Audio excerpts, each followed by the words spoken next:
Chapter 1 of The Victorious Attitude by Orison S Marden.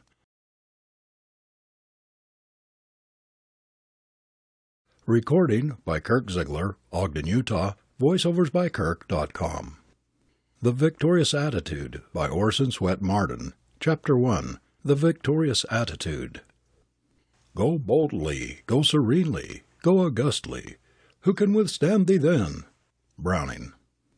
What a grasp the mind would have if we could always hold the victorious attitude toward everything. Sweeping past obstacles and reaching out into the energy of the universe, it would gather to itself material for building a life in its own image. To be a conqueror in appearance, in one's bearing, is the first step toward success.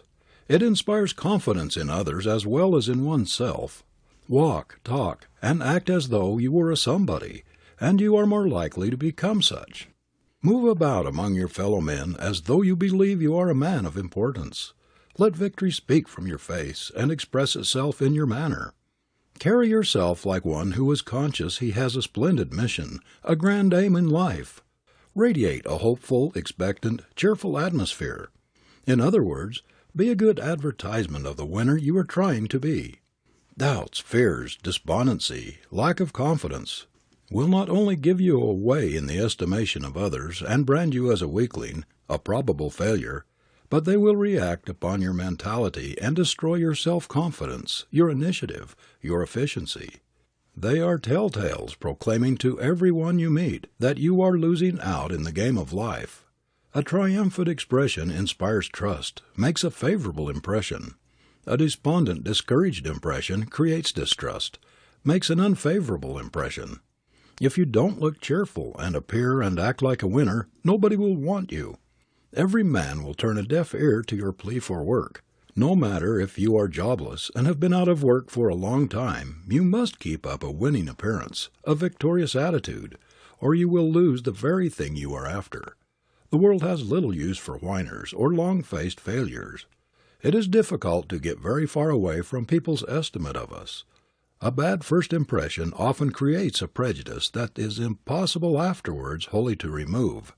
Hence the importance of always radiating a cheerful, uplifting atmosphere, an atmosphere that will be a commendation instead of a condemnation.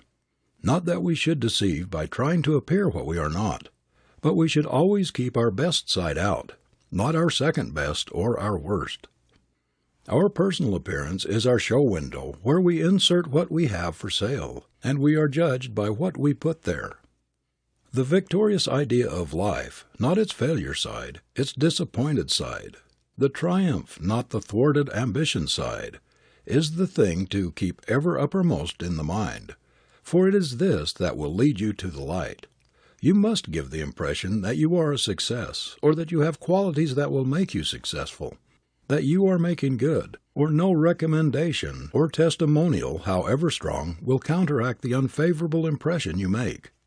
So much of our progress in life depends upon our reputation, upon making a favorable impression upon others, that it is of the utmost importance to cultivate mental forcefulness. It is the mind that colors the personality, gives it its tone and character. If we cultivate willpower, decision, positive instead of negative thinking, we cannot help making an impression of masterfulness, and everybody knows that this is the qualification that does things.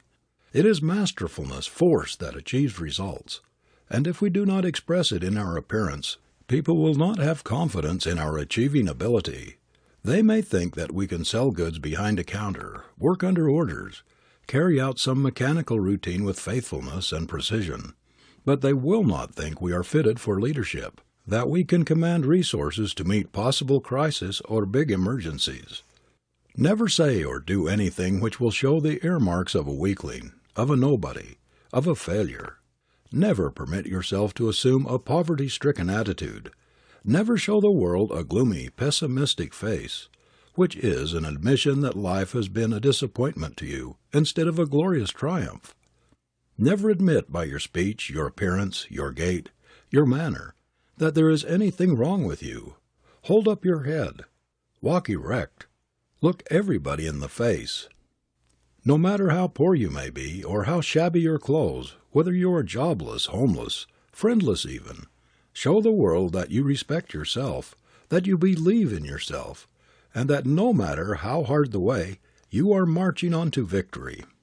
Show by your expression that you can think and plan for yourself, that you have a forceful mentality. The victorious, triumph attitude will put you in command of resources which a timid, self-depreciating, failure attitude will drive from you. This was well illustrated by a visitor to the Athenaeum Library in Boston. Ignorant of the fact that members only were entitled to special privileges, this visitor entered the place with a confident bearing, seated herself in a comfortable window seat, and spent a delightful morning reading and writing letters. In the evening she called on a friend, and in the course of conversation referred to her morning at the Athenaeum. "Why, I didn't know you were a member!" exclaimed the friend. "A member? No," said the lady, "I am not a member. But what difference does that make?" The friend, who held an Athenaeum card of membership, smiled and replied, "Only this, that none but the members are supposed to enjoy the privileges of which you availed yourself this morning." Our manner and our appearance are determined by our mental outlook. If we see only failure ahead, we will act and look like failures. We have already failed. If we expect success, see it waiting for us a little bit up the road, we will act and look like successes. We have already succeeded. The failure attitude loses. The victorious attitude wins. Had the lady in Boston had any doubt to her right to enter the Athenaeum and freely use all its conveniences, her manner would have betrayed it. The library attendants would have noticed it at once, and have asked her to show her card of membership. But her assured air gave the impression that she was a member. Her victorious attitude dominated the situation, and put her in command of resources which otherwise she could not have controlled. The spirit in which you face your work, in which you grapple with the difficulty, the spirit in which you meet your problem, whether you approach it like a conqueror with courage, a vigorous resolution and firmness, or with timidity, doubt, fear, will determine whether your career will be one grand victory or a complete failure. It is a great thing so to carry yourself wherever you go that when people see you coming, they will say to themselves, "Here comes a winner. Here comes a man who dominates everything he touches." Thinking of yourself as habitually lucky will tend to make you so, just as thinking of yourself as habitually unlucky and always talking about your failures and your cruel fate will tend to make you unlucky. The attitude of mind which your thoughts and convictions produce is a real force which builds or tears down. The habit of always seeing yourself as a fortunate individual, the feeling grateful for just being alive, for being allowed to live on this beautiful earth and to have a chance to make good, will put your mind in a creative, producing attitude. We should all go through life as though we were sent here with a sublime mission to lift, to help, to boost, and not to depress and discourage, and so discredit the plan of the Creator. Our conduct should show that we are on this earth to play a magnificent part in life's drama, to make a splendid contribution to humanity. The majority of people seem to take it for granted that life is a great gambling game in which the odds are heavily against them. This conviction colors their whole attitude and is responsible for innumerable failures. In the betting machines used by horse racing gamblers, the bettors make the odds. If, for example, 500 persons bet on a certain horse, and 100 bet on another, then the first horse automatically becomes a 5-to-1 choice, and the odds in favor of his winning are 5-to-1. In the game of life, most of us start out by putting the odds on our failure. In horse race gambling, the judgment that forms the basis of belief as to the winning horse has a comparatively secure foundation in a knowledge of the qualifications of the different racers. In life gambling, it is merely the supported opinion or viewpoint of the individual that puts the odds against himself. The majority of people look on the probability of their winning out in the life game in any distinctive way as highly improbable. When they look around and see how comparatively few of the multitudes of men and women in the world are winning, they say to themselves, "Why should I think that I have a greater percentage of chance in my favor than others about me? These people have as much ability as I have, perhaps more, and they can do no more than grub along from hand to mouth." Of what use is it for me to struggle against fate? When people believe and figure they cannot, and therefore never will, be successes, and conduct themselves according to their conviction, when they take their places in life not as probable winners, but as probable losers, is it any wonder that the odds are heavily against them?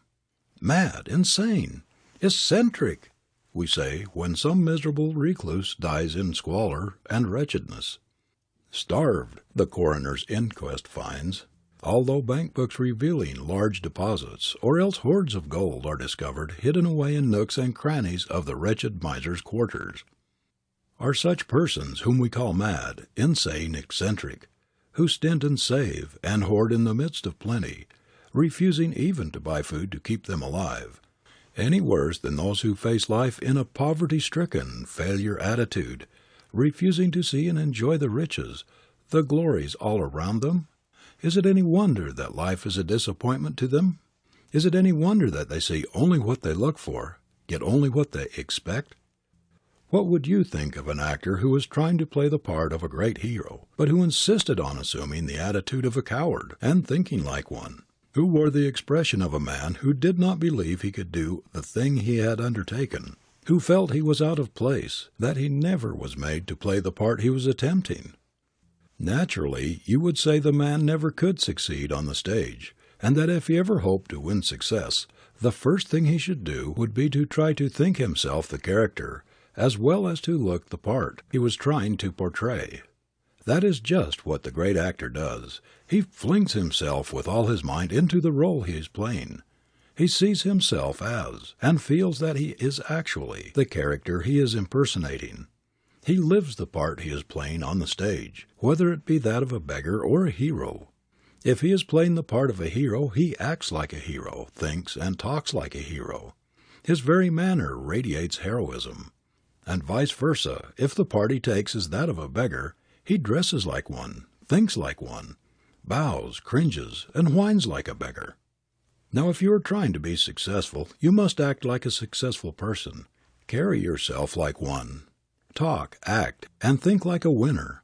You must radiate victory wherever you go. You must maintain your attitude by believing in the thing you are trying to do. If you persist in looking and acting like a failure, or a very mediocre or doubtless success, if you keep telling everybody how unlucky you are, and that you do not believe you will win out because success is only for a few, that the great majority of people must be hewers of wood and drawers of water, you will be about as much of a success as the actor who attempts to personate a certain type of character while looking, thinking, and acting exactly like its opposite. By a psychological law, we attract that which corresponds with our mental attitude, with our faith, our hopes, our expectations, or with our doubts and fears. If this were fully understood and used as a working principle in life, we would have no poverty, no failures, no criminals, no down and outs. We would not see people everywhere with the expressions which indicate that there is very little enjoyment in living, that it is a serious question with them whether life is really worthwhile, whether it really pays to struggle on a miserable world where rewards are so few and uncertain, and pains and penalties so numerous and so certain. Every boy, every girl should be taught to assume the victorious attitude toward life. All through a youth's education, the idea should be drilled into him that he is intended to be a winner in life, that he is himself a prince, a god in the making. From his cradle up he should be taught to hold his head high, and to look on himself as a son of the King of Kings, destined for great things. No child is properly reared and educated until he or she knows how to lead a victorious life. This is what true education means: victory over self, victory over conditions. It always pains me to hear a youth who ought to be full of hope and high promise express a doubt as to his future career. To hear him talk about his possible failure sounds like treason to his Creator. Why, youth itself is victory. Youth is a great prophecy, the forerunner of a superb fulfillment. A young man or a young woman talking about failure is like beauty talking about ugliness, like superb health dwelling upon weakness and disease, like perfection dwelling upon imperfection. Youth means victory, because everything in the life of the healthy boy or girl is looking upward. There is no downgrade in normal youth. It is its nature to climb, to look up. Its very atmosphere should breathe hope, superb promise of the future. If all children were reared with such a triumphant conception of life, with such an unshakable belief in their heritage from God, that nothing could discourage them, we would hear no talk of failure. We would soon sight the millennium. If they were made to understand that there is only one failure to be feared, failure to make good, the failure of character, the failure to keep growing, to ennoble and enrich one's life, this world would be a paradise. Just think what would happen if all the down and outs today, all of the people who look down upon themselves as failures or as dwarfs of what they ought to be, could only get this victorious, this triumphant idea of life. If they could only once glimpse their own possibilities and assume the triumphant attitude, they would never again be satisfied to grovel. If they once got a glimpse of their divinity, once saw themselves in the sublime robes of their power, they never again would be satisfied with the rags of their poverty. But instead of trying to improve their condition, to get away from their failure, poverty-stricken atmosphere, they cling more closely to it and sink deeper and deeper in the quagmire of their own making.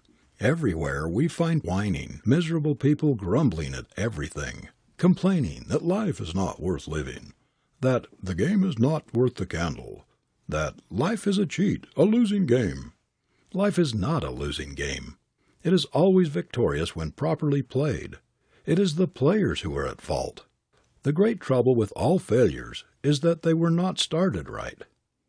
It was not drilled into the very texture of their being in youth that what they would get out of life must be created mentally first, and that inside the man, inside the woman, is where the great creative process of life are carried on.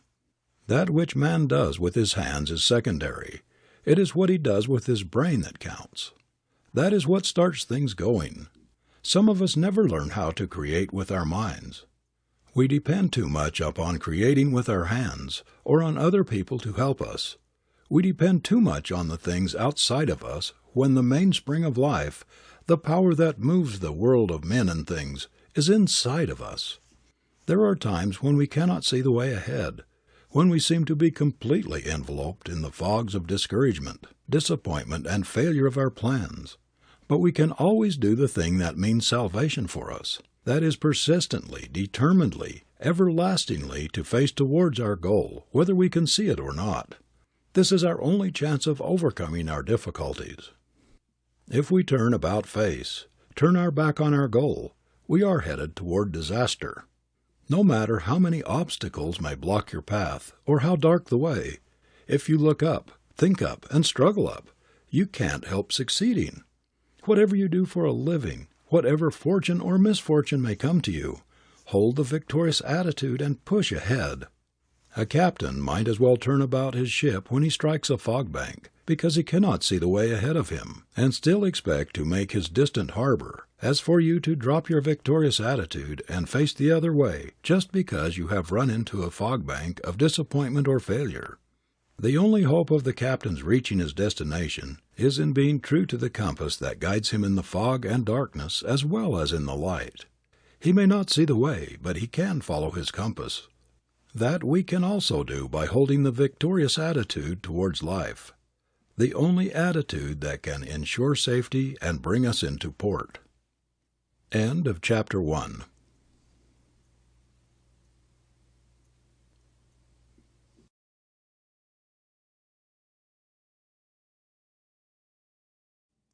Chapter 2 of The Victorious Attitude by Orison S Marden.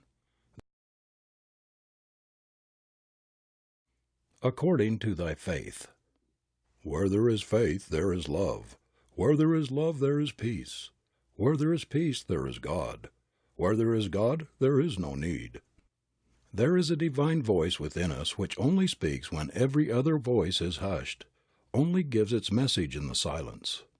"I shall study law," said an ambitious youngster, "and those who are already in the profession must take their chances." The divine self-confidence of youth, the unshaken faith that believes in all things possible, often makes cynics and world-weary people smile. Yet it is the grandest, most helpful attribute of man, the finest gift of the Creator to the race. If we could retain through life the faith of ambitious, self-confident, untried youth, its unquestioning belief in its ability to carve out its ideal in the actual, what wonders we should all accomplish! Such faith would enable us literally to remove mountains. All through the Scriptures faith is emphasized as a tremendous power. It was by faith that Moses led the children of Israel out of Egypt, through the waters of the Red Sea, and through the wilderness. It was by faith that Elijah, Isaiah, Daniel, and all of the great prophets performed their miracles. Faith was the great characteristic of Christ himself. The word was constantly on his lips. "According to thy faith be it unto thee." He often referred to it as the measure of what we receive in life, also as the great healer, the great restorer. Whenever he healed, he laid the entire emphasis upon the faith of the healer and the one healed. "Thy faith hath made thee whole. Believe only, and she shall be made whole. Thy faith hath saved thee." Or he reproved his disciples for the lack of faith which prevented them from healing, as when he addresses them, "O faithless and perverse generation, how long shall I be with you and suffer you?" Faith believes, doubt fears. Faith creates, doubt destroys. Faith opens the door to all things desirable in life. Doubt closes them. Faith is an arouser, an awakener of our creative forces. It opens the door of ability and arouses creative energies. Faith is the link in the great within which connects man with his Maker. It is the divine messenger sent to guide men, blinded by doubt and sin. Our faith puts us in touch with the infinite power, opens the way to unbounded possibilities, limitless resources. No one can rise higher than his faith. No one can do a greater thing than he believes he can. The fact that a person believes implicitly that he can do what may seem impossible to others shows there is something within him that has gotten a glimpse of power sufficient to accomplish his purpose. Men who have achieved great things could not account for their faith. They could not tell why they had an unflinching belief that they could do what they undertook. But the mere fact of such belief was evidence that they had had a glimpse of interior resourcefulness, reserve power and possibilities which would warrant that faith. And they have gone ahead with implicit confidence that they would come out all right, because this faith told them so. It told them so because it had been in communication with something that was divine, that which had passed the bounds of the limited and had veered into the limitless. Men and women who have left their mark on the world have been implicit followers of their faith when they could see no light, but their unseen guide has led them through the wilderness of doubt and hardship into the promised land. When we begin to exercise self-faith, self-confidence, we are stimulating and increasing the strength of the faculties which enable us to do the thing we have set our heart on doing. Our faith causes us to concentrate on our object, and thus develop power to accomplish it. Faith tells us that we may proceed safely, even when our mental faculties see no light or encouragement ahead. It is a divine leader which never misdirects us. But we must always be sure that it is faith, and not merely egotism or selfish desire that is urging us. There is a great difference between the two, and no one who is true to himself can possibly be deceived. When we are doing right, when we are on the right track, our faith in the divine order of things never wavers. It sustains in situations which drive the self-centered egotist to despair. The man who does not see the designer behind the design everywhere, who does not see the mighty intelligence back of every created thing, cannot have that sublime faith which buoys up the great achievers and civilization builders. Our supreme aim should be to get the best from life, the best in the highest sense that life has to give, and this we cannot do without superb faith in the infinite. What we accomplish will be large or small, according to the measure of this faith. It is the man who believes in the one source of all who believes most in himself. It is the man who sees good in everything, who sees the divine in his fellow man, who has faith in everybody, who is the master man. The skeptic, the pessimist, has no bulwark of faith, none of the divine enthusiasm that faith gives. none of the zeal that carries the man of faith unscathed through the most terrible trials. Without confidence in the beneficence of the great universal plan, we cannot have much confidence in ourselves. To get the best out of ourselves, we must believe that there is a current running heavenward, however much our surroundings may seem to contradict this. We must believe that the Creator will not be foiled in His plan, and that everything will work together for good, however much wars and crime, poverty, suffering and wretchedness all about us may seem to deny this. The abiding faith in a power which will bring things out right in the end, which will harmonize discord, has always been strong in men and women who have done great things in the world, especially in those who have achieved grand results in spite of the most severe trials and tribulations. It takes sublime faith to enable a man to fight his way through insuperable difficulties, to bear up under discouragements, afflictions, and seeming failure without losing heart. And it is just such faith that has characterized every great soul that has ever made good. Whatever qualities they may have lacked, great characters have always had sublime faith. They have believed in human nature. They have believed in men. They have believed in the beneficent intelligence running through the universe. Some of the most important reforms in history have been brought about by very fragile, delicate men and women, not only without outside encouragement, but in the teeth of the most determined opposition. They have agitated and agitated, hoped and struggled until victory came. No one could even attempt the Herculean tasks they accomplished without that instinctive, abiding faith in a power superior to their own, a power which would work in harmony with honesty, with earnestness, with integrity of purpose, in a persistent struggle for the right, but which would never sanction wrong. Think of what the faith of St. Paul enabled him to do for the world. Think of what Christ's little band of chosen disciples succeeded in accomplishing in spite of the might of the Roman Empire pitted against them. The power of the greatest benefactors of the race came largely from inspiration of faith in their mission, their belief that they were born to deliver a certain message to the world, that they were to make an important contribution to civilization. Think of what the faith of the inventor has done. It has kept him at his task, kept him nerved and encouraged in the face of starvation, kept him at his work when his family had gone back on him, when his neighbors had denounced him and called him insane. Think of what the faith of Columbus, of Luther, of the Wesleys, has accomplished for mankind. It has ever been men with indomitable faith that have moved the world. They have been the great pioneers of progress. An instinctive faith in the divine force which permeates the universe, which is friendly to the right and antagonistic to the wrong, has ever been the unseen helper that supported, encouraged, and stimulated men and women to accomplish the impossible, or that which to lower nature seems beyond human capacity. It is this which sustains brave souls in adversity and enables them to bear up, to believe and hope and struggle on when everything seems to go against them. It is the same principle which supported the martyr at the stake and enabled him to smile when the flames were licking the flesh from his bones. Faith has ever been the greatest power in civilization.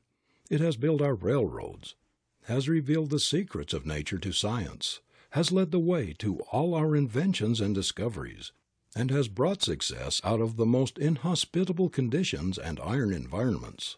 In fact, we owe everything that has been accomplished to faith, and yet when we come to its practical application in our everyday affairs, how few of us avail ourselves of this tremendous force. The vast majority are looking for some power outside to help, when we ourselves hold the key which has ever unlocked, and ever will unlock, all barred doors to aspiring souls. If people could only realize what a potent building, creative force faith is, and would exercise it in their daily lives, we should have very few paupers, very few failures, very few sickly, diseased, or criminal among us. If by some magic a strong, vigorous faith could be injected into the men and women of the great failure army today, the larger part of them would get out of this army and get into the army of the successful. It is not alone in our life work or in the great or special undertakings that faith is necessary. We need it every moment of our lives, in everything, great and small, that concerns us. It is just as necessary to your health as it is to your success. To build up the faith habit, faith in human nature, the habit of believing in yourself, in your ability, of believing that you are sane, sound, and level-headed, that you have good judgment and good horse sense, that you are victory organized, and that you are going to attain your ambition, is to blaze a path to success. A man begins to deteriorate, to go toward failure, not when he loses all of his material possessions, not when he fails in his undertakings, but when he loses faith in himself, in his ability to make his dreams come true. When we remember that self-faith characterizes successful people, and the lack of it the mediocres and the failures, one would think that everybody would cultivate this divine quality which by itself alone has done so much for the individual and for the world. The reason why faith works such marvels is that it is the leader of all the other mental faculties. They will not proceed until faith goes ahead. It is the basis of courage, of initiative, of enthusiasm. Much of Napoleon's power and early success came from his tremendous faith in his mission, the conviction that he was a man of destiny, that he was born under a lucky star, born to conquer. Shorn of his mighty belief in his star, stripped of the faith that he was born to rule, he would have been no more of a power in human affairs than the dullest private in the ranks of his army. When warned by his generals not to expose himself to the enemy, he would reply that the bullet or the cannon had not been cast which could kill Napoleon. This invincible belief in his destiny added wonderfully to his natural powers. It was her conviction that she was chosen of God to free France from its enemies that made Joan of Arc, the simple, ignorant peasant girl of Domremy, the savior of her country. Her mighty faith in her divine mission gave her a dignity and a miraculous force of character, a positive genius that made all the commanders of the French army obey her as private soldiers obey their superior officers. Faith in herself and in her mission transformed the peasant maiden into the greatest military leader of her time. There is no doubt that every human being comes to this earth with a mission. We are not accidental puppets thrown off to be buffeted by luck or chance or cruel fate. We are a part of the great universal plan. We were made to fit into this plan, to play a definite part in it. We come here with a message for humanity which no one else but ourselves can deliver, and faith in our mission, the belief that we are important factors in the great creative plan, that we are, in fact, co-creators with God, will add wonderfully to the dignity and effectiveness of our lives, will enable us to perform the impossible. If every child were brought up in the firm belief that he was made for health, happiness, and success, if it were impressed on him that he should never entertain a doubt of his power to attain them, as a man he would be infinitely stronger in his powers of self-assertion and in his self-confidence. And these qualities strengthen the ability, unify the faculties, clarify the vision, and make the attainment of what the heart yearns for 100% more probable than if he had not been thus reared. A child's faith is instinctive, and if not tampered with, destroyed by wrong training, would continue through life. We see this sort of instinctive faith illustrated by the lower animals. Take the birds or the domestic hen, for example. See how patiently she sits on the eggs week after week until the chickens are hatched. She cannot see the chickens when she begins to sit, but her belief that they will come if she does her part induces her to give up her liberty for weeks, and to go sometimes for days without food, that she may keep the eggs at the right temperature in order to produce the chickens.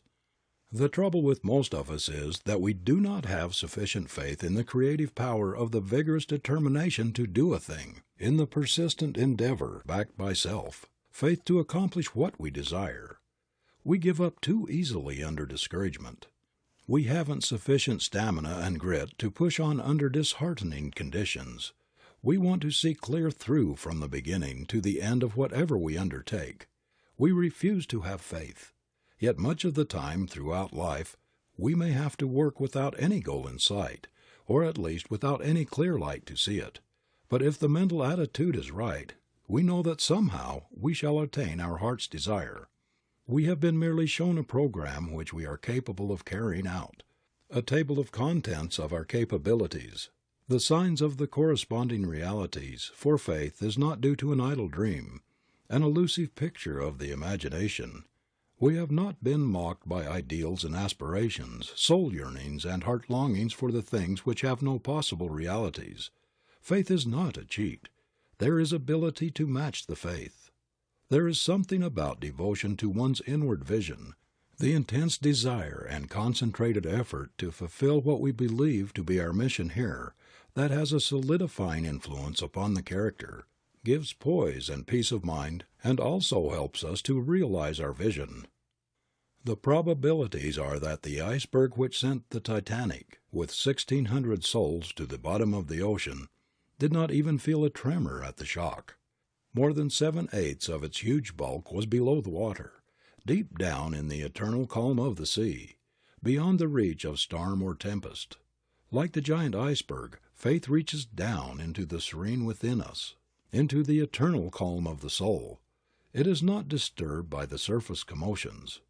A life poised in faith rides steadily, triumphantly, through the tempests and the hurricanes of existence. You will constantly be confronted with things which tend to destroy faith in God and faith in yourself. There are many times in life when about all we can do is to hold on to the hand of the divine guide until we have run through the storm zone. We have to learn to turn away from the heartbreaks of life and to face toward the light. We have to disregard the criticisms and discouragements of others, as well as the assaults of fear and doubt, and press on to our goal. If you go in business for yourself, if you are struggling to get an education, if you are making desperate efforts to realize your ambition, whatever it is, you will find plenty of pessimists who will predict your failure. They will tell you that you can never build up a business without a lot of capital and outside help in these times of terrific competition, that you cannot work your way through college, that you can never be whatever you are dreaming of and longing to be. You will meet plenty of obstacles and much opposition, and it will take a very stiff backbone, a lot of sand and grit to keep pushing on toward your goal against great odds. But faith is more than a match for all these. Nothing else will enable you to win out. Remember, it is not other people's faith in you, but your faith in yourself that counts most. It is a good thing to have other people's good opinion, to have their confidence in us, their faith in the success of our efforts, but it is not imperative. Our own is. Man never gets anywhere or does anything great in this world without faith in himself, without a superb belief that he is on the right track, that he is doing the thing he was made to do, that he is going to stick to it through thick and thin to the end. It takes faith to look beyond obstacles, to see the way over difficulties, to brave opposition, and to allow nothing to swerve us from our course. You cannot keep anyone from succeeding who has an unshakable faith in his mission. You cannot crush the faith that wrestles with difficulties, that never weakens under trials or afflictions, that pushes on when everybody else turns back, that gets up with greater determination every time it is knocked down. In the sacred Confucian scriptures we are told that a very devoted disciple of Confucius, on a pilgrimage to his master, was stopped on his journey by a broad river. As he could not swim and could not procure a boat, the zealous disciple resolved that he would walk on the water, believing that the necessity of seeing his master was most urgent, and being filled with zeal in the performance of his mission, he boldly made the attempt, and succeeded. The record of this miracle is supposed by followers of Confucius to be just as authentic as the Bible account of the walking of Christ on the water. If, like this zealot, you have faith in your power to overcome difficulties, nothing can keep you from your goal. If, like Joan of Arc, you believe you are appointed by God to perform a certain work, it will help you wonderfully to make good. It will dignify your life and your efforts, and thus save you from 1,000 temptations to waste your time in frivolous pursuits. It will put a higher value upon your importance to the world, to feel that you have a divine mission that no one else can perform, that you came here with a sacred message for mankind, and that it is up to you to deliver it, will add a wonderful motive for effectiveness in your life work. The consciousness that you are keeping faith with your Creator and with yourself, that you are keeping faith with your fellow men and earning their respect and love, that you are keeping faith with a splendid life purpose, with your holiest vision, gives a satisfaction which nothing else can afford. Cling to your faith no matter what happens. It is your best friend, like the magnetic needle on the ship's deck, which will find the North Star, no matter how dense the fog, how dark the night, or how threatening the tempest. Your faith, even though you cannot see, will find the way. It sees the open road beyond the mountain of difficulties which shuts out the vision of other faculties. Some time ago, during one of our periodical business crises, some newspapers made merry over a statement of President Wilson that the condition of the United States, illustrated by the fact that 80,000 freight cars at the same time sidetracked along the lines of one of our great railroads alone, could be changed by psychology. One of these papers sarcastically suggested that if we should take a dose of the psychology remedy and go to sleep somewhere in the misty, cloudy lands of theory, and dream that those 80,000 empty freight cars were moving, we should see them move. Now, in spite of newspaper skepticism, I believe that the psychology remedy, if applied in every financial, business, or other crisis, would prove absolutely effective. If all the people of this country would persistently hold a mental attitude of faith in our prosperity, which is the birthright of the inhabitants of this land of plenty, if they would have faith that our vast resources would enable us to carry on business, regardless of conditions in Europe or elsewhere, and if they would act in accordance with their faith, there would be no idle freight cars, no lack of work, no lack of money at any time. It is the mental attitude of the people of the United States that causes financial panics and recurrent hard times. And there is something dead wrong in a state of mind which produces periodical crises, intervals of nationwide stagnation in a land with resources great enough to make every one of its citizens rich, in a land where the state of Texas alone could give every one of them a better living than the majority get today. Before we can make business conditions stable, we must have faith in the stability of our limitless wealth, in the opulence of the earth over which the Creator has given us control. We have got to hold a prosperous vision, to see better times with the mental eye, not dimly in the future, but now, to have more faith in our Maker, in our nation, in ourselves individually. Why, if we analyze the matter, we will see that our unparalleled national prosperity has been built up largely by psychology. Its foundations had their root in the faith of our forefathers, in their belief in our country's possibilities. We all know that faith has preceded every achievement in the world's history. The activities of the whole country today are based upon psychology, upon the mental attitude, the faith, the hope, the expectation of its inhabitants. Without a vision the people perish, and when our vision, our faith shrivels, when it is obscured or displaced by doubt, fear, anxiety, lack of confidence, all our activities suffer accordingly. With abundant crops, with a lowering death rate and increasing longevity of our people, with constantly growing educational facilities, America ought to register every day of every year a high water point of prosperity. But when a large portion of the people lack faith in the future, when from time to time uncertainty is in the air, when everybody is doubting and fearing, waiting to see what is coming next, of course business will stagnate. It will follow the prevailing mental attitude, hesitate, waver, doubt, stand still like the idle freight cars.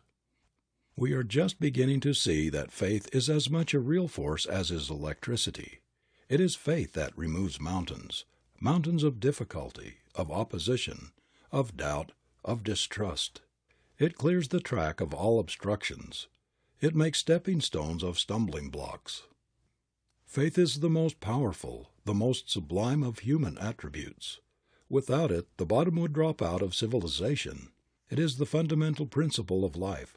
Faith is the basis of health, of success, of happiness, of love itself. It believes in, hopes, trusts, clings to the loved one in spite of all faults and sins.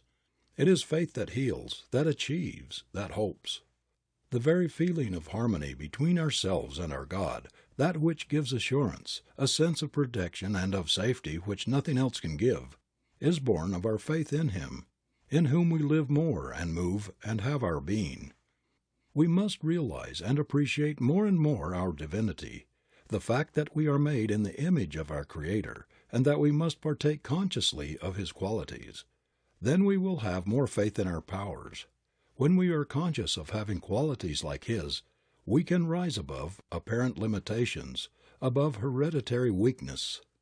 It is all preeminently a question of holding the right thought, the thought that builds, the thought that creates, that produces, the thought that we have within us unlimited possibilities which can be realized. A sublime self-faith is absolutely indispensable to all great achievement. Let no one shake your faith in yourself. This is what brings you into closest connection with God. It is your mainstay. There is no magic like faith. It elevates, refines, and multiplies the power of every other faculty. Whether we are starting out in life, or going downhill on the other side, facing the transition we call death, faith is our bracer, the trusty leader that will never fail to guide us to the home of our heart's desire. If you are filled with a great faith, you will not fear, though you walk through the valley of the shadow. Though the way may be dark, faith will lead you into the light. The power that has sustained you every moment of your existence, and without which you could not exist a fraction of a second, will certainly not leave you in your greatest need. If you bade your child jump into your arms, he would not hesitate, even though it was so dark that he could not see you. He would jump because of his faith in you. He would know that he would be perfectly safe in doing whatever you told him. Why should we fear to jump into the arms of the Infinite when we come to death's door, which is the only entrance to another life?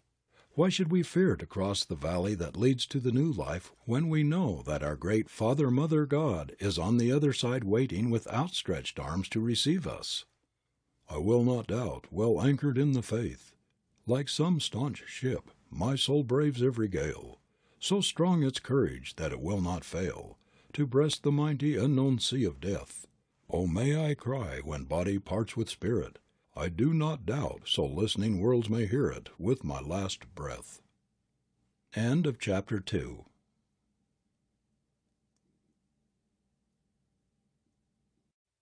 Chapter 3. The Victorious Attitude by Orison S Marden. Doubt the traitor. Faith is the torch that leads the way when other faculties cannot see. It is doubting and facing the wrong way, facing toward the black, depressing, hopeless outlook that kills effort and paralyzes ambition. There is a divine current within us which would always flow Godward, always lead to our ultimate advantage, did we not obstruct it, or turn it aside by our doubts and fears. He who has conquered doubt and fear has conquered failure.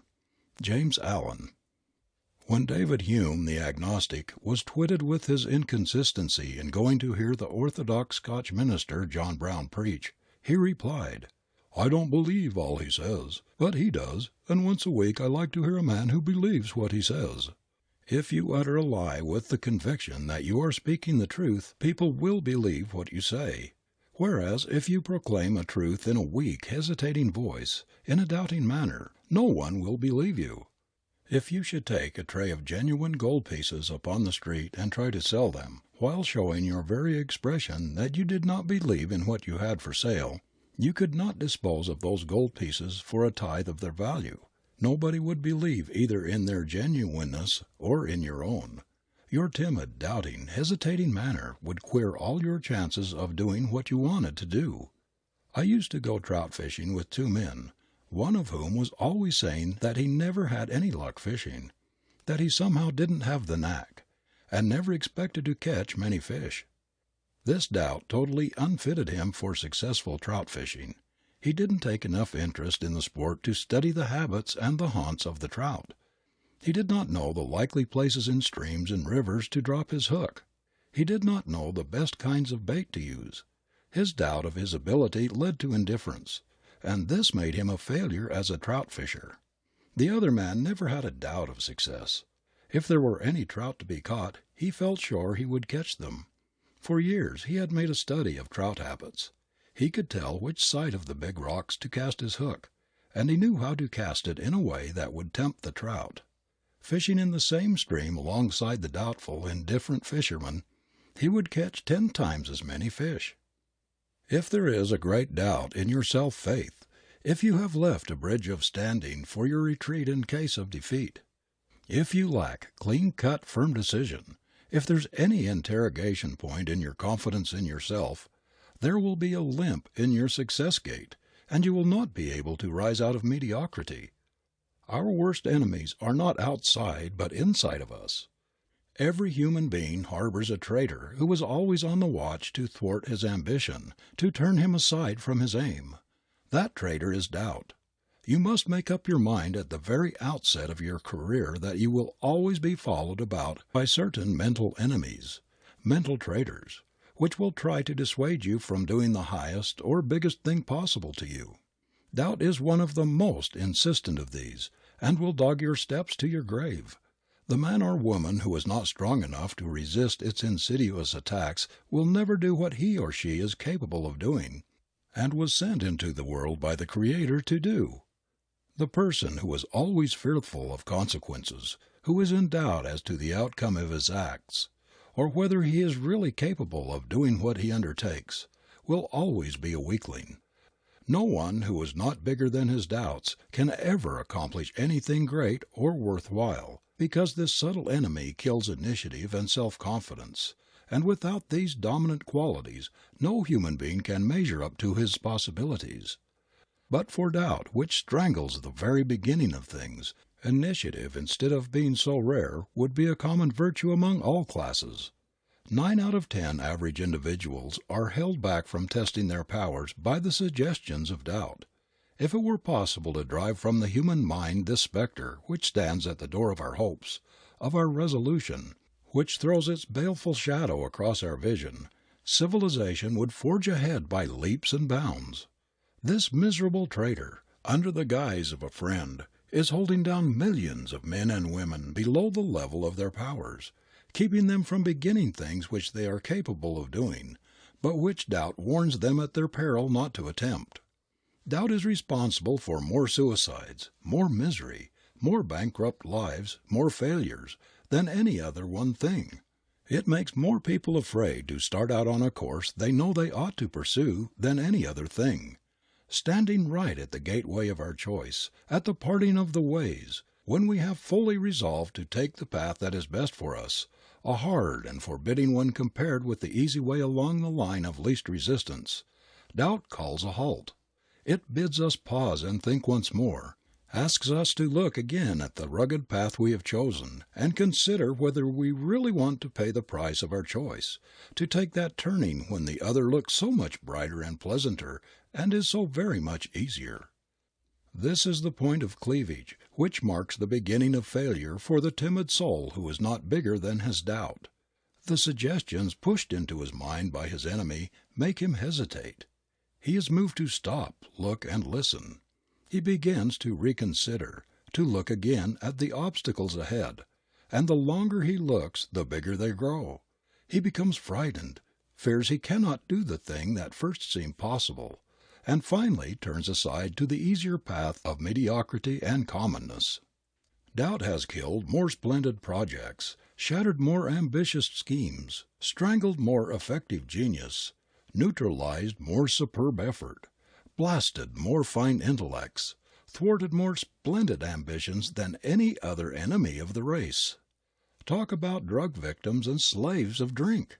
Doubt has more victims than even these terrible enemies of the race. We see them everywhere in menial and lowly positions, perpetual clerks, discontented drudges, hewers of wood and drawers of water, paralyzed at the very gateway of their career by that fatal trait which they have never learned how to strangle, to neutralize with its opposites, faith, hope, confidence, assurance. How many thousands of employees plodding along in mediocrity today could have been in business for themselves but for this great enemy inside of them? How many splendid young men have been kept out of the pulpit? How many superb lawyers in possibility have been strangled by this traitor? How many men are today clerks, bookkeepers, or other subordinates, who might have been managers, superintendents, or proprietors themselves, but for the work of this damnable traitor? When opportunity presented itself, these doubters were afraid. They waited for certainty. They dared not take chances. They did not realize that opportunity is a maiden who admires the bold, courageous, self-confident suitor. They did not wake up in time to the fact that she will not trust herself to the timid, the hesitant, the overcautious suitor. When too late they realized that while the doubter is wavering and hesitating, wondering if he dare try to win, the daring, intrepid wooer steps in and wins. The great prizes of life are for the courageous, the dauntless, the self-confident. The timid, hesitating, vacillating man who listens to his doubts and fears, stops to make up his mind, and the opportunity has passed beyond his reach. Doubt, certainty, or fear as to results, is the great discourager of the human race. It is the dire enemy of all achievement. It tells the poor boy and girl who long for an education that it is foolish for them to think of going through school and college, without money or without somebody to help them. It tells them that there are many more poor boys and girls in every school and college who are trying to pay their way than will ever find opportunities to make their education available. It is always whispering to them that there is a big waiting list of men and women who were graduated years ago everywhere looking and waiting, trying in vain to get something to do to earn back the amount they spent on their education. No matter what you attempt to do, what new enterprise you may undertake, what progressive plans you may make, the traitor doubt will bob up and call a halt, will try to dissuade you from your purpose. It will suggest to you how many others have undertaken similar things and have gone to the wall, have failed to accomplish what they expected. It will tell you that you had better go slow, that it is foolish to go into business in times like these, that you should wait until you are better prepared, until you have more capital.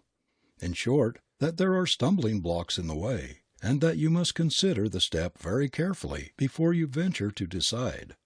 It does not matter what we plan to do. Doubt is always there ready to knock our resolutions, and if possible, to discourage us even from attempting to put our plans in execution. Who could ever estimate how many superb inventions and discoveries, which would have helped emancipate the race from drudgery and hard conditions, have been sidetracked by this traitor? Doubt kills activity, discourages ambition, and destroys or neutralizes the biggest brain power. It would make a pygmy of a Webster. By filling his mind full of doubt of his own creative power, a hypnotist could make a Shakespeare believe he was a fool. He could inject a doubt into the mind of a Napoleon that would cut his genius down to the mediocrity of a common soldier. This arch-traitor of mankind is so closely related to fear that it is almost impossible to draw a dividing line between the two. They are twins. Whenever doubt can get a foothold, it introduces its brother fear, and fear brings with it all of its relatives, worry, anxiety, discouragement, the whole failure family. A single day of doubts, of fears, of unbeliefs, of the crime of self-depreciation will drive away from a man all that he has attracted to himself in many months. There are multitudes of people today suffering from the fatal disease of self-depreciation, the seeds of which were implanted in them by doubt.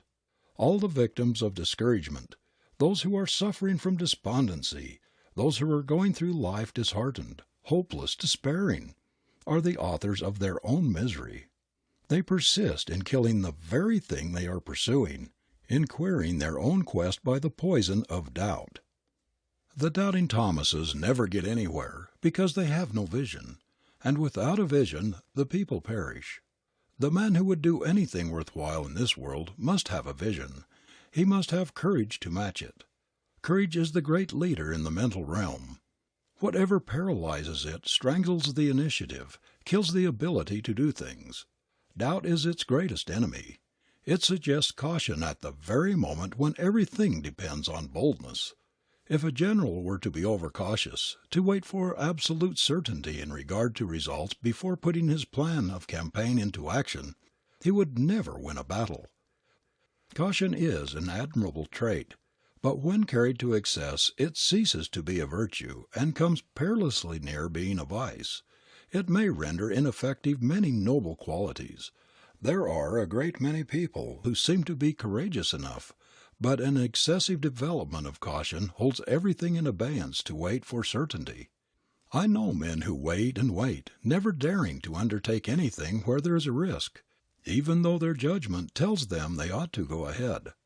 We are creatures of habit, and the constant raising of doubts in our minds as to our ability to do what we want to do in time becomes a habit of thinking we can't. And when we think we can't, we can't.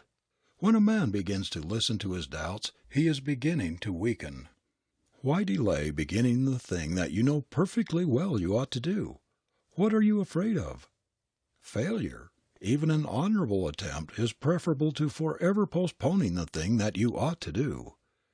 Is it the additional responsibility you shrink from, the extra work? Do you have a horror of possible failure? Do you shrink from the possible humiliation of losing out in your venture? What is it that enlarges your doubt and holds you back? Some handicap, some invisible thread? Are you carrying a great excess of baggage, clinging to unnecessary things which handicap you? I have heard of a sailor who lost his life in that way. He was one of the crew of a ship that was carrying a large quantity of gold nuggets to a distant port. The ship ran upon a rock, and when all hope of saving her or her precious cargo was gone, the captain ordered everybody to leave the sinking ship.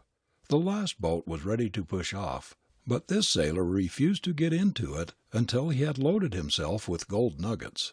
He said he had been a poor man all his life, and now he was going to be rich at last. He would take away with him just as much of the sinking wealth as he could carry. Heedless of the warning of the captain and his companions that they would not wait for him, he loaded himself with gold. Then the boats having pushed away, he jumped overboard and tried to save himself by clinging to the pieces of the wreck. But owing to the weight he carried, he could neither float nor swim, and so the wealth he felt he could not leave behind carried him down to death. Your doubt of success is probably your biggest handicap, but it would be 1,000 times better to make mistakes by forging ahead too rapidly, by undertaking more than we can carry out, than to be forever hovering over the edge of doubt, delaying, postponing, waiting for certainty, until we became slaves of a habit which we cannot break.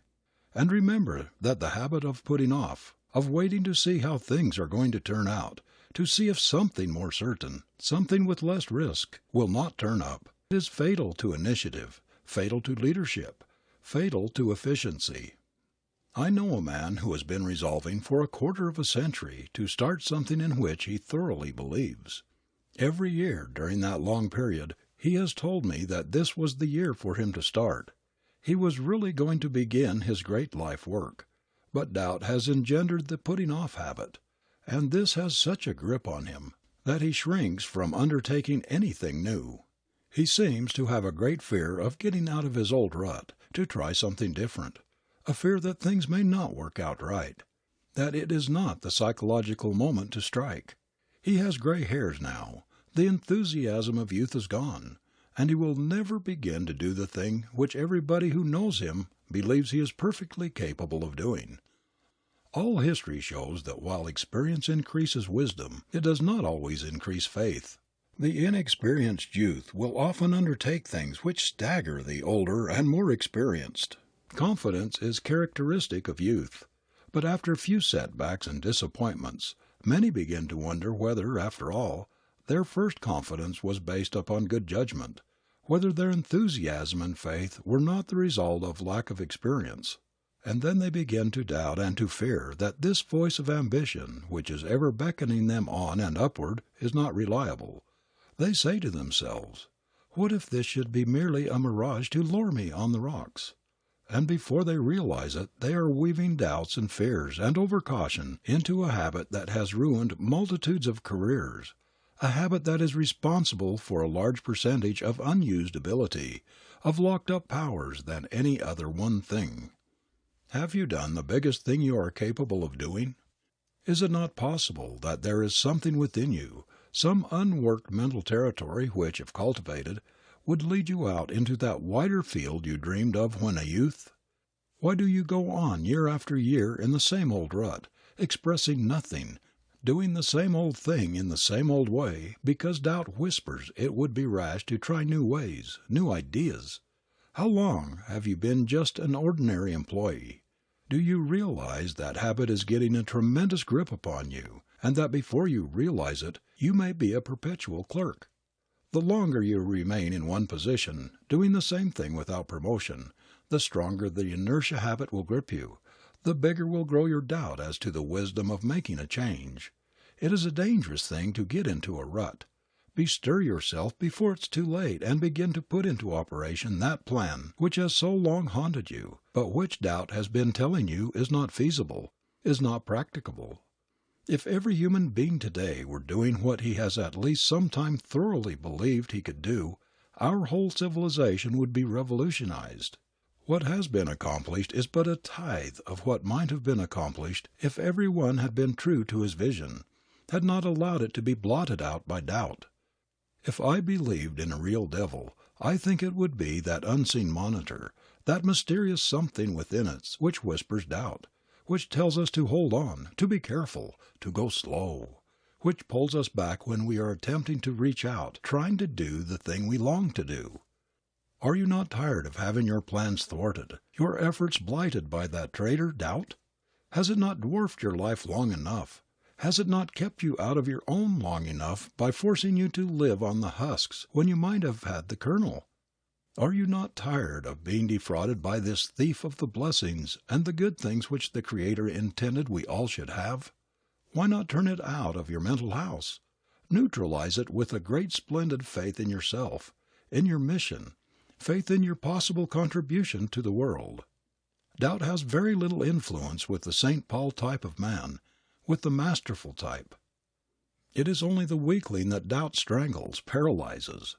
Be a man and not a weakling, a mere apology of a man.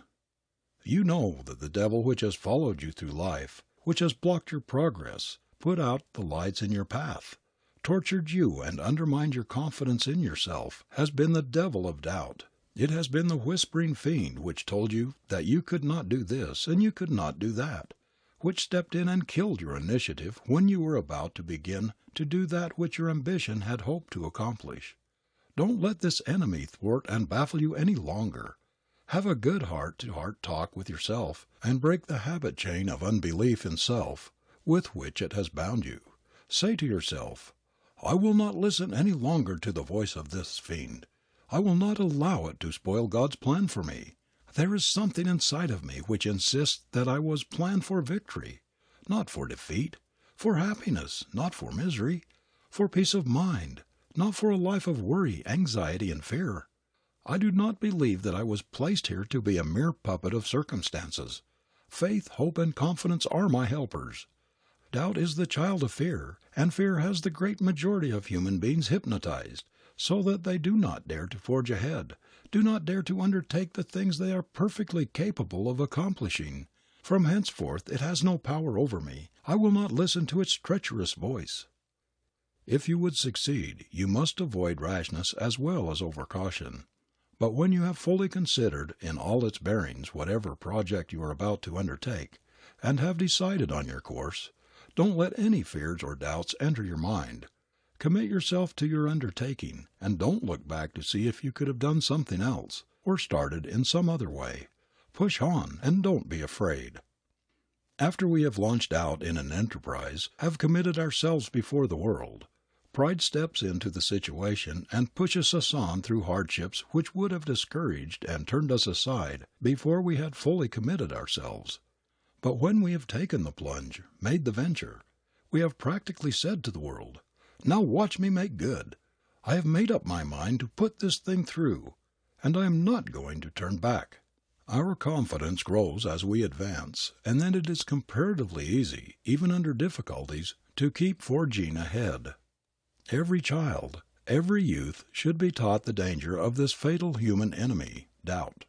They should be so imbued with the philosophy of expecting success instead of failure that doubt would never get sufficient grip on them to strangle their capabilities and blight the fulfillment of their dreams. If every child were reared with the conviction that he was born for happiness, that it was intended he should realize his vision, his mind would be turned towards the light. His whole mentality would be so firmly set toward success and happiness that doubt could not get a hold of him. As it is, the lives of multitudes of people are constantly filled with doubts and fears and uncertainty in regard to the future. Young impressionable minds are often stamped with the failure suggestion before they are out of their teens. Most of us are born with the doubt germ implanted in our brain. There are hundreds of thousands of people in this country today who have splendid ambitions, who have made resolutions to carry out those ambitions, but who are cowering victims of doubt, which keeps them from making a start. They are just waiting. They are unable to make a beginning while this monster stands at the door of their resolution. They are afraid to burn their bridges behind them, to commit themselves to their purpose. At the very outset of your career, make up your mind that you are going to be a conqueror in life, that you are going to be the king of your mental realm, and not a slave to any treacherous enemy, that you will choose the wisest course, no matter how forbidding or formidable the difficulties in the way, that you will take the turning which points toward the goal of your ambition, no matter who or what may bar your onward path. Don't let doubt balk your efforts. Don't let it paralyze your beginning and make you a pygmy, so that you will not half try to make good when you have a willing giant in you. Confidence, self-assurance, self-faith, these are the great friends which will kill the traitor doubt. End of chapter 3.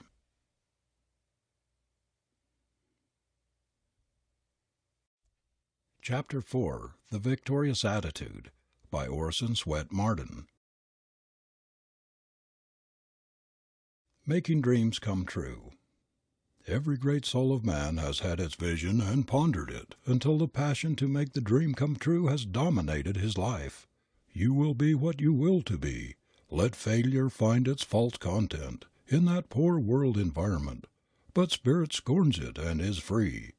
The human will, that force unseen, the offspring of a deathless soul, can hew a way to any goal, though walls of granite intervene. Washington, in a letter written when he was but 12 years old, said, "I shall marry a beautiful woman. I shall be one of the wealthiest men in the land. I shall lead the army of my colony. I shall rule the nation which I helped to create." General Grant, in his memoirs, says that as a boy at West Point he saw General Scott seated on his horse, reviewing the cadets, and something within him said, "Ulysses, some day you will ride in his place and be general of the army." Everyone knows how those boyish visions were realized by the mature men. The late J. Pierpont Morgan's fortune was built largely by the dynamic forcefulness of his thought, of his mental visualizing, the nursing of his youthful visions. He was a man of varied and aesthetic tastes, but he concentrated upon finance and he became the world's master in its science. Ancient Greece concentrated on beauty and art, and she became the great beauty model and art teacher of the world. The Roman Empire concentrated upon power and became mistress of the world. England concentrated on the control of the seas and commerce, and she has become the ruler of the seas and the greatest commercial nation in the world.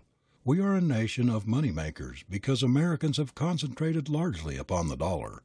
They think in its terms, they dream dollars, they hate poverty and they long for wealth. Whatever an individual or a people concentrates upon, it tends to get, because concentration is just as much of a force as is electricity. The youth who concentrates upon law, thinks law, dreams law, reads everything he can get a hold of relating to law, steals into courts, listens to trials at every chance he gets, is sure to become a lawyer. It is the same with any other vocational art, medicine, engineering, literature, music, any of the arts or sciences. Those who concentrate upon an idea, who continue to visualize their dreams, to nurse them, who never lose sight of their goal, no matter how dark or forbidding the way, get what they concentrate on. They make their minds powerful magnets to attract the thing on which they have concentrated. Sooner or later they realize their dreams. What could have kept Ole Bull from becoming a master musician? Who or what could keep back a boy who would brave his father's displeasure, steal out of his bed at night, and go into the attic to play his little red violin, which haunted his dreams and would not let him sleep? What could keep a Faraday or an Edison, whom no hardships frightened, from realizing the wonderful visions of boyhood? If you can concentrate your thought and hold it persistently, work with it along the line of your greatest ambition, nothing can keep you from its realization. But spasmodic concentration, spasmodic enthusiasm, however intense, will peter out. Dreaming without effort will only waste your power. It is holding your vision, together with persistent, concentrated endeavor on the material plane, that wins. There are thousands of devices in the patent office in Washington which have never been of any use to the world, simply because the inventors did not cling to their visions long enough to materialize it in perfection. They became discouraged. They ceased their efforts. They let their visions fade, and so became demagnetized and lost the power to realize them. Other inventors have taken up many such near successes, added the missing links in their completion, and have made them real successes. "Get thy spindle and distaff ready, and God will send the flax," saith the proverb. If we could only take God's promises to heart, and do our necessary part for their fulfillment, no one would be unsuccessful or unhappy. If we were to send out our desires intensely, to visualize them until our very mentalities vibrated with the things we long for, and to work persistently in their direction, we would attract them. Everywhere there are disappointed men and women who have soured on life because they could not get what they longed for, a musical or art education, the necessary training for authorship, for law or medicine, for engineering, or for some other vocation to which they felt they had been called. They are struggling along in an uncongenial environment, railing at the fate which has robbed them of their own. They feel that life has cheated them, when the truth is they have cheated themselves. They never got the spindle and distaff ready that would have drawn them to the flax for the spinning of a happy and complete life web. They did not insistently and persistently send out their desires and longings. They did not nurse them and positively refuse to give them up. Above all, they did not put forth their best efforts for their realization. 3 things we must do to make our dreams come true. Visualize our desire. Concentrate on our vision. Work to bring it into the actual. The implements necessary for this are inside of us, not outside. No matter what the accidents of birth or fortune, there is only one force by which we can fashion our life material: mind. The bee and the snake draw material from the same plant. One transmutes it into deadly poison, the other into delicious honey. The power that changes the stuff into new substance is within the bee and the snake. Of 2 boys or 2 girls in the same wretched environment, one picks up an education, trains him or herself for place and power, while the other grows up a nobody. It is all in the boy or the girl. Each has similar material to work in. One transmutes it into gold, the other into lead. 2 sailors force the same breeze to send their boats in opposite directions. It is not the wind, but the set of the sail that determines the port. The power that makes our desire our vision. A reality is not in our environment or in any condition outside of us. It is within us. There is some unseen, unknown, magnetic force developed by a long continued concentration of the mind upon a cherished desire that draws to itself the reality which matches the desire. We cannot tell just what this force is that brings out the thing we long for out of the cosmic ether and objectifies it, shapes it to correspond with our longing. We only know that it exists. The cosmic ether everywhere surrounding us is full of undreamed potencies. And the strong, concentrated mind reaches out into this ether, this sea of intelligence, attracts to its own, and objectifies the desire. All human achievements have been pulled out of the unseen by the brain, through the mind reaching out and fashioning the wealth of material at its disposal into the shapes which matched the wishes, the desires of the achievers. All of the great discoveries, great inventions, great deeds that have lifted man up from his animal existence have been wrought out of the actual by the perpetual thinking of and visualizing these things by their authors. These grand characters clung to their vision, nursed it until they became mighty magnets that attracted out of the universal intelligence the realization of their dreams. Most revolutionary inventions have evolved from a flash of thought. The sewing machine, for example, started with a simple idea, which the inventor held persistently in his mind until through his efforts the idea materialized into the concrete reality. Elias Howe used to watch his wife making garments, sewing far into the night, and it set him to thinking, questioning whether such drudgery was really necessary. As he watched her busy needle fly back and forth, he began to wonder if this same work, which it took his wife so long to do, could not be done with less labor and in half the time by some sort of mechanical contrivance. He kept nursing his idea, thinking what a splendid thing it would be if someone could relieve millions of women from this toil, which frequently had to be done at night after a day of hard work. He began to experiment with crude devices, clinging to his vision through poverty and denunciation of friends, who thought the man must be crazy to spend his time on such a fool idea. But at last his vision materialized into a marvelous reality, a perfected machine which has emancipated the women of the world from infinite drudgery.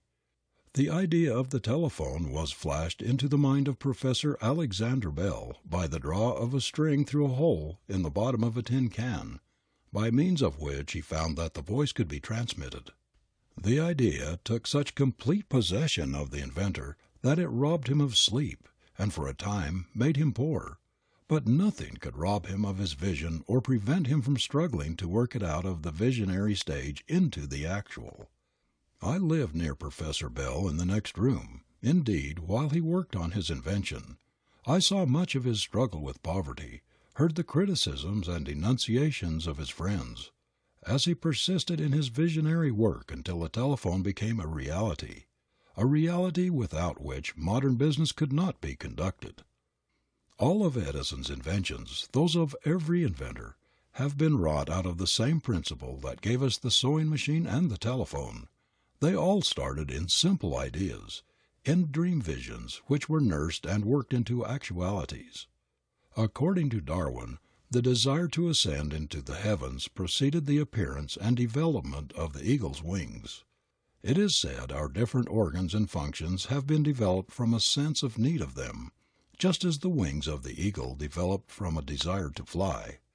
The brain cells grow in response to desire. Where there is no desire, there is no growth. The brain develops most in the direction of the leading ambition, where the mental activities are most pronounced. The desire for a musical career, for instance, develops the musical brain cells. Business ambition develops that part of the brain which has to do with business, the cells which are brought into action in executive management, in administering affairs, in money-making. Whenever we make our demand upon the brain by desire, that part responds in growth. For years a poor country boy builds air castles of his future.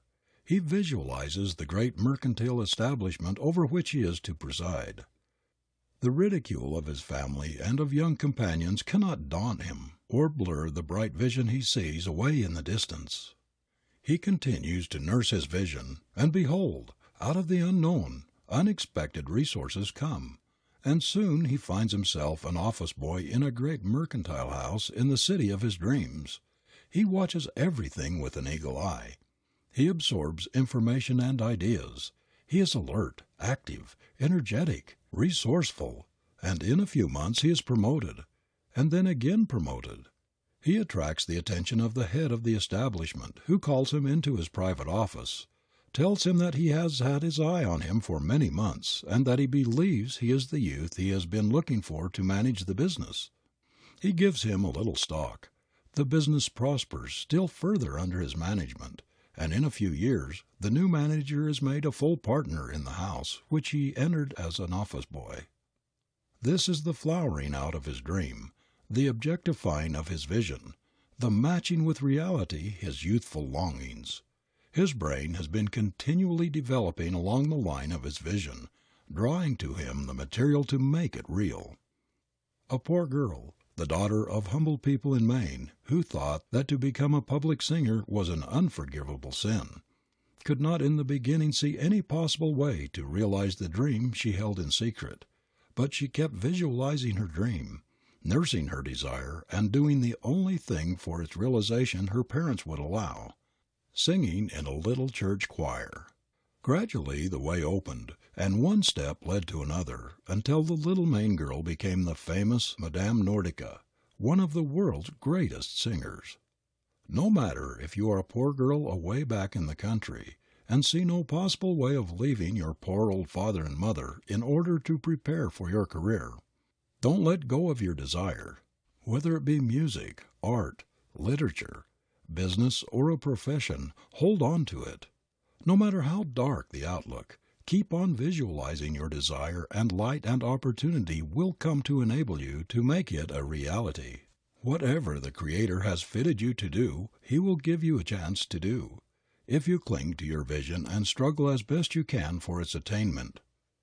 Think of the Lillian Nordicas, the Lucy Stones, the Louisa Alcotts, the Mary Lyons, the Dr. Anna Howard Shaws, the thousands of women who were hedged in just as you are, by poverty or forbidding circumstances of some sort, yet succeeded in spite of everything in doing what they desired to do, in being what they longed to be.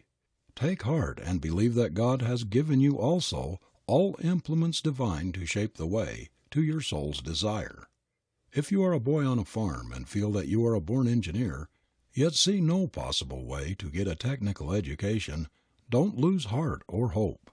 Get what books you can on your specialty. Cling to your vision. Push out in every direction that is possible to you.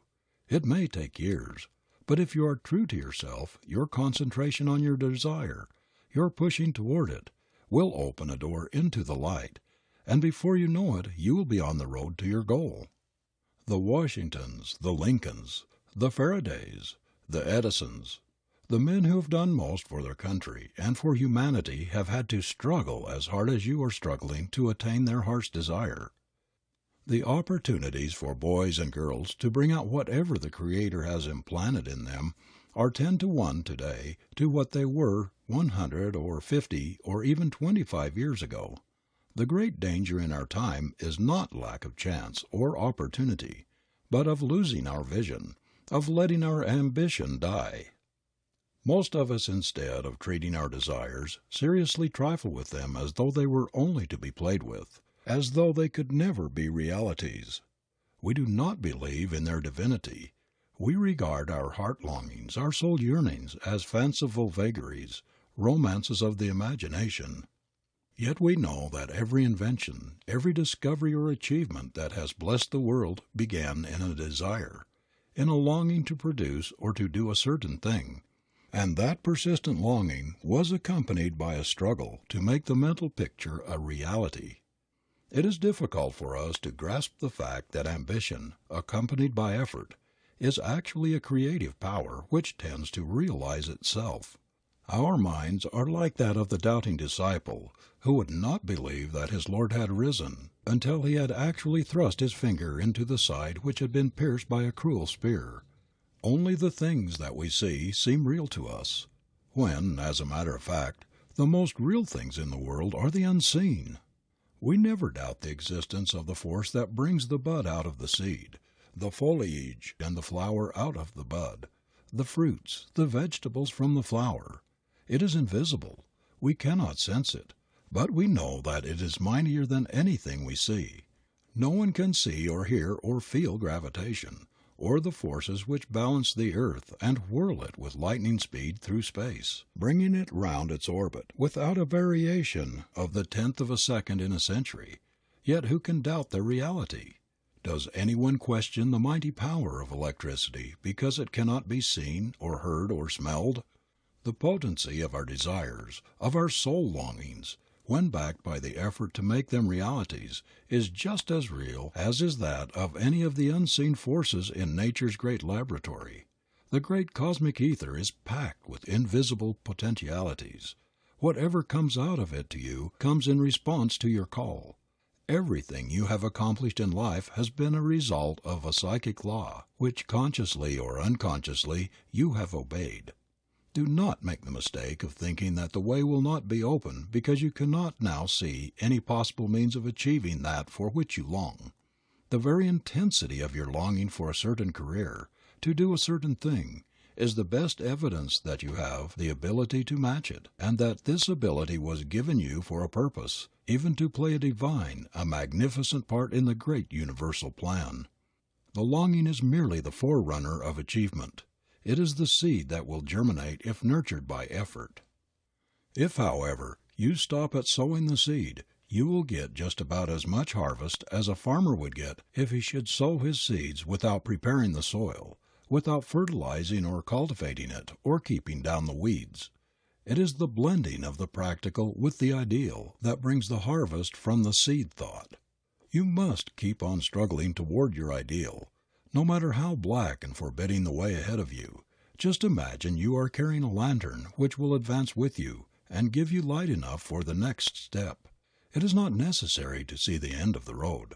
All the light you need is for the next step. Faith in your vision and persistent endeavor will do the rest. There is no doubt that if we do our part, the divinity that has created us, given us an appointed place and a work in the plan of the universe, will bring things out better than we can plan or even imagine.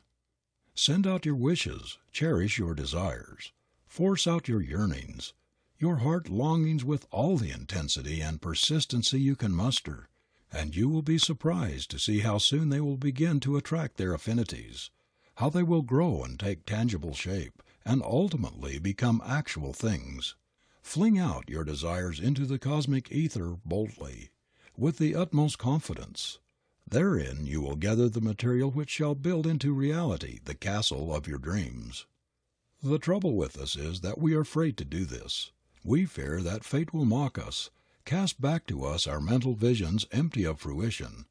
We do not understand the laws governing our thought forces any more than we understand the laws governing the universe. If we had faith in their power, our earnest thoughts and efforts would germinate and bud and flower just as does the tiny seed we put into the earth. Think how the seed must be tended and nurtured before it will give forth the new life. See how the delicate bud has to be coaxed by the sun and air for many months before it pushes its head up through the tough sod to the light. Suppose it were afraid to make the attempt and should say, "It is impossible for me to get out of this dark earth. There is no light here. I am so tender the slightest pressure will break me and stop my growth forever. The only way out of my prison is to push up through this tough sod, and it would take a tremendous force to do that. I would be crushed, strangled, before I got halfway through." But the sun beckons, coaxes, encourages. The bud is moved into attempting the impossible, and behold, a few days it rears its tender head above what it considered the great enemy of its progress. The dark sod, the very thing which it thought was going to make its future impossible, becomes its support and strength. The very struggle to get up through the soil has strengthened its fiber and fitted it to cope with the elements above, with the storms it must meet. Just like this tender plant, you may be hemmed in by seemingly unsurmountable obstacles. You may not see a ray of light through the sod of hard, forbidding circumstances. But hold your vision and keep pushing. In your struggle you will develop strength. You will find sunshine and air, growth and life. You may be shut in by an uncongenial occupation and tempted to lose heart and give up your dreams because you can see no other way to better yourself. This is just the time to cling to them and to insist that they shall come true. Without knowing it, you may be just in the middle of the sod, and if you keep pushing where you are, in season and out of season, you will come to the sunlight and the air, to freedom. There is no human being who doesn't have some sort of a chance. If your present position cramps you, if it does not give you room to express yourself, you can make room by filling it to overflowing, by doing your work as well as it can be done, by keeping your mind steadfastly fixed on the ladder of your ascent. In your mind, you make the stairs by which you ascend or descend. Nobody else can do it for you. The master key which will unlock that cruel door that keeps you back is not in the hand of fate. You are fashioning it by your thoughts. Your next step is right where you are, in the thing you are doing today. The door to something better is always in the duty of the moment. The spirit in which you do your work, the energy which you throw into it, the determination with which you back up your ambition, these, no matter what opposes, are the forces that unlock the door to something better. If you hold to your vision and are honest, earnest and true, there is nothing that can stand in the way of its realization. I have never known a person who was dead in earnest in his efforts to gain his heart's desire who has not finally reached his goal. No great, insistent, persistent, honest longing backed by downright hard, conscientious work ever comes back empty-handed. Desire is at the bottom of every achievement. We are the product of our desires. What we long for, strive for, the vision we nurse, is our great life shaper, our character molder. Very few can realize the close coordination which exists between their visions, their mind pictures, and the actual accomplishments of their career. If I were asked to name the principal cause of the majority of failures in life, I should say it was the failure to understand this, to grasp the relation of thought to accomplishment. The gradual fading out of one's dreams, the losing of one's vision may be traced to this cause. When we first start out in life we are enthusiasts. Our vision is bright and alluring, and we feel confident we are going to win out, that we shall do something distinctive, something individual, unusual. But after setbacks and failures we lose heart, and faith in our vision dies. Then we gradually awaken to the fact that our ambition is beginning to deteriorate. It is not quite as sharply defined as formerly. Our ideals are a trifle dimmed, our longings a trifle less insistent. We try to find reasons and excuses for our lagging efforts and waning enthusiasm. We think it may be due to overwork, because we are tired and need a rest, or because our health is not quite up to standard, and that by and by our former intense desire to realize our dreams will return. But the whole process is so insidious that before we realize it our fires, for lack of fuel, are quite burned out. Our grip on our vision was not strong enough. We did not half understand its mighty power, when firmly and persistently kept in mind, to help us to our goal. What we get out of life depends very largely on fidelity to our visions. If we believe in them, we will not let them die for lack of nursing.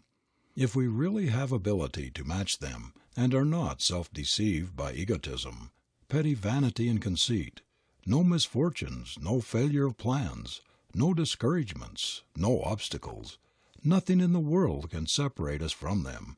We will cling to them to our dying day.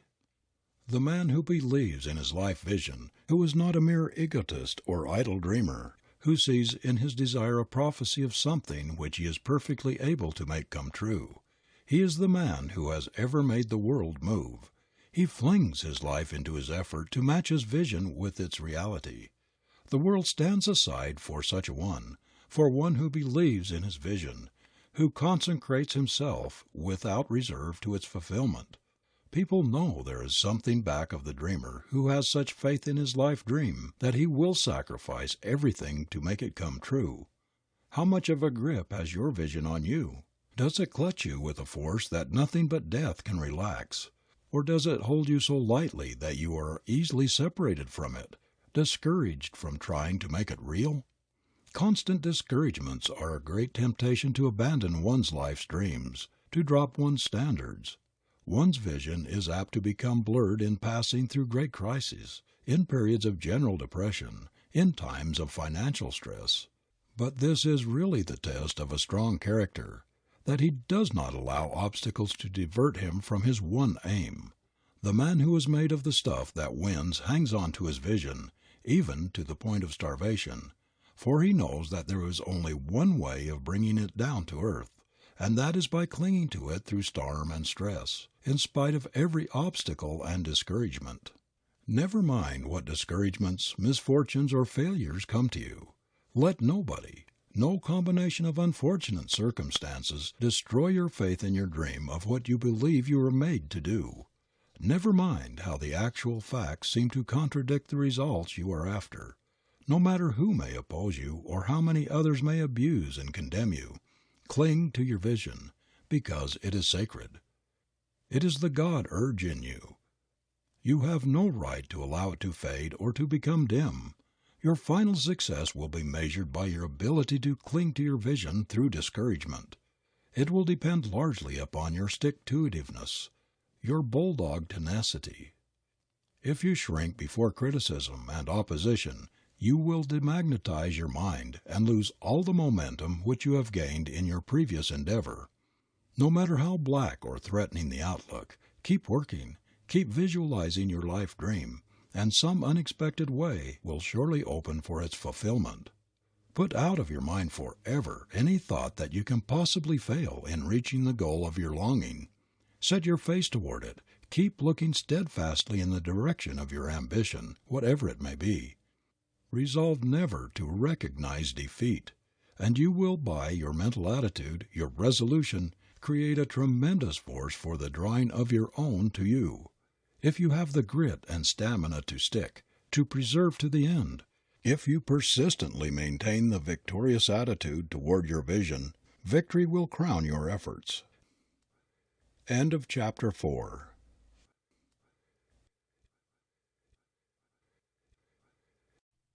Chapter 5. The Victorious Attitude by Orison S Marden. A New Rosary. There is a great significance in that passage in St. Mark. All the things whatsoever ye pray and ask for, believe ye have received them, and ye have. We are bidden to believe that what we wish has already been fulfilled, that if we take this attitude we shall obtain our desire. The benefit we derive from prayer is the harmonizing, poising, balancing of our own mind, putting ourselves into closer communion, into a more vital connection with the Divine Mind, through which we receive a larger supply of our Father's blessings. Prayer is the opening up of the pinched supply pipes of the mind, which shut out the divine inflow. It is the letting into our lives greater abundance from the unlimited supply which continually flows from the source of all sources. "Mary," said a young girl to a Catholic friend, "why do you carry that rosary everywhere, and what possible good does it do you to count those beads over and over?" "Oh," said Mary, "I never could make you understand what a comfort this rosary is to me. When I am tired out or blue or discouraged about anything, or when I long very much for something that it seems impossible I should ever get, I take my rosary and begin to pray. Before I have gone over half of its beads, everything is changed. The tired, discouraged feeling is gone. Or if I have been asking for something I long to have, it doesn't seem nearly so far away as before, and I know that if I don't get just what I ask for, I'll get something better." Those who are too narrow-minded or too prejudiced to see anything good in a creed which is not their own often sneer at the Catholic custom of saying the rosary. To them it is only superstition, nonsense, to repeat the same prayer over and over. These people do not understand the philosophy as well as the religion underlying this beautiful old custom. They do not know the power that inheres in the repetition of the spoken word, and in the influence of the thought expressed. Anyone can prove this for himself or herself. It isn't necessary to get a rosary made of beads. You can make your own, an intangible but very real rosary. And if you say it over, not once or twice a day, but over and over many times, and especially before retiring at night, you will be surprised at the wonderful results. Is it a fault that you wish to correct? Is it a talent or gift you desire to develop and improve? Is it money or friends, an education, success in any enterprise? Is it contentment, peace of mind, happiness, power to serve, power in your work? Whatever it is you desire, make it a bead in your rosary. Pray for its accomplishment. Think of it. Work for its fulfillment, and your desire will materialize. There are many ways of praying. All our prayers are not vocalized petitions to the Almighty. They are also our inspirations, the aspirations of the soul to be and to do. Desire is prayer. The sincerest prayer may be the longing of the heart to cultivate a talent or talents, or the intense desire to get an education, so that one may be of greater service in the world. That which we dream of and struggle to attain, our efforts to make good, these are genuine prayers. When Jane Addams, as a little girl, longed for the power to lift up other little girls and make them happy, when she dreamed of a time when she could be grown up and doing a great work in the service of humanity, she was praying. She was even then laying the foundations of Hull House, and the Hull House of today is an answered prayer. Her whole life from childhood up was a prayer, because it was a preparation for a great and noble work. When the child, Frances Willard, longed and dreamed in her remote Wisconsin home, she was praying and building as surely as in her later years when she was the moving power of the great organization she had brought into being. I always wanted to react on the world about me to my utmost ounce of power, she said, in telling of her early life and aspirations. Lying on the prairie grass and lifting my hand toward the sky, I used to say in my inmost spirit, "What is it? What is the aim to be, O God?" Such noble heart yearnings are, in the truest sense, prayers. The uttered prayer clothed in beautiful language, that which is delivered in the pulpit to be heard of men, may not be a real prayer at all. The collective prayer of the congregation may be a mockery. I have often been in churches where people were repeating prayers automatically, while looking all about the auditorium, watching other people, mentally occupied, while their lips moved in a so-called prayer, in noticing what they wore and how they looked. There is no real praying in such a performance as this. It is not soul expression, not heart talking. It is mere parrot talking. All mechanical mumbling of prayers in our church services is an insult to the Creator, who does not hear prayers which do not come from the heart. Prayer is the heart's sincere desire. What we long for and hope for, we pray for by our very longing and hope. The real prayer may be struggling in the heart without words. It may be a noble desire, a heart longing which no language can express. It may be voiceless or it may not. But the true prayer always comes from the heart, and it is always answered. A remarkable illustration of this is afforded in a story told by John Wesley.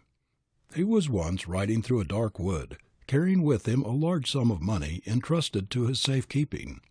All at once a sense of fear came over him, and dismounting from his horse he offered up a prayer for protection. Years afterward Wesley was called to see a dying man. This man told the preacher that at the time he had passed through the wood, so many years before, he, the robber, had been lying in wait to rob him of the money he carried. He told Wesley that he had noticed him dismounting and how, on his remounting and resuming his journey, the appearance of an armed attendant riding beside him had so filled him with awe and a great fear that he had abandoned his purpose. Balzac said truly, "When we are enabled to pray without weariness, with love, with certainty, with intelligence, we find ourselves in instant accord with power, and like a mighty roaring wind, like a thunderbolt, our will cut its way through all things and share the power of God." Everybody prays, because everybody hopes and desires, has longings and yearnings which he hopes will be realized.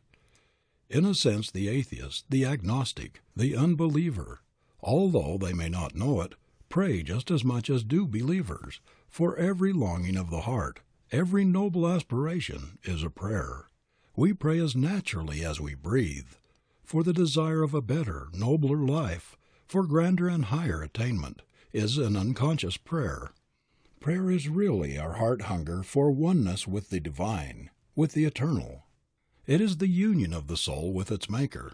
It is literally what Phillips Brooks described it to be, the sluice gate between God and the soul. Many people mistake the very nature of prayer, and complain that it is of no use to pray, because their prayers are never answered. The reason is clear, and is admirably expressed in Irving Bachelor's pithy verses on faith. "Now, don't expect too much of God, it wouldn't be quite fair. If for anything you wanted you could only swap a prayer, I'd pray for yours, and you for mine, and Deacon Henry Hosper, he wouldn't have a thing to do but lay abed and prosper." If all things come so easy, Bill, they'd have but little worth, and someone with a gift of prayer 'ud maybe own the earth. 'Tis the toil you give to get a thing, the sweat and blood and care, that makes the kind of argument that ought to back your prayer. If your prayers come back to you unanswered, it is because they are not backed by the conditions on which the answer to prayer depends, faith and work. You don't get the thing you pray for either because you don't really believe you will get it, or you don't back your prayer with the necessary effort, or because you fail in both requisites. To pray for a thing and not work for it, not strive and do our level best to obtain it, is a mockery. To ask God to give us that which we long for, but are too lazy to help get ourselves, is begging. In answer to our prayers and longings and efforts, we get that which we call out of the universal supply, which is everywhere. Every day some prayer is made visible. Something is wrought out of the invisible, manifested in the actual by those two mighty instruments, prayer and work. But if you think your stumbling block will be removed, or your desire realized without raising a finger to help yourself, you may pray until doomsday without ever getting an answer. Prayer without faith is of no avail, and faith without work is a barren virtue. In the second stanza of a little poem entitled God's Answer, Ella Wheeler Wilcox gives us the answer to the plight of the discouraged, unsuccessful soul who cries that his prayers are not heard, and that no hand is stretched out to lead him to the heights he would attain.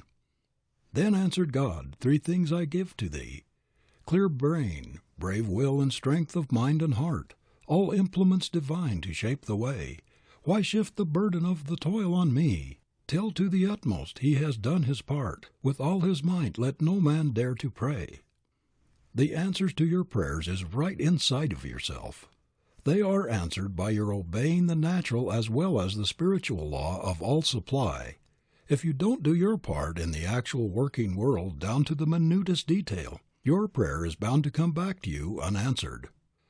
Everything in the universe has its price, a perfectly legitimate one. You can realize what you desire if you are willing to pay the price, and that is honest, earnest, persistent effort to make it yours. The Creator answers your prayer by fitting you to answer it yourself, by enabling you to put into practice the law of demand and supply, the fundamental principle on which answer to prayer is based. You must put yourself in absolute harmony with the thing you pray for. It cannot be forced. You must attract it. Answer to prayer comes only to a receptive mind in a positive condition, that is, in a condition to create, to achieve. The law of affirmation and the law of prayer are one and the same. Affirm that which you wish for, work for it, and it will be manifest in your life. Affirm it confidently, with the utmost faith, without any doubt of what you affirm. Say to yourself, I am that which I think I am, and I can be nothing else. But if you affirm, I am health, I am prosperity, I am this or that, and do not believe it, you will not be helped by affirmation. You must believe what you affirm. You must constantly strive to be what you assert you are, or your affirmations are but idle breath. Make yourself a new thought rosary, not a set of formal prayers, but an original one whose beads shall be your heart's aspirations, your desires to evolve the strong, radiant, successful, happy man or woman the Creator has involved in you. If you are unhappy, crushed by repeated failures and disappointment, suffering the pangs of thwarted ambition, put this bead in your rosary and say it over to yourself frequently. The being God made was never intended for this sort of life. Mary or John, addressing yourself by name. God made you for success, not failure. He never made anyone to be a failure. You are perverting the great object of your existence by giving way to discouragement, going about among your fellows with a long, sad, dejected face, as though you were a misfit, as though there were no place for you in this great glad world of abundance. You were made to express gladness, to go through life with a victorious attitude, like a conqueror. The image of God is in you. You must bring it out and exhibit it to the world. Don't disgrace your Maker by violating His image, by being anything but the magnificent man or woman He intended you to be. Back up every bead or prayer you put in your rosary by an action during the day. Otherwise you might as well save yourself the trouble of stringing your beads. For 'tis the toil you give to get a thing, the sweat and blood and care, that makes the kind of argument that ought to back your prayer. Don't be afraid of thinking too highly of yourself, not in the egotistical sense, but because, the Creator having made you in His image, you must have inherited divine qualities, omnipotent possibilities. It is an insult to God to depreciate what He has made and has pronounced good. If you are a victim of timidity, of self-depreciation, afraid to say your soul is your own, if you creep about the world as though you thought you were taking up room which belonged to somebody else, if you shrink from responsibility, from everything which draws attention to yourself, if you are bashful, timid, confused, tongue-tied, when you ought to assert yourself, turn to your rosary and add another bead. Say to yourself, I am a child of the King of Kings. I will no longer suffer this cowardly timidity to rule me, a Prince of Heaven. I am made by the same Creator who has made all other human beings. They are my brothers and sisters. There is no more reason why I should be afraid to express what I feel or think before them than if they were in my own family. I have just as much right on this earth as any potentate, as much right to hold up my head and assert myself as any monarch. I am my Father's heir, and I have all the rights of a prince. I have inherited the wealth of the universe. The earth and the stars and the sun are mine. I will quit this everlasting self-depreciation, this self-effacement, this cringing habit of forever appearing to apologize for being alive. It is a crime against my Maker and myself. Henceforth, I shall carry myself like a prince. I shall act like one, and will walk the earth as a conqueror. I will let no opportunity pass today for assuming any responsibility which will enlarge me, for expressing my opinion, and for asserting myself whenever and wherever necessary. The specter of this shadow of self-depreciation which has held me back so long, which has darkened my path in life, must go, for I shall walk henceforth with my face toward the sun, so that the shadows of life will fall behind me, and not across my path as before. I am going to face life with a self-respecting, victorious attitude, with a hopeful outlook, for I know that I am victory organized. Hereafter I am going to think more of myself. I am not going to put myself on the bargain counter any longer, by going around as though I had a skim milk opinion of myself. No more of the poorhouse attitude of inferiority for me. I know that I was born for victory, born to conquer. I am going to win out in this great inspiring game of life. If you feel that you lack initiative, if you are not a self-starter, boldly assert the opposite and add the assertion to your rosary. Stoutly affirm your ability to begin things, do them as well as they can be done, and to push them through to a complete finish. Learn to trust the God in you. This trust is a divine force which will carry you through. Never again allow yourself to harbor thoughts of your inferiority or deficiency. Say to yourself, I am going to assert my manhood or womanhood and stand for something. I am going to be a force in the world and not a weakling. I was made to make my life a masterpiece and not a botch. I was created for a great end, and I am going to realize that end. There are forces inside of me which, if aroused and put into action, would revolutionize my life, and I am going to get control of them, to use them. I am going to find myself and use 100% instead of a miserable little fraction of my ability. If you are obsessed with the idea that you are not as bright, that you have not as much ability as most other people, if you have been called dull, dense, stupid by your parents and teachers until you have lost confidence in yourself, if you have been dwarfed by the suggestion of inferiority, either through what others have said to you or the thought you have held of yourself, you must change all of this. You must assert your ability and hold tenaciously the ideal of the able, efficient man or woman you long to be, and that it is in you to become. You must not only affirm your power to be that which you wish, But you must replace the picture of your inferiority with the ideal of wholeness, of completeness, of the man or woman the Creator intended you to be. Cling to this ideal of yourself, assert your superiority, and you will soon drive out the dwarfed, inferior, defective image which others or your own false thoughts have established in your subconscious. Holding the truth, the perfect ideal in mind will give you confidence, assurance to do the thing you are capable of doing. Thousands of students have failed to pass examinations, not because of inability to answer test questions, but because of fear, loss of self-confidence engendered by the blighting suggestion of inferiority. This is especially true of high-strung, sensitive natures. If you brood over the failure suggestion, if you visualize an inferior picture of yourself, you will become obsessed with the failure idea, with the thought of your inefficiency, and make it well nigh impossible for you to succeed in any undertaking.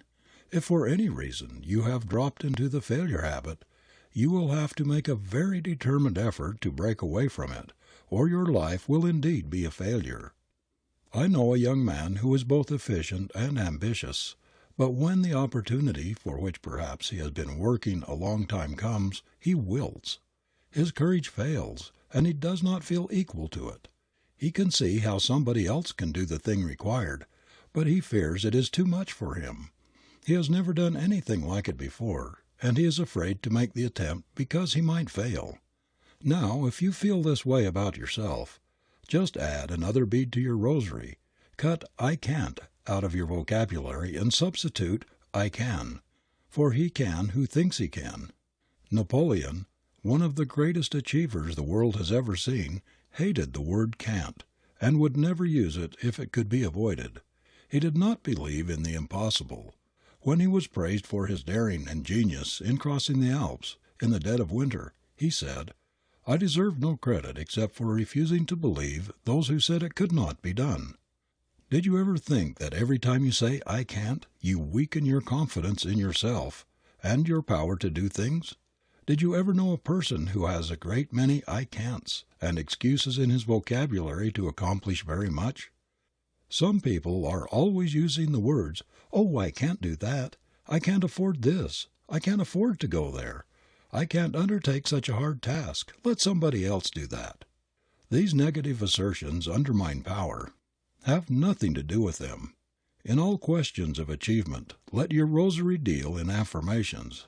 Instead of "I can't," say "I can," "I must," "I will." Begin what you fear to undertake, and half its difficulties will vanish. If you are vexed, worried, and, like Martha, troubled about many things, if you are suffering from all sorts of discord, if you are not feeling well, you will get great comfort from turning to your rosary and repeating some of the blessed biblical promises. "Neither shall any plagues, discord, or harm come nigh thy dwelling. This is the promise to him that dwelleth in the secret place of the Most High. I will restore health into thinking, and I will heal thee of thy wounds. He that dwelleth in the secret place of the Most High shall abide under the shadow of the Almighty. The Lord is my refuge, my fortress. In him I will trust. Thou shalt not be afraid of the terror by night, nor for the arrow that flieth by day. Surely he shall deliver thee from the snare of the fowler, from the pestilence that walketh in darkness. He shall cover thee with his feathers, and under his wings shalt thou trust." The contemplation of God and the frequent repetition of these beautiful biblical passages will increase your faith and your consciousness of oneness with the Infinite. Make it a rule never to affirm your health, your success, or yourself what you do not wish to be true. Don't say that you feel rocky, that you are used up, played out, that you feel miserable, that you don't feel like doing anything. Never tell people of your aches and pains, for every repetition means etching the black pictures of these conditions deeper and deeper into your consciousness. Instead of thus intensifying them, say to yourself, "The power that created and that sustains me every instant of my life, repairs, renews, restores, cures me. I am health, I am vigor, I am power, I am that which I think I am." Refuse to see or to hold for an instant an imperfect, discordant sin or disease marred image of yourself. Do not harbor a suggestion of your inferiority, physically or mentally.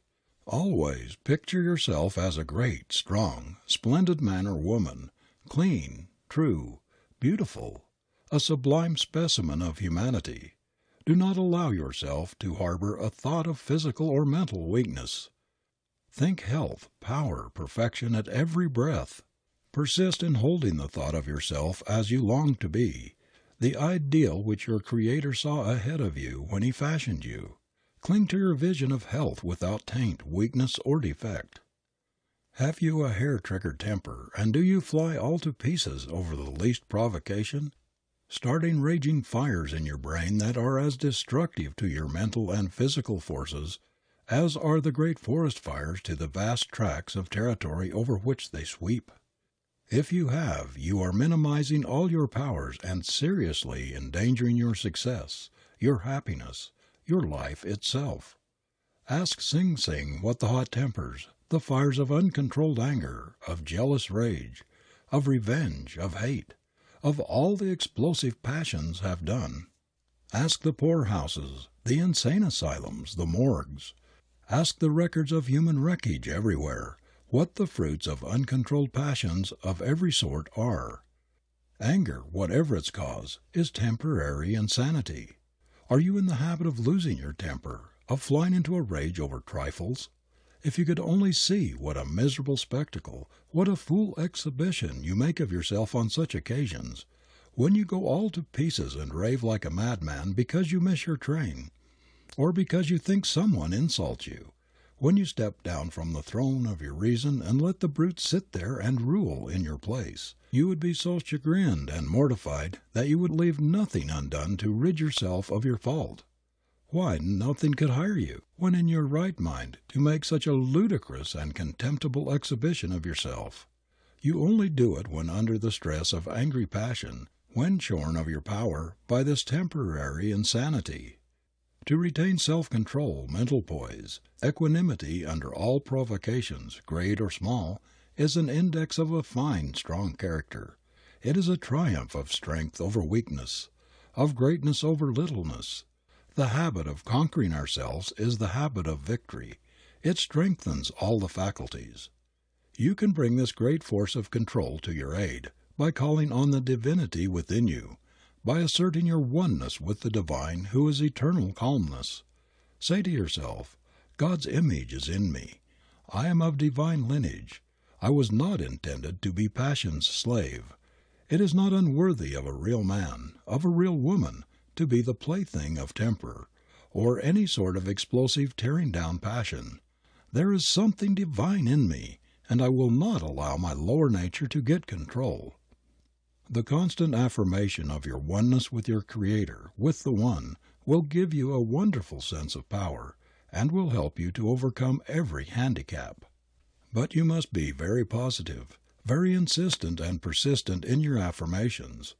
No matter what fault you are trying to overcome, or what good quality you are anxious to acquire, there must be no weakness, indecision, or vacillation in your affirmations or your efforts. If you are cursed with the fatal habit of indecision, if you are a weak vacillator, always taking things up for reconsideration because you are not quite sure that you have done the right thing, if you allow yourself to waver, to doubt the wisdom of your decision, you will be incapable of ever, under any circumstances, arriving at an intelligent conclusion. You can cure the curse of indecision by asserting your power to see clearly. Think quickly and act decisively. If you are in doubt as to what career to choose, if you hesitate in regard to what course you should take in any difficulty, which of 2 or 3 paths you should follow, whatever your problem may be, ask for light and the divine power within will come to your aid and guide you aright. Repeat the I am in every instance. I am positive. I can decide vigorously, firmly, finally. Resolve every morning that you will, during that day, decide things without possibility of recall or reconsideration. First go over the matter to be decided very thoroughly and carefully. In making your decision, use the best judgment at your command and then close the incident. You will secure yourself against vacillation by refusing, after it is thus closed, to wonder whether you have done the wisest thing, by resisting every temptation to open the matter for reconsideration. If you feel that you are a coward somewhere in your nature, you can strengthen this deficient faculty wonderfully by holding the courageous ideal, by thinking and reading about heroic people and things, holding the thought of fearlessness, that you are God's child, that you are not afraid of anything on the earth. Study the stories of heroic lives. Think, act, live the heroic thought. Say, I am a son of God, and I was never made to cower, to slink, to be afraid. Fear is not an attribute of divinity. I am brave, courageous. I am a conqueror. If you are suffering with poverty disease, if your whole life has been stunted by poverty, saturated with poverty-stricken thoughts and convictions, if you have been heading towards the poverty goal, just turn about face and put the law of abundance into operation. Face towards prosperity and success instead of poverty and failure. All the good things you need are yours by inheritance. Claim them, expect them, work for them and pray for them, and you will realize them in your life. Make this last stanza of Ella Wheeler Wilcox's splendid little poem, Assertion, a new bead on your rosary. Repeat it frequently and work cheerfully, confidently, courageously toward its fulfillment. I am success, though hungry, cold, ill-clad. I wander for a while, I smile and say, it is but for a time, I shall be glad. Tomorrow, for good fortune comes my way. God is my Father, He has wealth untold. His wealth is mine, health, happiness, and gold. If you have made fatal mistakes for which you have been ostracized from society, if you are morbidly worrying over some unfortunate experience, thus making it bigger, blacker, and more hideous, just thrust it out of your mind, bury it, forget it, say to it, you have no power over me. I will not allow you to destroy my peace and thwart my career. You are not the truth of my being. The reality of me is divine, and you cannot touch that. I can and I will rise above all my troubles, make good all my mistakes and errors. From now on I will work with the God within me. I will not be overcome. I will overcome. If you are the slave of a demon habit which has blasted your hopes, blighted your happiness, thwarted your ambition, cast its black shadow across your whole life, say to yourself, I will break away from this vile habit. I will be free and not a slave. If it is impurity, say, I was not made to be dominated by such a monstrous vice. God's image in me was not intended to wallow in this filth. I have suffered long enough from this damnable habit, which is undermining my health, killing my chances of success in life, and lowering me below the level of the beast. I am a child of the Infinite, sent here to make a worthy contribution to humanity, to make good. I am going to make good. I am going to free myself from this base habit and recover my self-respect, my manhood, at any cost. I am going to be a man, not a thing, a son of God, not of the devil. Continually flood your mind with purity thoughts and affirmations which will neutralize your sensual desires. Repeat again and again your determination not to allow your life to be spoiled by unrestrained passion. Make such an emphatic and vigorous call upon your better self. Make the demand so appealing that your higher nature will be aroused and will dominate your acts. Say, the Creator has bidden me to look up, not down. He made me climb, not to descend and wallow in the mire of animalism. If it is drink, opium, excessive smoking, or any other vicious habit that is robbing you of manhood and holding you back in life, string this bead on your rosary. I was not made to be dominated by you, a mere weed, an extract of grain, a habit which I forged. I am done with you once and forever. The appetite for you is destroyed. There is something divine within me which makes me perfectly able to overcome you. You are a vile thing, and have disgraced me for the last time. Never again can you humiliate me and make me despise myself. There can be only one ruler in my mental kingdom, and I propose to be that one. I don't propose to allow you whiskey, cigarette, opium, or other drug or devil to ruin my life, to force me to carry in my face the signs of my defeat, the scarlet letter of my degradation, my failure. You have humiliated, insulted me, tyrannized over me long enough, making me confess that I hadn't enough strength of mind to stand up against a single vicious, degrading habit. Now I defy you. Your power over me is at an end. The spell is broken. Hereafter I am going to walk the earth as a conqueror, a victor, not as a slave. I am going to front the world with my head up and face forward. God and one make a majority. I am in the majority now. There is no inferiority or depravity about the man God made.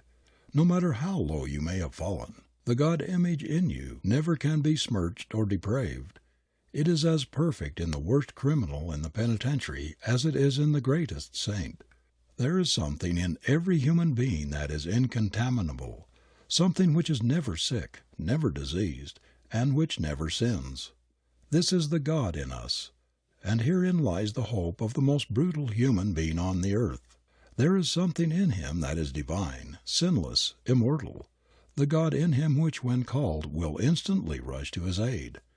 If you feel that you have wandered very far from your God, that you have gotten out of the current which runs heavenward, just repeat to yourself such things as this: "Nearer, my God, to Thee, nearer to Thee."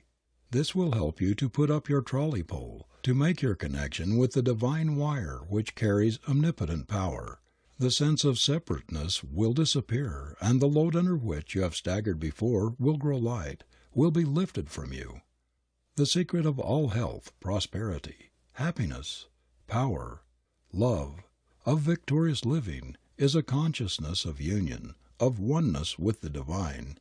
This is the secret of all human blessedness. When you are in this Godward current you are near to God. You cannot fear, for you can know that no harm can come to infinite power. The closer we are to divinity, the greater our strength and efficiency. What makes us weak and inefficient is that we have shut off this power by our wrong thinking, vicious living. Your life will take on a new meaning, a diviner dignity, when you consciously realize your at one-ment with the great creative, sustaining principle of the universe. Nothing will be of more help to you in achieving this great result than the constant daily use of your New Thought Rosary. It will help you to put further and further away the things that make you weak, that make you think you are a mere puppet, at the mercy of a cruel fate, which tosses you about in the world regardless of your own birthright, desires, and volition. You can make each bead prayer an affirmation to lead you closer and closer to the source of all things. Whether it be the overcoming of a vicious habit, the strengthening of some defect or deficiency, the getting away from poverty and despair, whatever you desire, you can repeat your affirmation concerning it, silently if with others, audibly when you're alone, until it becomes part of you. Especially repeat the beads of your rosary which fit your greatest needs before retiring to sleep. If you have been demagnetizing yourself, neutralizing your hopes, your ambition, and your efforts by your black, vicious outlook upon life, by your doubts and worries, your fear of poverty, of sickness, of misfortune, of death, put these things out of your mind and say, God is my helper. God is my supply, I cannot want. God is my shepherd, I cannot lack. I must live in full realization of my oneness with infinite life. Each one of us is a part of the living God, and we are powerful, victorious, and happy in just proportion as we realize our oneness with Him, and weak, abject, and miserable just in the degree we separate ourselves from Him, the All-Source, the All-Supply. End of chapter 5.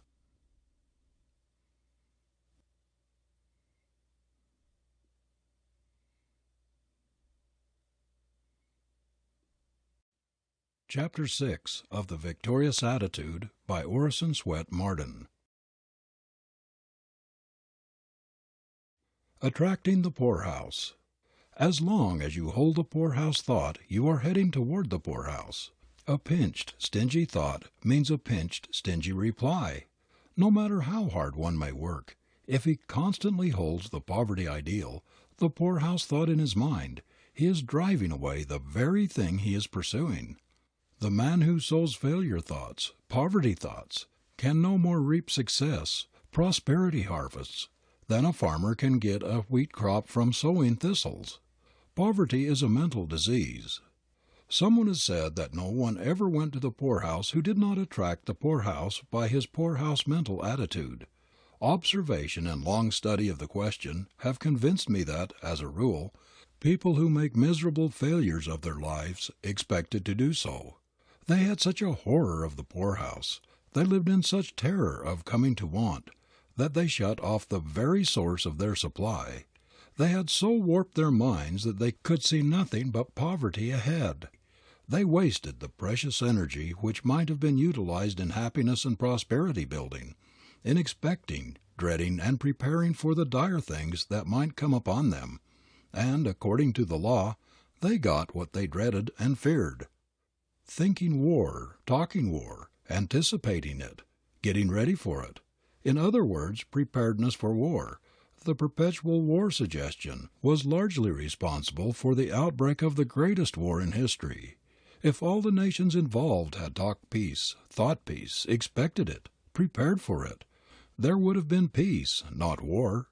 So long as people talk poverty, think poverty, expect it, get ready for it, they will have poverty. Preparedness for poverty, expecting it, attracts it, confirms poverty conditions. We are constantly drawing to ourselves that which we expect. If you are sending out a perpetual poverty thought current, a doubt current, a discouragement current, no matter how hard you may be working in the opposite direction, you will never get away from the current you set in motion. The sort of thought current you generate will flow back to you. Everywhere we see people trying hard to get on, struggling early and late to better their condition, and yet never expecting or even hoping to be prosperous. They do not believe they are going to get what they are working for, and they do not. A typical example of those who keep themselves in the poverty current is a woman I know who is constantly affirming her inability to better her condition. She answers her better-off friends who tell her that she ought to have this and that by saying, "Oh, it is all very well for you rich folks to talk this way, but these things are not for me. We have always been poor, and I suppose we always shall be. We can only have the bare necessities of life, and are fortunate if we get these. Of course, I might indulge in a little treat for myself and the children now and then, but that would be extravagant, and I must save for a rainy day." Now, I have no quarrel with people who save for a rainy day. It is the part of prudence to be prepared for all emergencies. It is a splendid thing to save for spending, for enjoyment in our later years. But people who begin early to provide for the rainy day, and who deny themselves every little pleasure and enjoyment for the sake of adding to this provision, fall into the habit of pinching themselves, and usually continue to do so through life. This woman limits her supply by her conviction that every cent she can spare must go to the rainy day fund, because she is always going to be poor. She assures herself and others that she is never going to have the things she would like to have, because of her poverty, and so she starves the lives of herself and her boy and girl in anticipation of a day of possible want. She is a type of a multitude of men and women who settle down to their poverty, become half reconciled to its limitations, and do not make a strenuous effort to get away from it. That is, they never dream of exercising their creative positive thought, but continue to live and to realize in their conditions the negative, destructive poverty thought.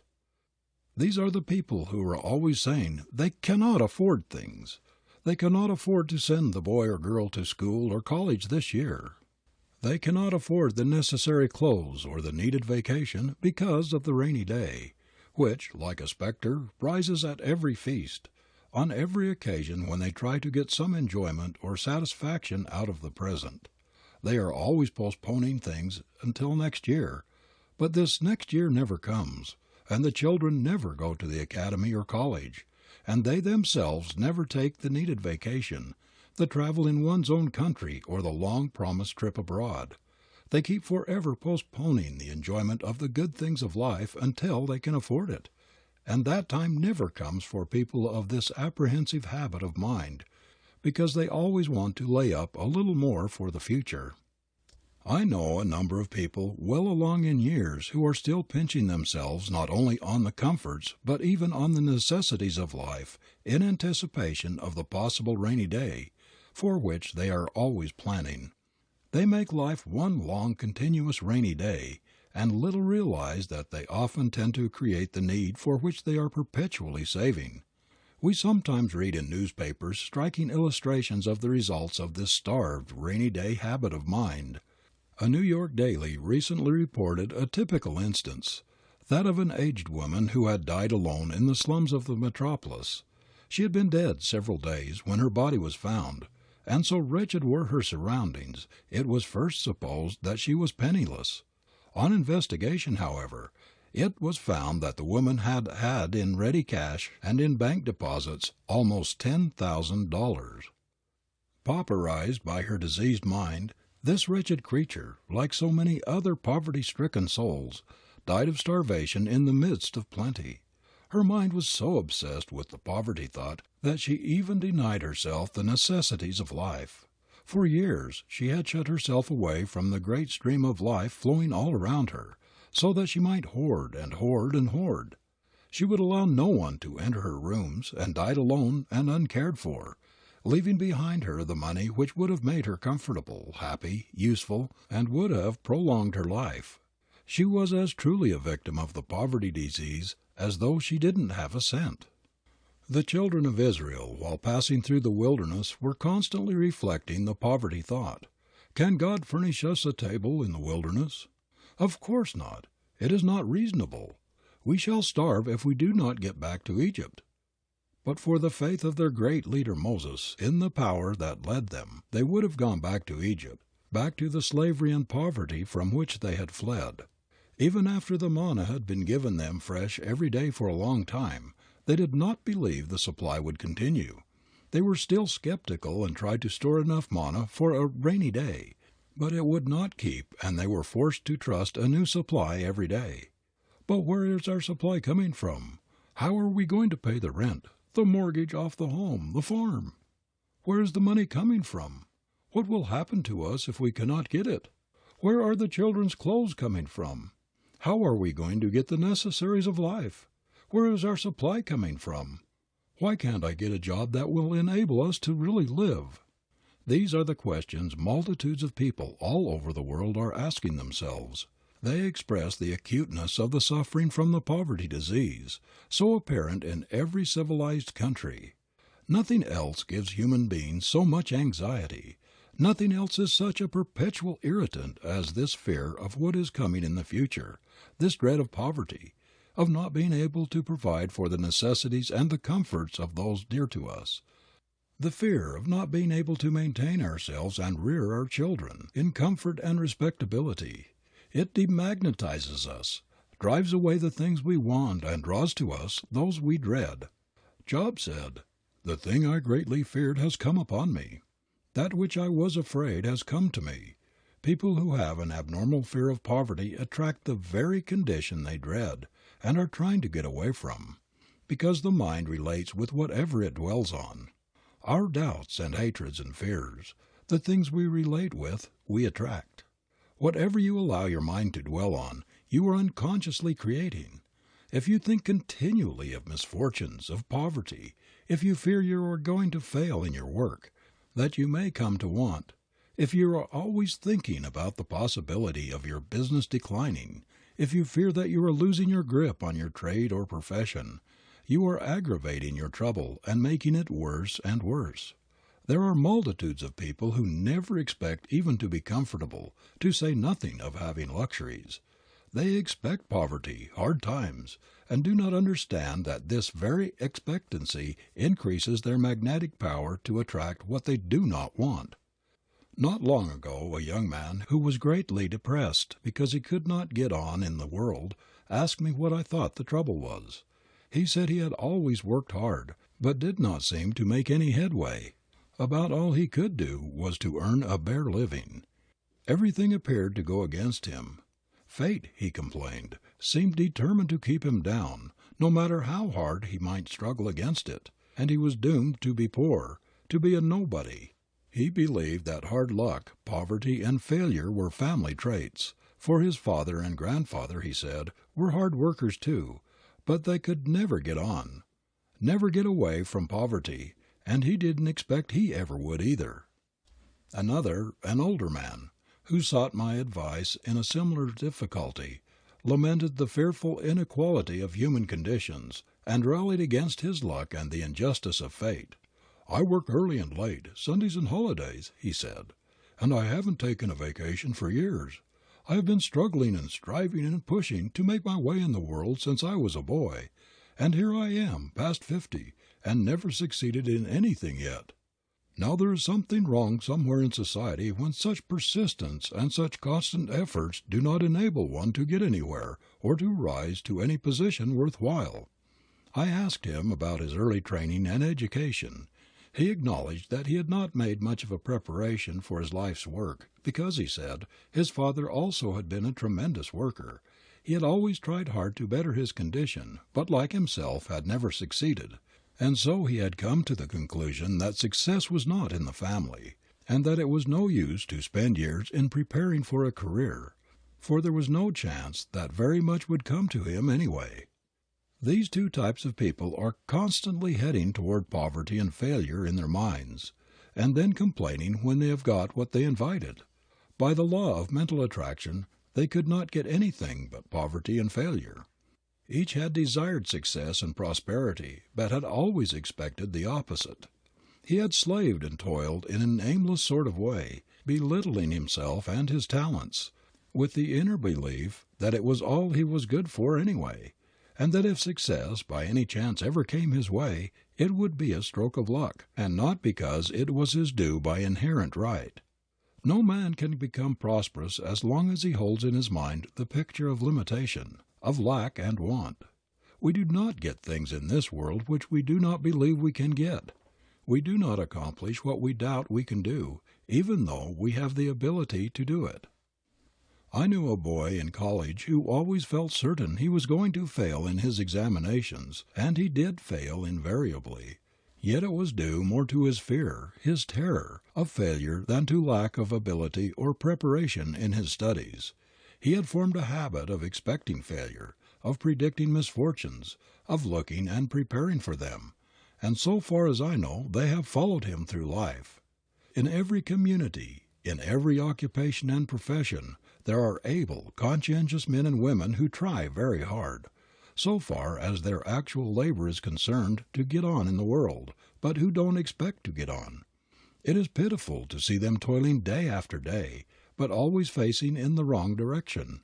They are working for success in their vocations, working for a competence for themselves and their families, but all the time expecting failure, anticipating poverty, living in an atmosphere of mental penury. There is no law of philosophy by which you can possibly produce just the opposite of what you are holding in your mind, what you are concentrating on. If you are thinking down, if you are afraid, or worried, if you have fears and doubts, if you keep visualizing, thinking, talking hard times, panics and financial crisis, your business will shrink and shrivel accordingly. If on the other hand you have confidence, expectation of better things, if you are convinced that conditions are going to improve, you set in motion a thought current that will back your efforts with an irresistible force. But a thought current saturated with the fear of failure, with doubts and discouragement, will neutralize your most strenuous efforts. Instead of starting on their active careers with the victorious attitude, with the idea that their careers are to be a triumphal march, many, if not the majority of youths, begin with the impression that they are not victory organized. This is because they have lived in a failure atmosphere and have absorbed the poverty idea. They have been reared with the fear of failure in their minds, a dread of poverty, a terror of coming to want. Write it in your heart that a beneficent Creator, who planned a universe full of good things for our use and enjoyment, never meant that we should starve or be miserable. If we are unsuccessful, unhappy, it is because of our attitude toward God and life.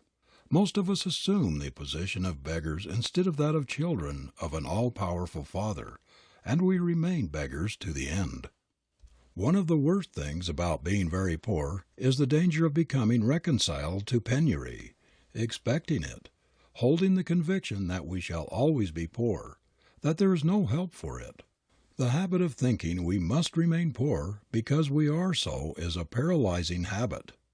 Whatever we have accustomed ourselves to for any length of time tends to become a fixed mode of life. Multitudes of people have become so accustomed to their poverty environment, so used to taking it for granted that they are going to remain poor, that they do not take the necessary steps to get away from poverty, and they do not even know that the first step must be a mental one. Instead of this, they are all the time affirming their poverty, getting more and more deeply embedded in the poverty condition by their poverty thoughts and convictions. In the early years, multitudes of children are saturated with the poverty suggestion. They breathe a poverty atmosphere. They hear poverty talk perpetually. They acquire a poverty vocabulary. Their fathers and mothers are always talking poverty, bemoaning their hard conditions, complaining that they were born poor and must die poor. Children reared in such a mental environment get a sort of poverty habit from which it is very difficult to get away. The facing toward poverty and despair, heading toward hopelessness and failure, is the worst thing about poverty. The fixity of their conviction that they cannot get away from poverty, their resignation to it, their firm belief that they can never rise into prosperity, these are the most distressing things about the very poor. There is a tremendous difference between the prospects as well as the mental attitude, and the facial expression of a poor boy on a farm who dreams of the day when he can go to college, who pictures himself there, who believes with all his heart that his dream will be realized, and the prospects, the mental attitude and face of another boy similarly situated, who also longs for an education, but has abandoned all hope of ever going to college, or ever getting away from the grinding drudgery and monotony of the farm which he hates. We must change our thought before we can change our conditions. The thought always leads in any achievement. It would be as impossible for the great mass of poor people to improve their position materially while holding their present mental attitude, the present belief that they are always going to be poor, and that they never can do what others have done to get out of their rut, as it would be for the boy who longs to go to college, but who has made up his mind that it is impossible to get a higher education. While they think that all others are lucky and they are unlucky, while they continue talking about their hard fate and thinking that the rich are getting all the good things of the world and that they are getting only the dregs and never will get anything else, why, of course, they will never get anything else. Most poor people have about the same attitude toward poverty that those who are constantly ailing have toward health. Habitual invalids never expect to be really well. They are always anticipating the development of some disease, looking for the symptoms, imagining that they are going to have this or that physical disability or disease. The way to have health is to think it, to expect it, to visualize it, to realize that health is a positive, everlasting fact, and disease only negation, the absence of health, which is brought about largely by a wrong mental attitude, by self-thought poisoning, by disobeying the laws of health. If we are going to be well, we must think vigorous, robust, cheerful, health thoughts, and we must observe the laws of health. We shall have the same degree of health that we give to our mental health model. It is our visualizing of health that brings the expected condition. It is the same with poverty. Not long ago a man told me that he would be perfectly satisfied if he could be assured that he would never have to go to the poorhouse, that he would have enough to provide the bare necessities for his little family. He said he never expected to have anything better. He was satisfied that it was not intended for him to have any luxuries. He had always been a poor man, and he always expected to be poor. Now this is just the thing that kept this man poor, for he was a hard worker.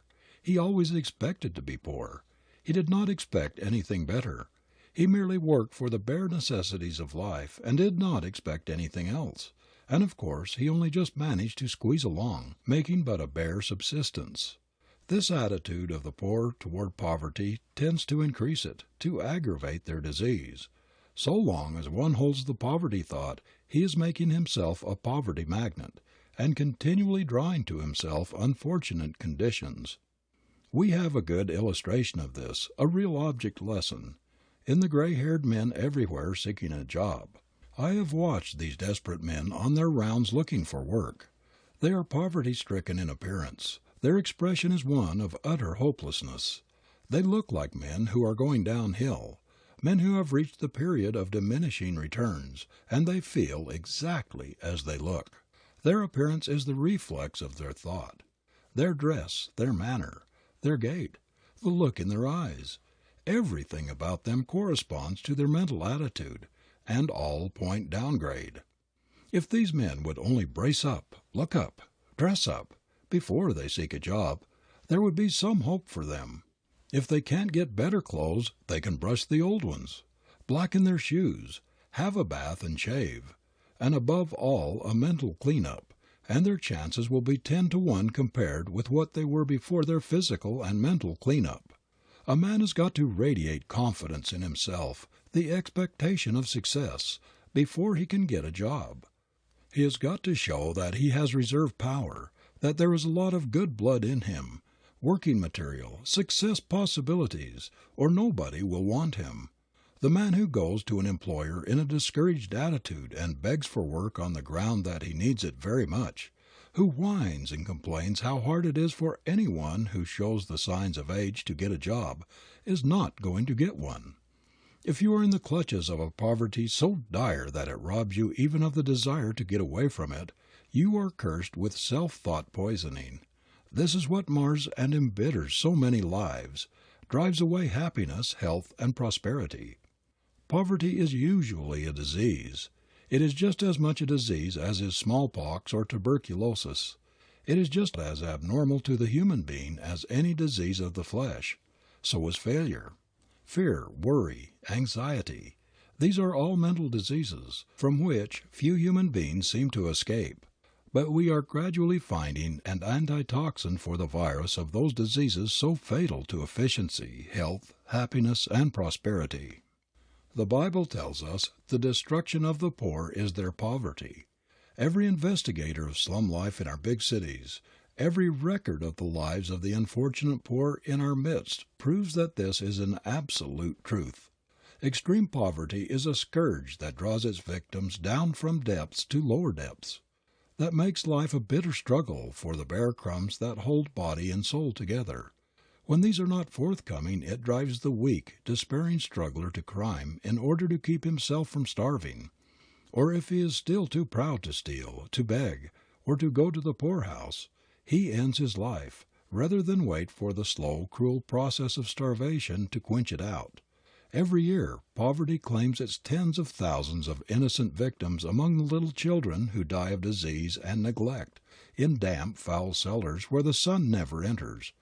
It sweeps them into mills and factories, where, robbed of the rights of childhood, they become warped and twisted men and women, full of bitterness, discontent, unrest, and unsatisfied ambitions and longings. It drives multitudes to crime, to insanity, to death. In short, poverty is responsible for more ignorance and crime, more discontent and unhappiness, more suicides and ruined ambitions, more wrecked hopes and homes than almost anything else. Verily, the destruction of the poor is their poverty. If we are to progress as a race, as a civilization, we must emphatically drive this crushing poverty disease from our midst. Instead of lauding its blessings as some do, it is our duty to get away from it and to help others to do so. The poverty disease, the poverty curse, is not a decree of Providence. It is largely the result of ignorance. Every human being on this earth could be living in comfort if they knew the powers locked up in themselves and were willing to work and make the best use of them. If the poverty antidotes were as generally known as the poison antidotes, there would be no poor people. Human beings in the aggregate are in much the same position regarding the poverty antitoxin as the medical profession in regard to newly discovered antitoxin for some terrible disease. Physicians do not know how to apply it safely and effectively, and until practice has established its great value its use is limited. When the knowledge and the use of the poverty remedy become general the disease will be conquered. As the race becomes more intelligent and better educated, we eliminate a multitude of conditions to which people formerly thought they were born, and that there was no escape from them. Many evils which have been conquered by science and education were at one time regarded as scourges sent by God to punish us for our sins, to chasten us. Diseases which struck terror into the hearts of human beings 100 years ago, and from which they fled in horror, are not feared at all today. Intelligence and science have mastered the great plagues which in the Middle and Dark Ages carried off their terrified victims by the million. We have no fear of those plagues today, because we have obliterated their causes. We know now that the prevention of those frightful epidemics is merely a matter of sanitation, scientific hygiene, intelligent, healthful living. We know that they were scourges forged by ignorance and not judgments of God. Is it not reasonable to believe that having conquered so many of the enemies of the race by intelligent thought and scientific methods, we can conquer them all by similar means? Poverty is a plague, a mental disease, which can be conquered by intelligent scientific methods. We know its causes and we can remove them. They are largely mental. It is not necessary to call in a physician to treat the poverty disease. The sufferer can be his own physician. He can heal himself. If you are afflicted with the disease and want to know how to get rid of it, read the next chapter. End of chapter 6.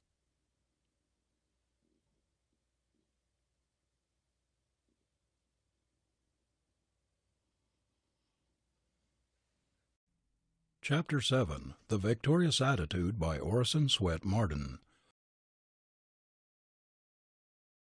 Making yourself a prosperity magnet. Though culture is the most important business of life, the habit of claiming as our own, as a vivid, present reality that which we desire with all our heart, is a magnetic power which attracts the things we long for. The more persistently we hold the prosperity thought, the more we strengthen and intensify it, the more we increase its power to attract prosperity. Thinking abundance, visualizing prosperity, will open up the mind and set the thought currents toward increasing supply. We are so made that about all we get in life is the reflex of what first flows out from us. Whatever thought you send out will draw to you in the material world a corresponding reality. Every human being is a magnet, the attractive power of which may be developed in any desired direction. Each one can so direct this power that he can draw to himself whatever he wills. Before your life can be really effective, you must make yourself a magnet for the things that will make it so. You must learn how to attract, how to draw to yourself all that will help you to succeed in your work, that will enable you to attain your ambitions. If poverty is holding you down, you can conquer it by making yourself a prosperity magnet. We are living in the midst of a stream of inexhaustible supply. It is one's own fault if he does not take from this stream whatever he needs.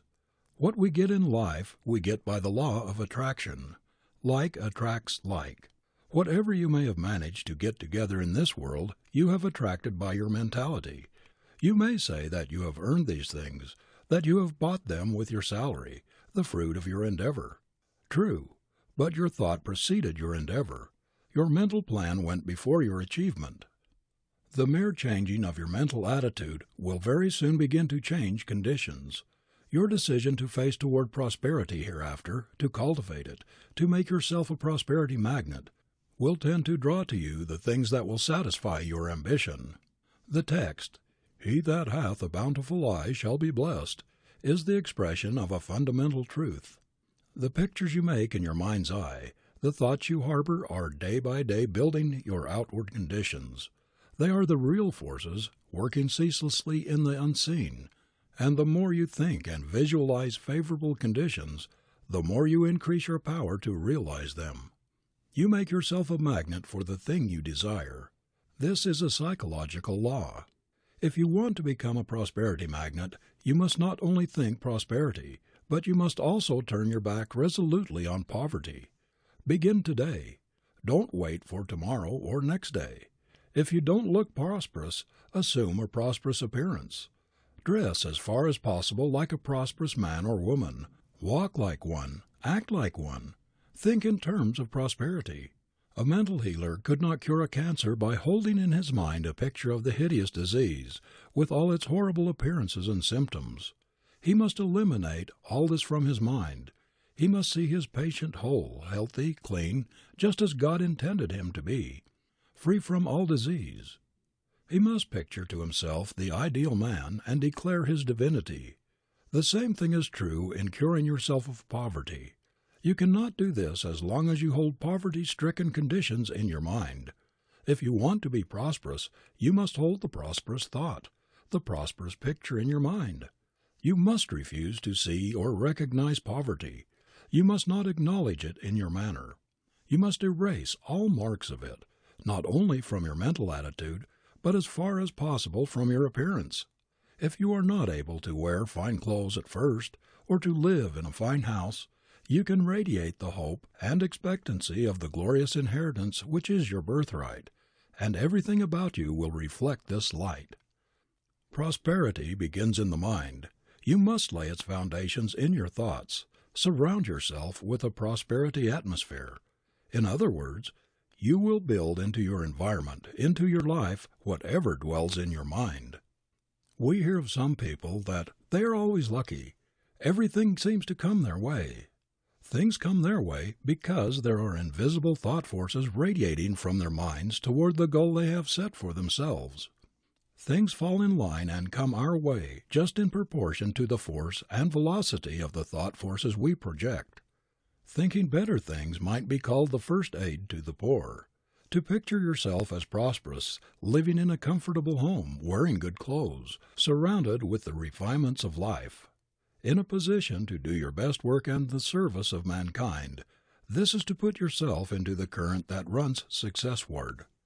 It is a strange thing that most of us believe the Creator will help us in everything but our financial troubles. We seem to think that it is in some way almost sacrilegious to call upon Him for money to meet our needs. We may ask for comfort, for solace in our afflictions, for the assuaging of our griefs and the healing of our diseases. But to implore God to help us to pay the rent, to pay off the mortgage on the home or the farm, does not seem quite right.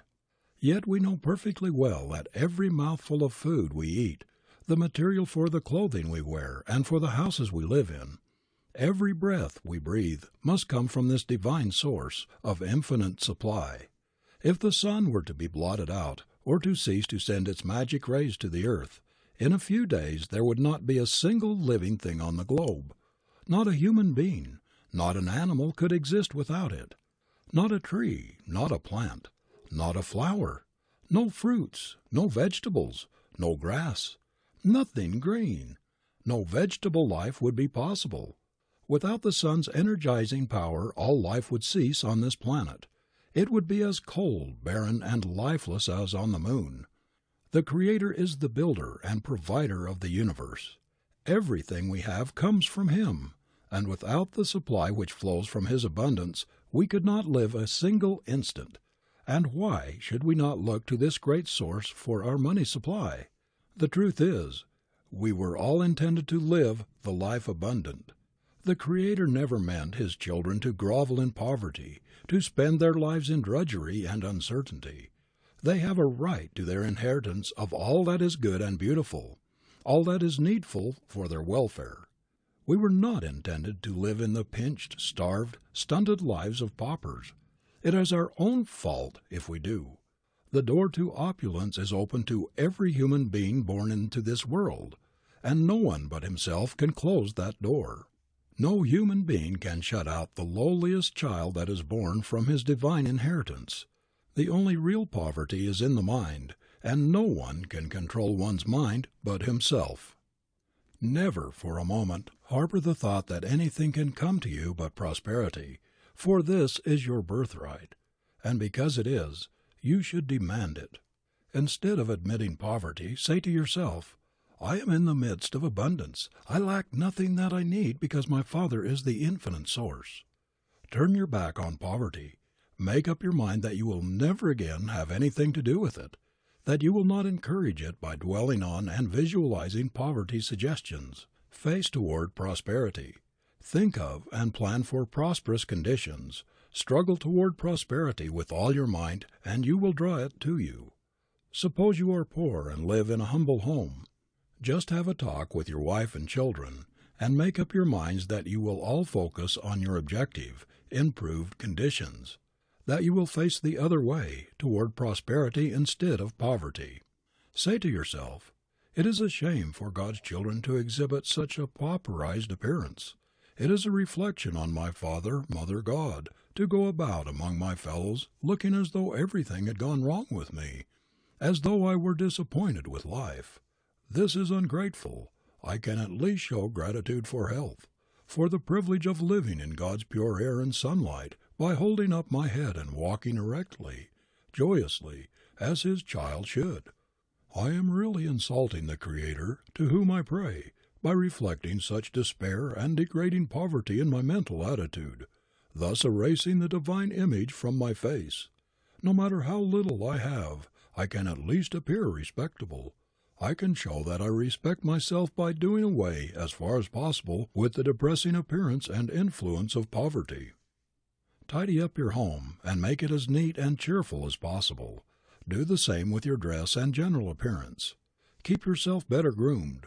Look up, brace up, brush up, struggle up. Surround yourself with an atmosphere of hopefulness and show everybody by the new light in your eyes, the light of hope and expectancy of better things, that there is a change in you. Your neighbors will notice. They will see a change in your home, in your wife, in your children. The change in the mental attitude of yourself and family through facing toward the light instead of darkness, toward hope instead of despair, will make a tremendous change in your whole outlook on life. In this way, you are making yourself a prosperity magnet. You are radiating thought waves of hope, of ambition, of determination. Your new mental attitude is expressed in an erect, manly carriage, in squared, thrown-back shoulders, in a neat, clean appearance, even though the clothing may be old and threadbare, in a winning, forceful, magnetic countenance. You are thus establishing the conditions of success. The positive prosperity thought flows out like wireless current and connects itself with similar thought currents. Hold the prosperity conviction. Work steadily toward your object. See opportunity and success in your vista. Determine to be somebody. Hold firmly to the resolve, and your mentality will direct the invisible magnet of your personality to lift you higher and higher, to attract toward you others who will help you in the direction in which you are moving. If you want a better position, more salary, more money to pay off debts, or to get what you need, whatever it may be, cling with all the power of your mind to the thing you are trying to get, and never for a moment doubt you will get it. You do not inherit poverty, squalor. Lack and want have nothing whatever to do with God's children. Your inheritance is divine, grand, sublime. Poverty is a mental disease, and you carry the antidote to its poison in your mind. You owe it to the One who has given you life, health, who has given you brains to make something of yourself, to improve your situation. As long as you keep yourself saturated with the poverty conviction, you cannot rise out of poverty.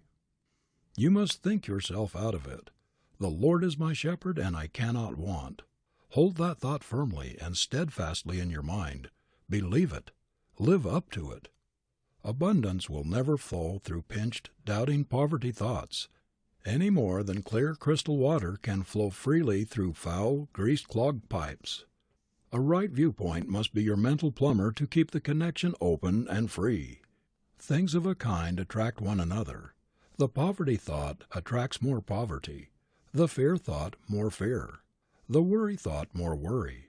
The anxiety thought more anxiety. On the other hand, the faith thought, trust thought, and the confidence thought attract things like themselves. Poverty is a disease that can only be cured by prosperity remedies. The prosperity thought is the natural antidote for the poverty germ. It kills it. The poverty thought cannot exist in the mind at the same moment with the prosperity thought. One will drive out the other. It rests with you which one you will harbor and encourage. Cling to the consciousness of your oneness with the all-supply.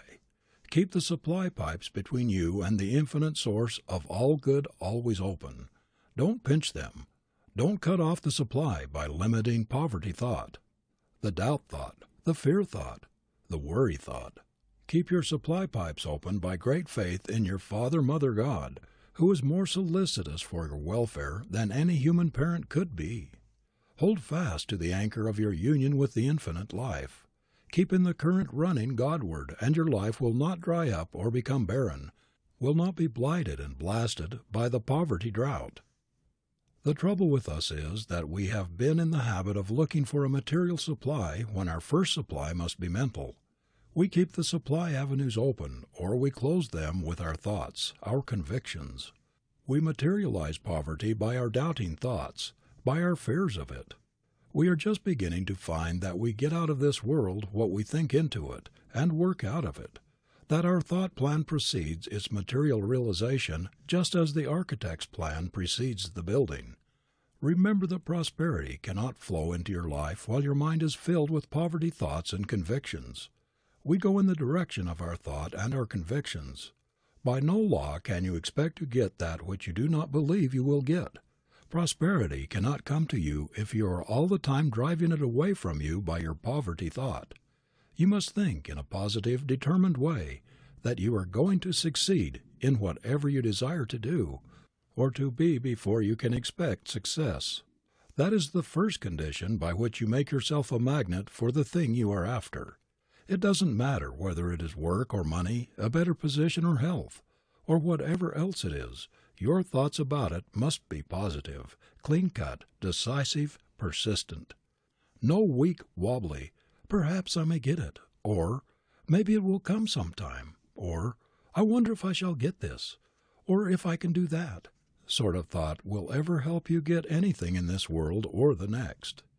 When young John Wanamaker started with a push-cart to deliver his first sale of clothing, he turned on a positive current toward a merchant printship. As he passed big clothing stores, he pictured himself as a great merchant, owner of a much bigger establishment than any of those he saw, and he did not neutralize or weaken this thought current by all sorts of doubts or fears as to the possibility of reaching the goal of his ambition. Most people think too much about blindly forcing themselves ahead. They do not realize that they can, by the power of thought, make themselves magnets to draw to them the things that will help them to get on. Wanamaker attracted to himself the forces that make a merchant prince. Every step he took was forward, to match the vision of his advance with its reality. Marshall Field projected himself mentally out of a little country store into a clerkship in Chicago. Then he thought and worked himself out of his clerkship into a partnership. Still thinking and climbing upward, he next visualized himself at the head of the greatest merchandising establishment in America, if not in the world. His mind always ran ahead. He was always picturing himself a little higher up, a little further on, always visualizing a larger business, and so making himself a magnet for the things he sought. If John Wanamaker had been satisfied with himself at the start, he would have remained in his first little store in Philadelphia, and thus cut off all possibility of becoming what he is, one of the greatest merchants the world has ever seen. If Marshall Field had stopped thinking himself higher up, when the man he worked for in the little Pittsfield store predicted that he would never succeed as a merchant, he never would have been heard from. But Deacon Davis telling Marshall Field's father that the boy would not make a salesman in 1,000 years did not stop him thinking himself ahead.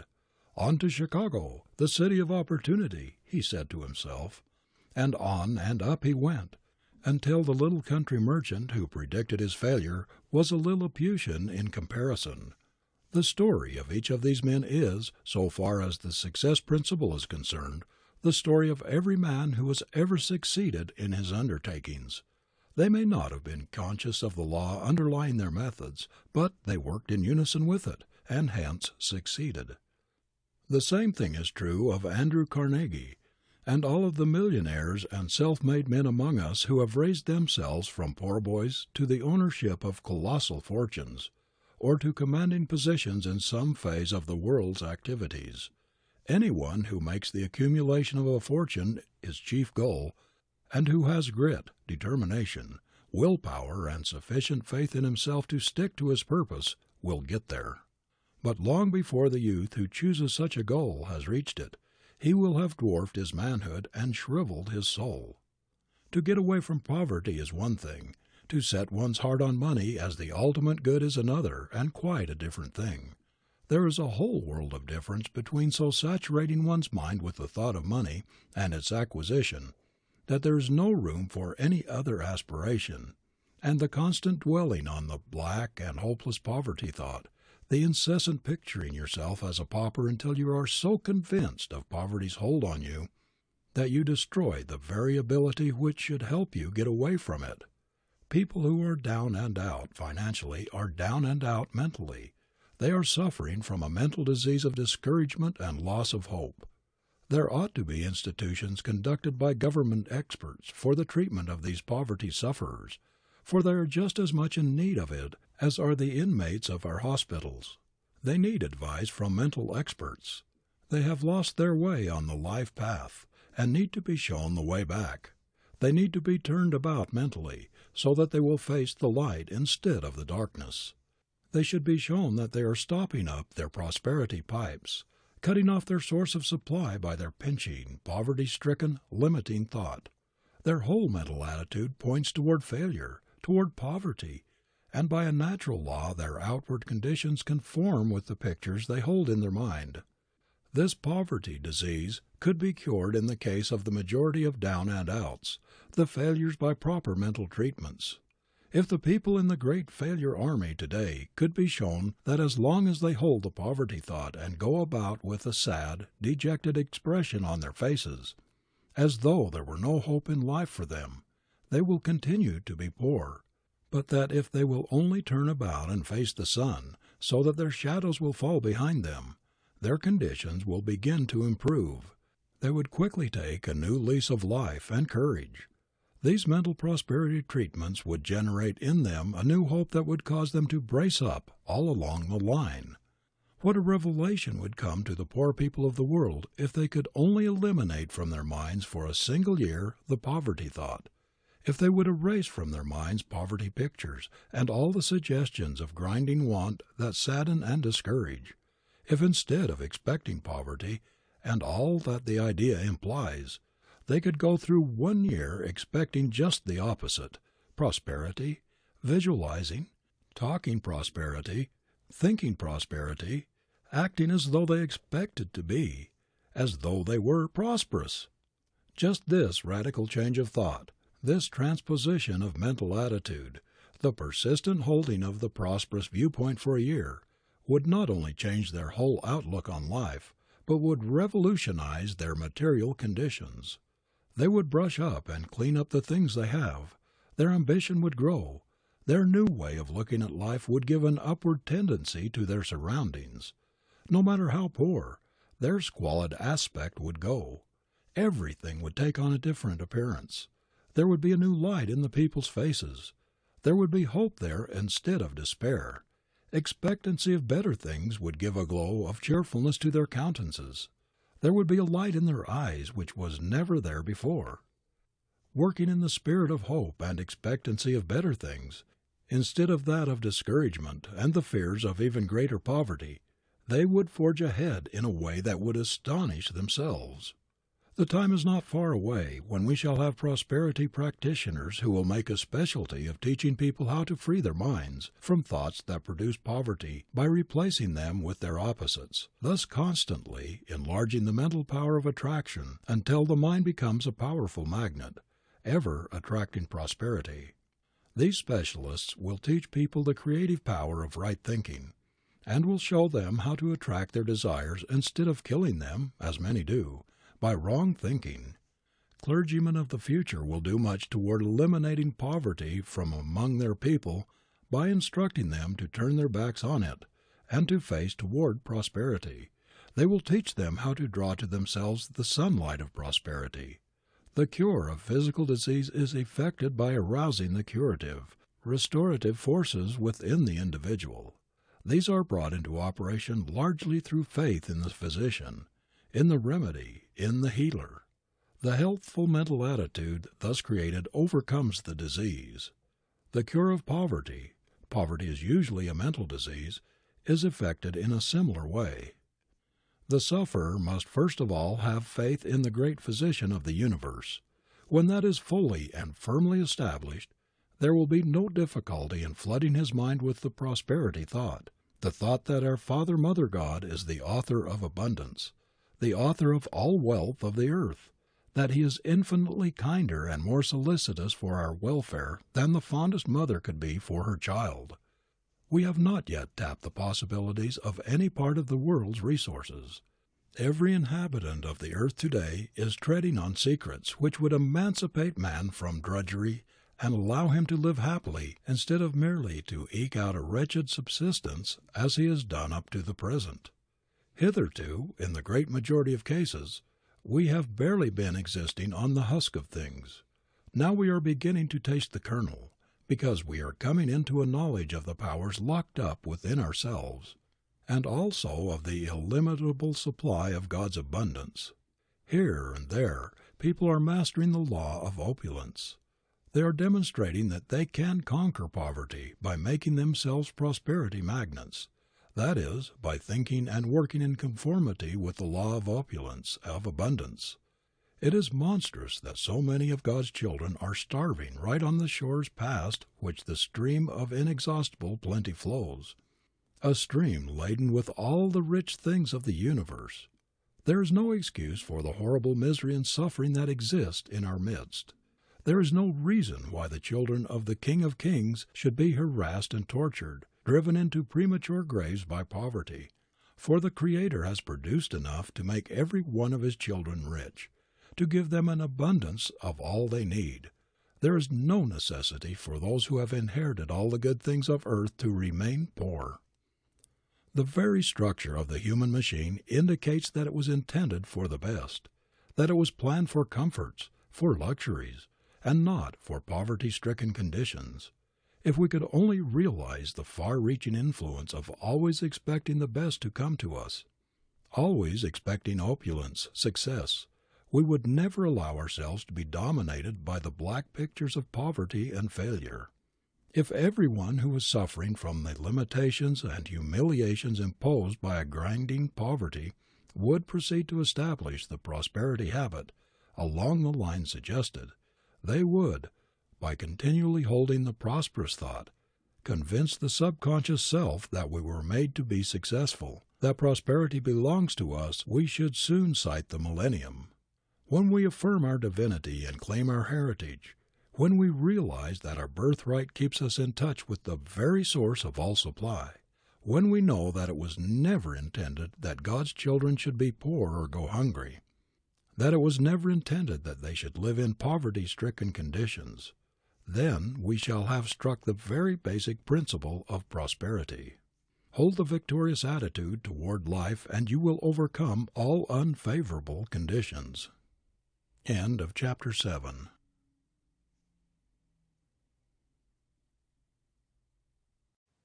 Chapter 8. The Victorious Attitude by Orison S Marden. The suggestion of inferiority.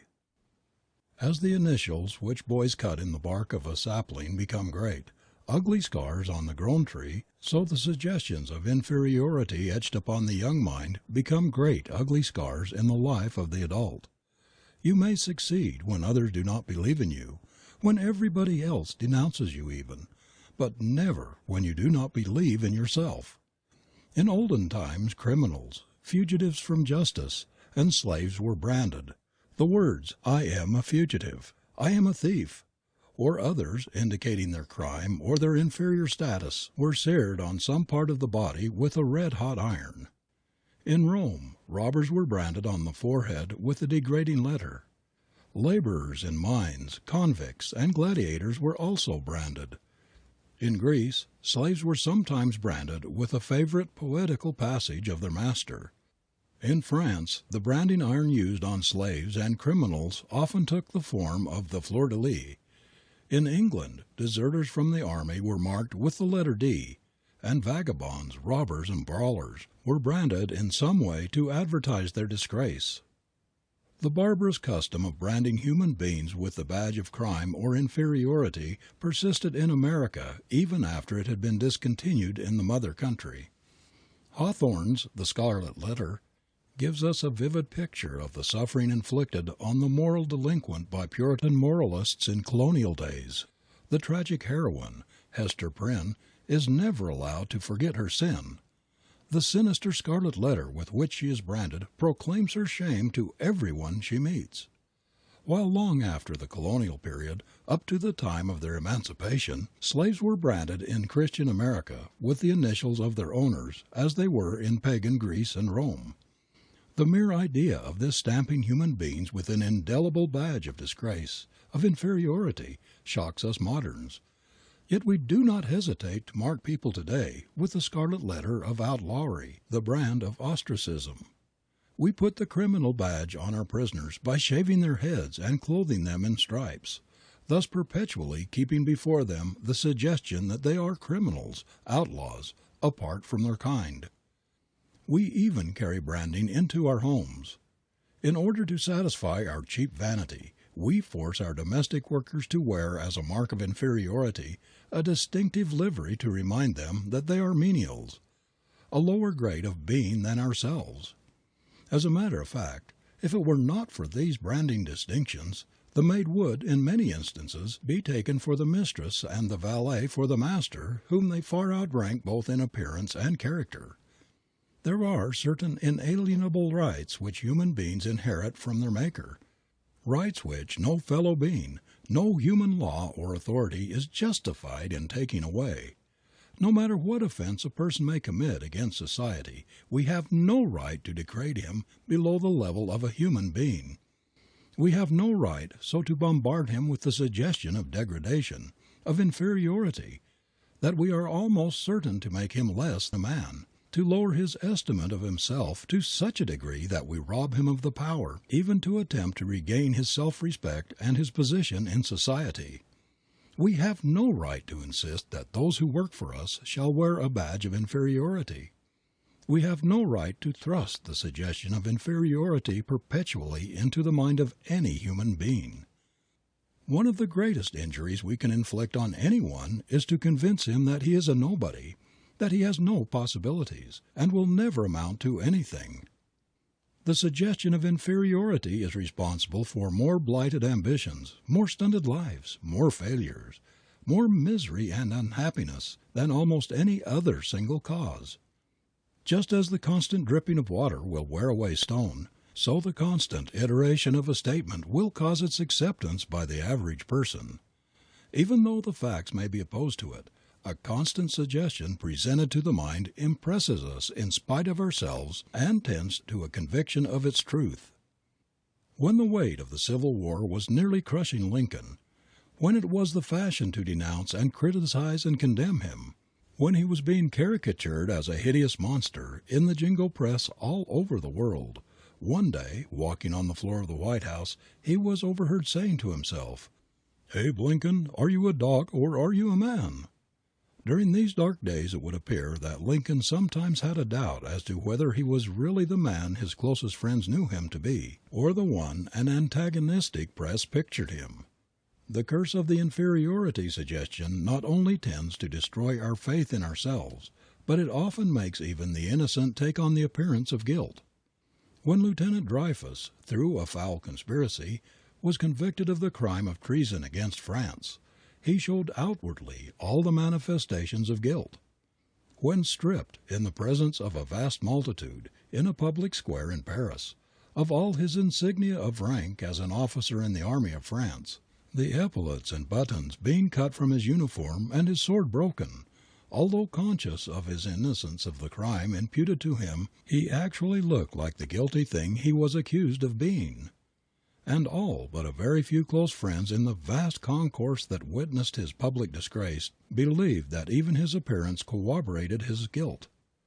The brain of the unfortunate Dreyfus was a wireless receiving station for the hatred, the contempt of millions of people who believed they were looking at a vile traitor who had sold valuable military secrets to Germany. We are all influenced for good or ill by suggestion, but children and young people are peculiarly susceptible to it. The constant suggestion of stupidity, badness, and dullness by teachers or parents, filling a child's mind with the idea that he is a blockhead, always blundering, making mistakes, that he's no good, and never will amount to anything, makes an indelible impression upon his plastic mind. The child naturally looks upon his parents and teachers and accepts what they say as truth. He has implicit faith in their superior knowledge and experience, which seem wonderful to him, and when they tell him he is stupid, dull, slow, or bad, he takes what they say for granted. He makes up his mind that since they say so, he must be a blockhead, and that they are right in thinking he is no good and never will amount to anything. It is criminal for a parent or a teacher to brand a child as dull, stupid, bad, to tell him that there is nothing in him, and that he will never be anybody or amount to anything in life. The effect on a sensitive child is disastrous. Thousands of boys and girls have been stunted mentally, their careers handicapped, and in some instances completely ruined by such cruel suggestions of inferiority. I have known men who kept taunting their sons with what they called their imbecility and stupidity until the lads came to believe that they were partial idiots and could not possibly make anything of themselves. Many of them never did, because they were unable to overcome the conviction of inferiority impressed upon them by their fathers. I remember one quite pathetic instance of a sensitive boy whose slightest mistake evoked a volley of abuse from his father. He would tell him that he was not half-baked, that he was an imbecile, a blockhead, a blunderer, a hopeless good-for-nothing. The little fellow so completely lost faith in himself and became so cowed that he hardly dared look people in the face. He could not be induced to enter his home when there were callers or guests present. He would slink away and hide himself in the shed or barn until they had gone. In fact, he became so morbid that he shrank from association even with other boys and the neighbors whom he had known from babyhood.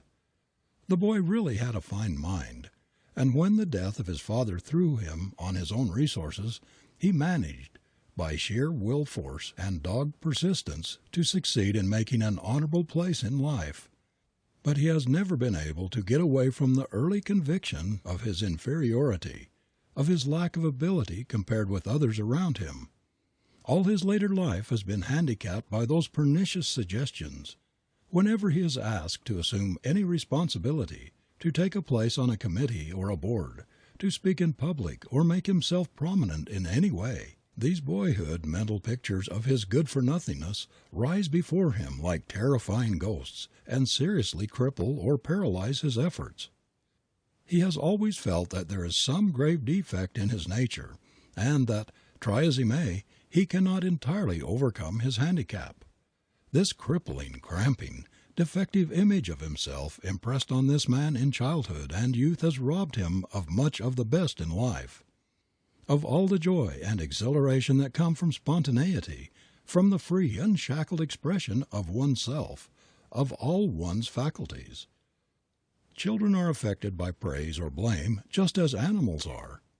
It is easy to kill the spirit of a dog by abuse and ill treatment, so that in a short time he will slink about with his tail between his legs, look guilty and self-depreciatory.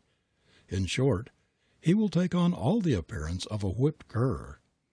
Thoroughbred horse trainers say that after a horse has been beaten or abused a few times, he loses confidence in himself. His spirit is broken, and when he sees the other horses getting neck and neck with him, or perhaps gaining on him a little, he is likely to give up the race. The destruction of self-confidence has caused many a youth with the talent qualities of a thoroughbred to fail in life's great race. There are thousands and thousands of boys who do not develop quickly. Their brains are strong and capable, but they work slowly, and as a consequence, the boys are misjudged and misunderstood by parents and teachers alike. In other instances, the stupidity and dullness for which children are berated are only apparent. They are often the result of timidity, shyness, excessive self-consciousness. The youngsters do not dare to assert themselves. Especially is this true in families where the parental rule is stern and repressive. The children are afraid to speak aloud or to express themselves in any way. The suggestion of inferiority deepens this defect till it becomes a mania. Many of the tragedies of the pernicious ranking system by examinations in our public schools and colleges are the result of an acute sense of inferiority. Every year, quite a number of public school pupils and students in academies and colleges suffer nervous breakdown, become insane, or commit suicide because they fail to pass their examinations.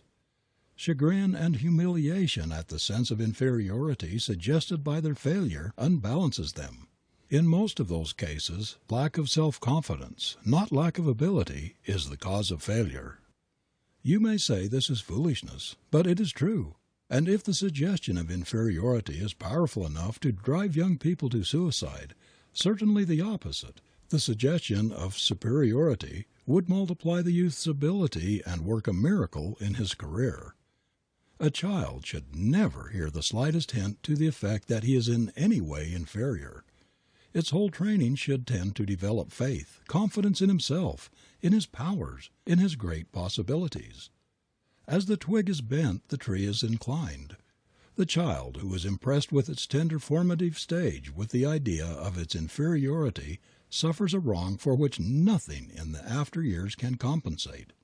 Many young employees, especially if they are at all sensitive, are irreparably injured by nagging, fault-finding employers, who are constantly reminding them of their shortcomings, scolding them for every trivial mistake, and never giving them a word of praise or encouragement, no matter how creditable their work or how well they deserve it. Enthusiasm is the very soul of success, and one cannot be enthusiastic about his work. He cannot take continued pride in it if he is constantly being told that it is no good, that it is in fact disgracefully bad, that he should be ashamed of himself, that he ought to quit if he can't do better. This fault-finding and continual suggestion of inferiority has ruined many a life. A young writer, for instance, gets a serious setback in his early efforts because of severe criticism, an unqualified condemnation of his first book by a reviewer, or the return of his initial manuscript, with an editor's sneering suggestion that he has made a mistake in his calling. Harsh critics, editors, and book reviewers have deterred many young writers from developing their talent.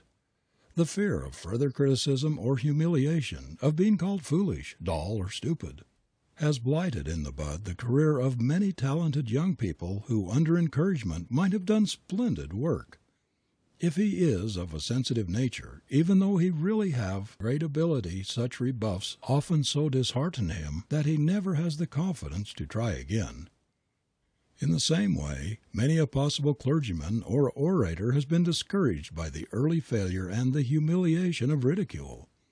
In other words, unless a youth is made of very strong material and has a lot of pluck and indomitable grit, the suggestion of inferiority, perpetual nagging and discouragement may seriously mar his career.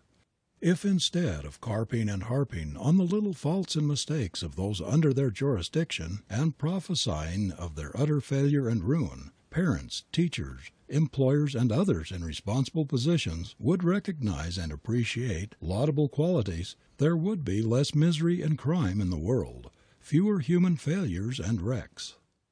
The perpetual suggestion of inferiority holds more people back from doing what they are capable of than almost anything else. In the Old World, China, Japan, India, in England and other European countries, for example, who can measure the harm it has done in the form of caste? Think of what superb men and women have been held down all their lives, kept in menial positions, because they were reared in the belief that once a servant, always a servant, that because their parents were menials, they must also be menials. What splendid brains and fine personalities we see serving in hotels, restaurants, and private households in Europe, often much superior to the proprietors themselves. Saturated with the idea that the son must follow the father's footsteps, though they may be infinitely superior in natural ability to those they serve, these men remain waiters, butlers, coachmen, gardeners, or humble employees of some sort. No matter what talents they possess, they are held in leash by the ingrained conviction of generations that the accident of birth has decided their position in life. They are convinced that the barriers established by heredity and by caste and outworn feudal system are insurmountable. How delightfully the gentle humorist Barrie satirizes this old world condition in his play The Admiral Crichton. How skillfully he portrays the clever and resourceful butler, Crichton, who in the crucible of a great emergency proves himself a born leader, a man head and shoulders above the noble lord his master. When the yacht carrying the master and his family, Crichton and some other servants, is wrecked, they escape with their lives to a desert island. In their desperate plight the barriers of caste are broken down, and master and man change places. Removed from an artificial environment, where hereditary rank and wealth determine the status of the man, nature unmistakably asserts herself, and Crichton, by the tacit consent of all, becomes leader. By the force of his inborn ability he controls the situation. He commands, the others obey. Yet when they are rescued by a passing ship and brought back to England, old conditions at once resume their sway. Crichton, without a murmur or thought of change, falls back to his former menial position, and all goes on as before. While we Americans laugh at or severely criticize and denounce the snobbishness of class distinctions in other countries, we are guilty of similar snobbishness, especially in regard to one section of our fellow Americans, the Negro race. No matter how highly educated, how able, how refined or charming a man or a woman, if he or she has but a drop of Negro blood, we brand him or her with the stigma of race inferiority.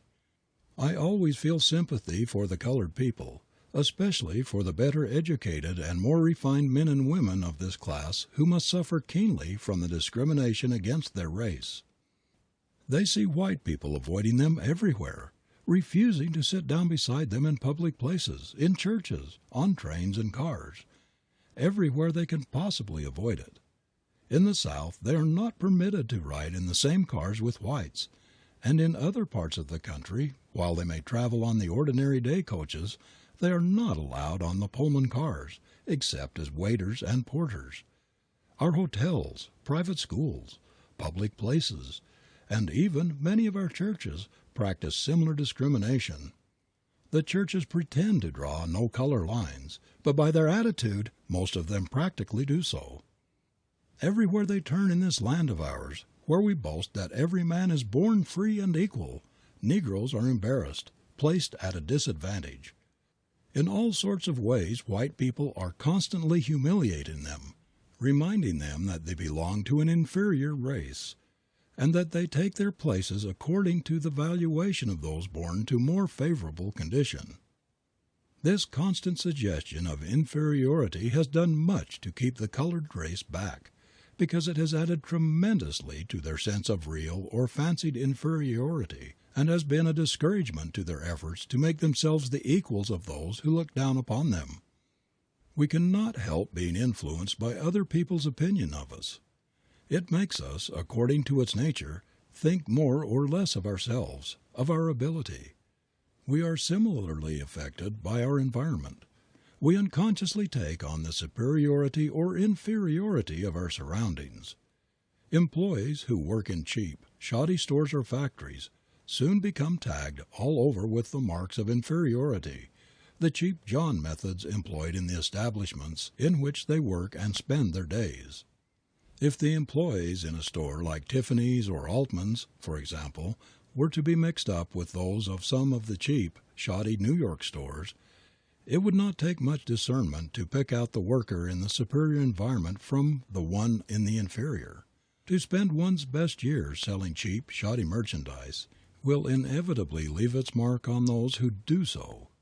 Even though we may struggle against it, we are unconsciously dyed by the quality of our occupation, the character of the concerns for which we work. In making your life choice, avoid as you would poison shoddy, fakey concerns which have no standing in their community. Keep away from occupations that have a demoralizing tendency. Every suggestion of inferiority is contagious and helps to swerve the life from its possibilities. Every influence in our environment is a suggestion which becomes part of us. If we live with people who lack ambition, who are slovenly, slipshod, or with people of loose morals, of low-flying ideals, we tend to reflect their qualities. If we mingle much with those who use slangy, vulgar, incorrect English, people who are not careful about their manners or their expression, these things will reappear in our own conversation and manners. If we read inferior books or associate with perpetual failures, with people who botch their work and botch their lives, our own standards will suffer from the contagion. It does not matter whether inferiority relates to manner, to work, to conversation, to companions, to thought habits, wherever it occurs. Its tendency is to pull down all standards and to cut down the average of achievement. We are all living sensitive plates on which the example, the thoughts and suggestions of others, our own thoughts and habits, our associations and surroundings indelibly etch themselves. I wish I could burn into the consciousness of every person who wants to make a success of life that he cannot do so while he associates himself with inferiority and harbors a low estimate of himself. Get away from both. Have nothing to do with them. If you are a victim of the inferiority suggestion, deny the suggestion. Drive it from your mind as the greatest enemy of your welfare. You can only do what you think you can. If you hold in mind a cheap, discreditable picture of yourself, if you doubt your efficiency, you are shackled. You are not free to express yourself. You erect a barrier between yourself and the power that achieves. The mere mental acknowledgement or feeling that you are weak, inefficient, is contagious.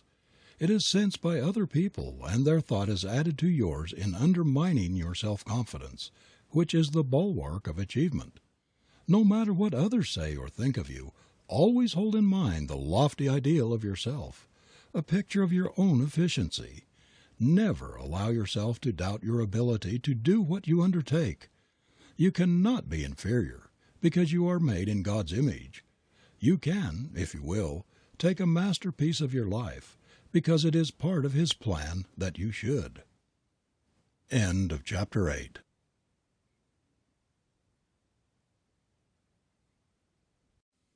Chapter 9. The Victorious Attitude by Orison S Marden.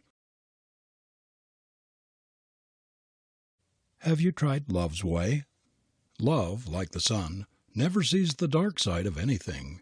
You can purchase a man's labor. You've got to cultivate his goodwill. Sweeter than the perfume of roses is the possession of a kind, charitable, unselfish nature, a ready disposition to do for others any good in one's power. A New York man who saw a little girl carrying a crippled boy across the street offered to assist her, telling her that the boy was too heavy for her to carry. "Oh, no," said the child quickly. "He's not heavy. He's my brother." Oh, marvelous power of love that lightens all heavy burdens and smooths all rough roads. What would become of humanity were it not for love, which sweetens the hardest labor and makes self-sacrifice a joy? It is the greatest force in the universe. Without its transforming power we should still be primitive barbarians. In spite of the loud cries of pessimists and skeptics to the contrary, its light is still leading men upward, although the dream of the world's peacemakers has come to naught, and Europe is plunged in a merciless war. Yet there are multitudes of signs of the reign of love. Its merciful healing power is at work even on the cruel battlefield. We see it animating the great army of Red Cross surgeons and nurses, who, regardless of creed or country, racial or social differences, are treating all the wounded soldiers as brothers, binding up their wounds and nursing them back to health and life. Love is healing the hurts made by hate and discord. We see its influence in the miracle which the leaven of the Golden Rule is performing in the business world, in the passion for social service in the world at large, in the gradual obliteration of class distinctions, in the growing efforts to ameliorate the conditions of the poor, in the great wave of reform that is beating against the walls of all our institutions, our jails, our poorhouses, our reformatories, our insane asylums. The abuses with which these places were filled are gradually being cleared up by love. In many of our prisons the kindly brotherhood system of treatment has been inaugurated and is really helping to reform criminals, whereas the old system of penology broke their spirit or made them more hardened in crime. It rarely, if ever, reformed. Love's way must in time banish altogether the old cruel prison methods, and ultimately the criminal himself. When the world is run by love, by the Golden Rule plan, crime will die a natural death. Everyone who slips from the right path, no matter what he has done, should be given another chance, a fresh opportunity to make good, to rebuild his character. One who has sinned against society should not be expelled from the sympathies, the goodwill, and the kindness of his fellow men. Criminals should be treated as unfortunate brothers and sisters who have stumbled and lost their way on the life path. Love is the only medium that will help them to rise, to get back into the current that runs Godward. People who understand them, who see a God in the ruins that evil influences have made, would make good men and women out of the great majority of our prisoners. Many of these poor wretches never had an opportunity. They never felt the magic touch of love, never knew the influence of a good home, of honest, loving parents. Most of them did not have a right start in life. They were handicapped at birth by ignorance, by disease, by vicious parentage. They never had a fair chance. Love's way would give them one.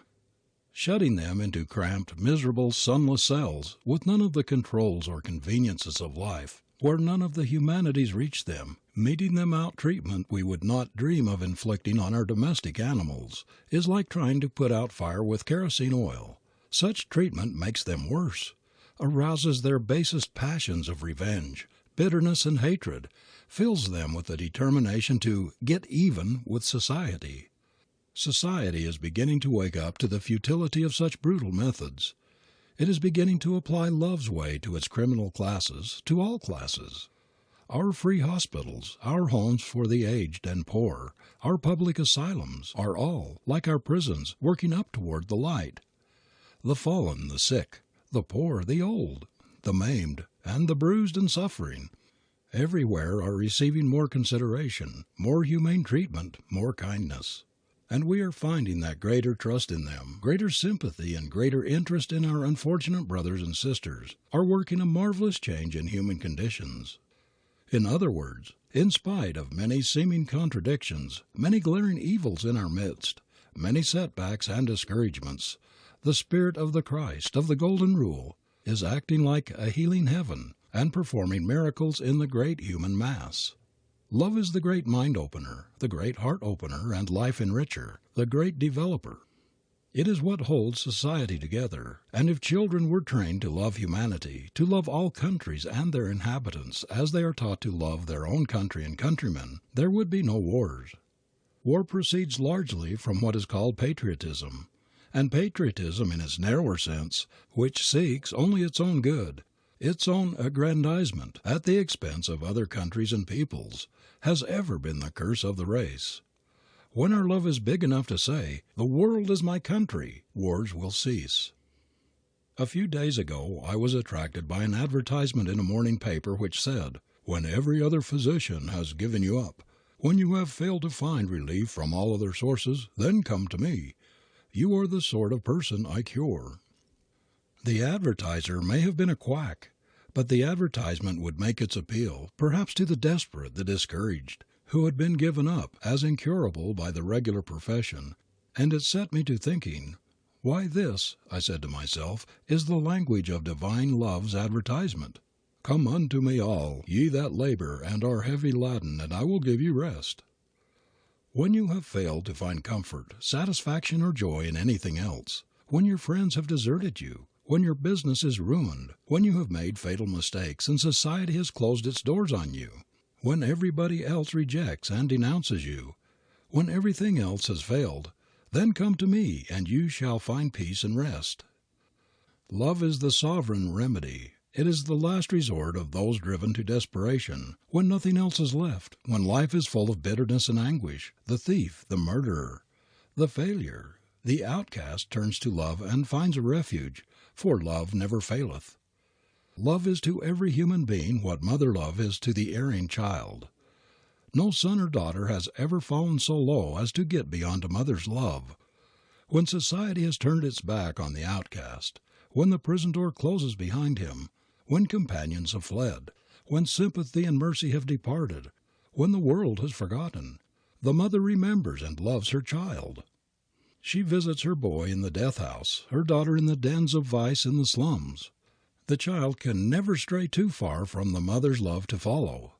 It is the most perfect prototype of our Father-Mother God's love. The Vedanta scriptures, which are thousands of years older than the Old Testament of our Bible, commanded us to love our neighbors as ourselves because we are all neighbors, because of the oneness of all life, because the same Spirit is in all human beings. Until we see and live in conscious cooperation with this oneness of spirit, until the world sees it in all human beings, there will be public strife, private quarrels, greed, selfish ambition, inhumanity of man to man, poverty, crime, all sorts of wretchedness and misery. Love alone can wipe all these out. Human laws, repression, punishment will never do it. Christ's way, love's way, holds the solution of all life's problems. I was talking recently with a cold-blooded, overbearing, browbeating businessman who told me he was going out of business because he was so tired and sick of incompetent, dishonest help. His employees, he said, were always taking advantage of him, stealing, spoiling merchandise, blundering, shirking, clipping their hours. They took no interest in his welfare, their only concern being in what they found in their pay envelope. "I have enough to live on," he concluded, "and I don't propose to run a business for their benefit. I've tried every means I know of to get good work out of ignorant, selfish help, but it's no use, and now I have done it. My nervous system is worn out, and I must give up the game." You say you have tried everything you could think of in managing your employees, but has it ever occurred to you to try Love's way? I asked. "Love's way," he said disgustedly. "What do you mean by that? Why, if I didn't use a club all the time, my help would ride right over me and ruin me. For years I've had to employ detectives and spies to protect my interests. What do these people know about love? Why, I would have the red flag out here in no time if I should attempt any such fool business as that." A young man who had been successful in Golden Rule management, hearing of the situation, saw in it a possible opening, and asked this man to give him a trial as manager before giving up his business altogether. The result was, he was so pleased with him that in less than half an hour he had engaged him as manager, although he still insisted that it was a very doubtful experiment. The first thing the new man did on taking charge was to call the employees in each department together and have a heart-to-heart talk with them. He told them that he had come there not only as a friend of the proprietor, but as their friend also, and that he would do everything in his power to advance their interests, as well as those of the business. The house, he told them, had been losing money for years, and it was up to him and them to change all that and put the balance on the right side of the ledger. He made them see that harmony and cooperation are the basis of any real success for a concern and its employees. From the start he was very cheerful, hopeful, sympathetic, enthusiastic, encouraging. He quickly won the confidence and goodwill of everybody in the establishment, and had them all working as heartily for the success of the business as if it were their own. The place was like a great beehive, where all were industrious, happy, contented, working for the hive. So great was the change that customers began to talk about the new spirit in the house. Business grew and prospered, and in an incredibly short time the concern was making instead of losing money. Yet in many respects the new manager was not nearly as able as his employer, but he had a different spirit. He was animated by a belief in the brotherhood of man. He had sympathy, tact, diplomacy, and a real personal interest in those who worked under him. He never scolded them when they did not do right. He simply talked with them like an elder brother and made them ashamed of themselves. He showed them there was a better way, and they followed it. In short, he won their love and respect, and they would do anything for him. The Golden Rule method had driven out hate, selfishness, greed, and dissension. The interests of all were centered on the general welfare, and so all prospered. When the proprietor returned from abroad, whither he had gone for a few months' rest and recuperation, he could scarcely believe in the reality of the transformation that Love's Way had effected in his old employees and in the entire establishment. You who have been tortured and torn to pieces for years with hot tempers, with worry, with fear, with hatred and ill will, you who have already committed suicide on many years of your life, why not turn your back on all this and try Love's Way? So far your life has been a disappointment. There must be a better way for all who bear the scars and stains of strife, who have been battered and buffeted by the old evil way, in which there has been no rest, no harmony, no sweetness. Why not try Love's Way? Try it for every trouble, for every hurt and sorrow. Try it, you whose home life has been a bitter disappointment, you husbands and wives who have quarreled, who have never known what peace and comfort are. Try Love's Way. It will smooth out all your wrinkles. It will put a new spirit into your home that was never there before. It will bring a new light to your eyes, new hope into your heart, and new joy into your life. You mothers who have worn yourselves to a frazzle and prematurely aged yourselves in trying to bring up your children by scolding, nagging, punishing, driving, why not try Love's Way instead? You can love your boys and girls into obedience and respect much more quickly and with far better results to them and to yourself than by driving them. Appeal to their best and noblest instincts instead of their worst, and you will be surprised how quickly and readily they will respond to your appeal. There is something in human nature which protests against being driven or forced. If you have been trying to force your boys and girls in the past, give it up and try the new way, Love's Way. See if it does not work wonders in your home. See if it will not make your domestic machinery run more smoothly. See if it will not wonderfully relieve the strain upon yourself. Give Love's Way a trial. Try it, you fault-finding, scolding housewife. Instead of nagging your family, fretting and stewing from morning till night, blaming, upbraiding, complaining, try Love's Way. Instead of berating a maid before your guests when she accidentally breaks a piece of china, put yourself in her place. Try to realize her embarrassment and pass over the mishap cheerfully. Then, in private, give her a gentle word of caution. She will be more careful in the future. If your laundress returns a piece of smirched linen, or if her work is not quite so well done as it was the last time, don't give her a brutal scolding.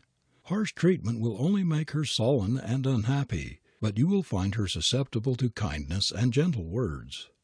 Give sympathy and kindness instead of scolding and nagging, and you will work a revolution in your household. You will be delighted to find how quickly Love's Way will change the atmosphere in your family, how soon helpful relations will take the place of antagonistic ones. Praise, generous, wholehearted, unstinted praise, now and then, will not hurt anyone, but on the contrary, will act like lubricating oil on dry, squeaky machinery, and its reflex action on yourself will be magical. You husbands who have been substituting money and luxury for love, who have thought that if a woman had a fine house, beautiful clothes, and all her bills paid, she ought to be satisfied and happy. You who have so miserably failed of your object in this substitution will be surprised to find how much happier you can make your wife by bestowing on her a generous, unselfish love. A very little money, a very humble home with love will make every true woman happier than millions, a palatial home with indifference. Try Love's Way, you men who have been lording it over your families, bullying and browbeating your wives and children, using slave-driving methods in your home. You know that this brutal old way has not brought you happiness or satisfaction. You have always been disappointed with it. Then why not try the new philosophy? Try Love's Way. This is the great cure-all. It is the Christ remedy which is leavening the world. Try it, you who are worn out with the discord and the hagglings, the trials and tribulations you encounter every day in your business. You men and women who have never been able to get good help, who are driven to desperation with the wicked breakage and wastage of your employees. You who have been through purgatory in your struggle with dishonesty and inefficiency, whose faces are furrowed with cruel wrinkles and prematurely aged in trying to fight evil with evil, try love's way. It will create a new spirit in your store, your factory, your office. Whatever your business, whatever your trials and difficulties, love will ease the jolts of life and smooth your way miraculously. Try love's way, all of you who have hitherto lived in purgatory because you did not know this better way. You have tried the getting square policy, the hatred and grudge method. You have tried the revenge way, the jealousy way. You have tried the worry, the anxiety method, and these have pained and tortured you all the more. You have tried law and the courts to settle troubles and difficulties with neighbors and business associates, and perhaps you won lawsuits only to make bitter, lifelong enemies. But perhaps you have never yet tried love's way, excepting in spots. If you have not tried it as a principle, as a life philosophy, as a great life lubricant, begin now. It will smooth out all the rough places and wonderfully ease your journey over the jolts of life. You may be wondering why you have so few friends, why you do not attract people, why others are not more interested in you. Look into your heart and you will find the reason. You are sending out a current of selfishness, of uncharitableness, unkindness, indifference, ingratitude.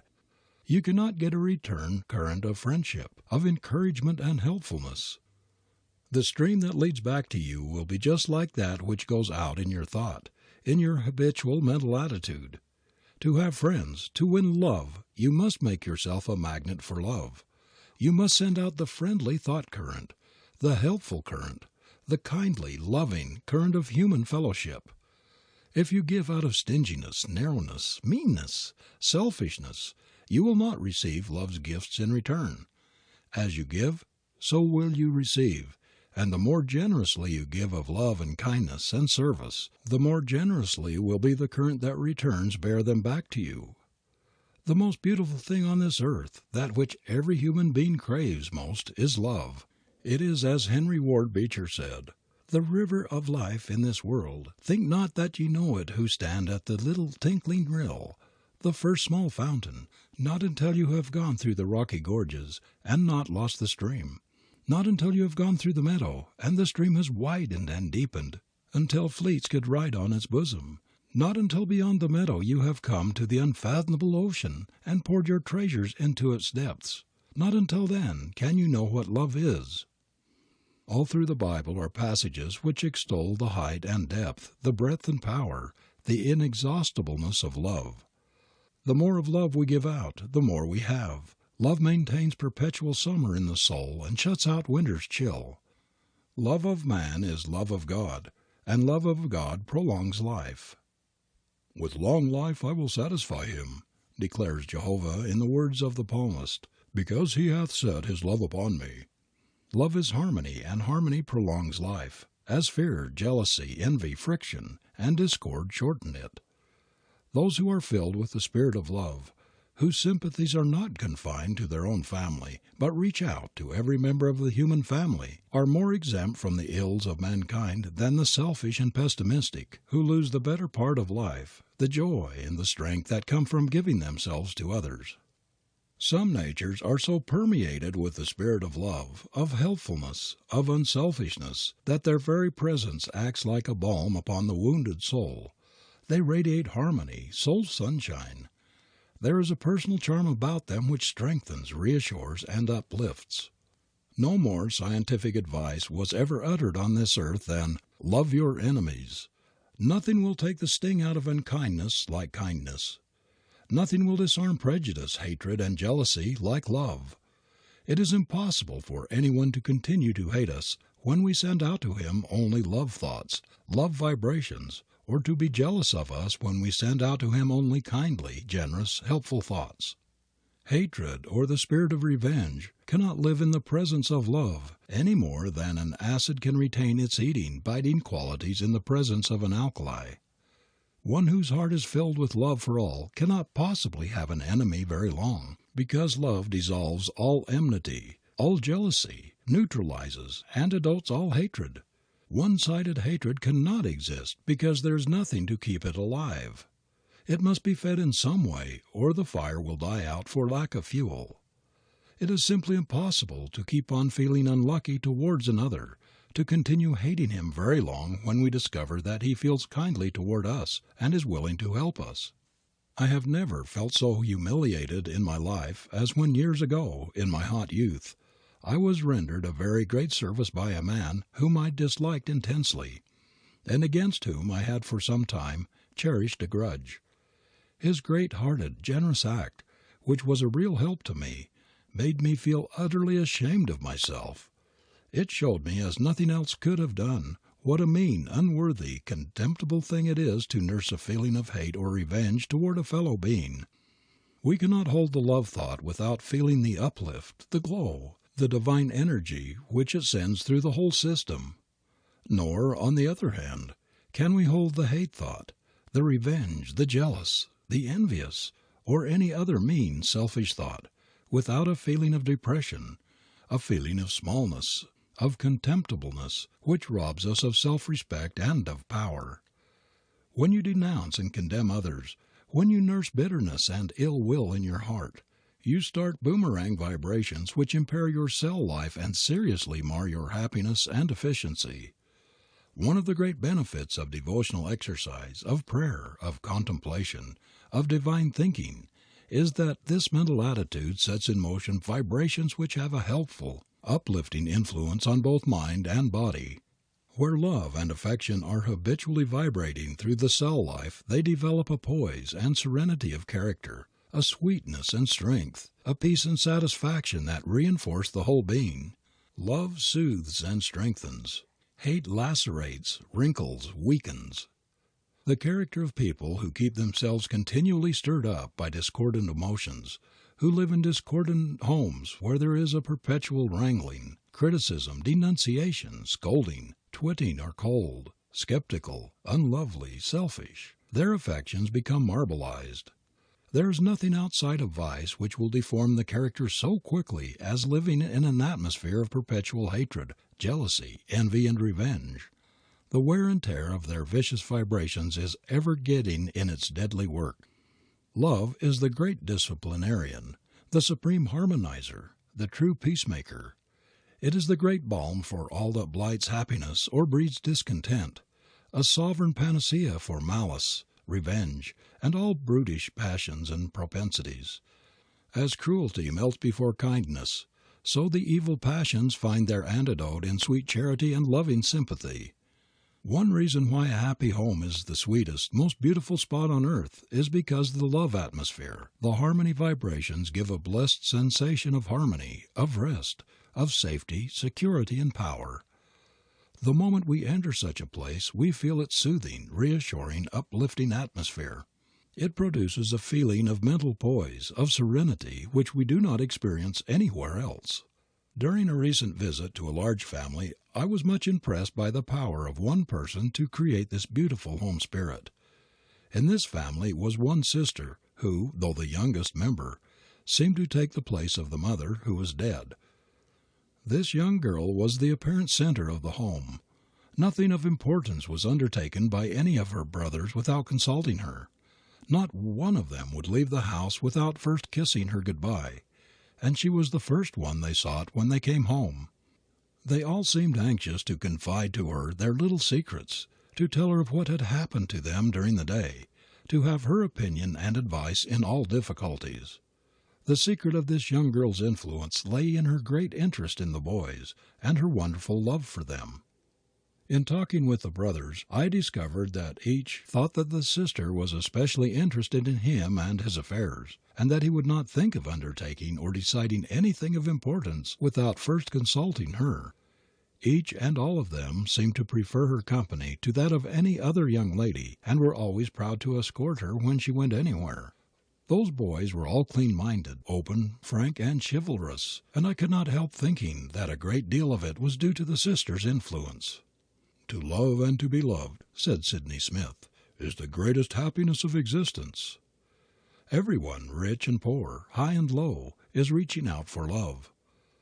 What will not a man do to win the love of one who embodies his ideal of womanhood, one in whom he sees all the beautiful qualities that he himself lacks? This love is really a divine hunger, the longing for passion of what would make him a whole man instead of the half one he feels he is.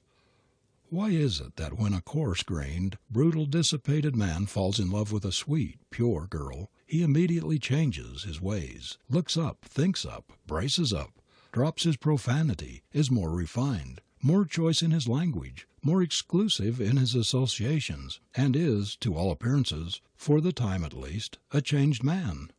Simply because love is a more powerful motive to the man than dissipation. He drops the latter, and if his love is steady and true, he will never again indulge in any degrading practice. Who has not seen the magic power of love in transforming rough, uncouth men into refined and devoted husbands? I have known women who had such great, loving, helpful hearts, and such charm of manner, that the worst men, the most hardened characters, would do anything in the world for them, would give up their lives even to protect them.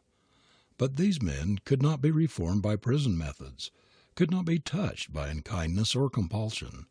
Love is the only power that could reach them. I do not believe there is any human being, in prison or out, so depraved, so low, so bad that there is somebody in the world who could control him perfectly by love, by kindness, by patience. Many a man has been kept from performing a disgraceful, criminal act by the thought that somebody loved him, believed in him, trusted him. Though thy sins be as scarlet, they shall be made whiter than snow. Love purifies, lifts up, regenerates. We are all familiar with its wonderful transforming power, how it erases the scars of sin, smooths out the wrinkles which vice has left in the face, softens the hard features and puts its own divine stamp there. We know how it changes the coarse, brutal, sinful man into his own divine likeness, how it brings the color back to the pale cheek, the luster to the dull eye, how it restores courage to the disheartened, hope to the distressed and the despairing. We know how it calls into the face of light which was never there before, and which is not of earth. In the remarkable play, The Passing of the Third Floor Back, we have a striking illustration of the subtle, silent force of the love motive. Those who have seen or read the play will remember how in response to an advertisement in a London paper, room to let, third floor back, becomes a remarkable man who is given the title of the stranger. This man takes the third floor back and finds himself in a boarding house filled with questionable characters, petty thieves, gamblers, people who have led fast lives, all sorts of uncharitable, envious men and women. They stoop to every kind of meanness. One woman even steals candles. Everyone tries to cheat everyone else and is cheated in return. The landlady is of the same type as her boarders. She preys on them and they prey on her. She waters the milk and adulterates the food. Then to keep herself from being robbed, she puts everything under lock and key. The mere presence of the stranger seems antagonistic to the practices and low-flying ideals of the boarders and the landlady. They begin to make all sorts of fun of him, but he takes no notice. Instead, he gives them kindness for unkindness, love for hate, and a pleasant smile as the only answer to their sarcastic, cutting remarks and innuendos. Gradually, as they become better acquainted, he begins to talk with them of themselves, to point out their good qualities, and to show them what great ability they have in certain lines, what wonderful things are possible to them. He told one of the young men who had made merry at his expense that he had a fine artistic temperament, and that he had in him the making of a great artist. He showed another his possibilities as a musician, and so on with every member of the discordant, jangling group, until each one finally came under the spell of his love and kindness. The little London slavey, or maid-of-all-work, who was abused and constantly reminded that she had been in state prison and hence was a nobody, under the stranger's uplifting influence became a self-respecting, noble woman. The landlady, who had hitherto treated the girl like a slave, began to favor her, and made her go outdoors and get a little change while she did the work. A man and wife who had lived a cat and dog life were brought together in harmony. All of the boarders, without exception, even those who had been the most brutal and selfish, gradually changed and became thoughtful, helpful and kindly toward one another. They became friends. The whole atmosphere of the house was changed.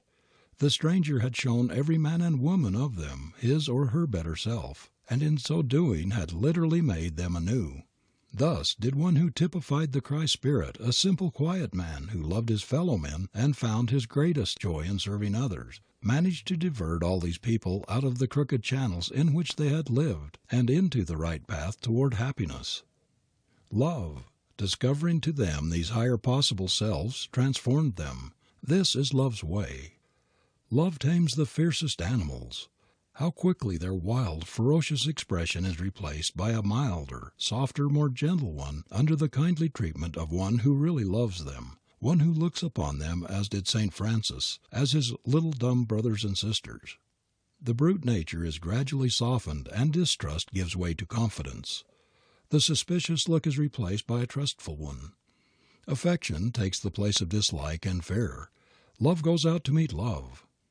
Is there any more beautiful illustration in nature of the influence of love and kindly treatment than the evolution of our pet dogs from the ferocious wolf?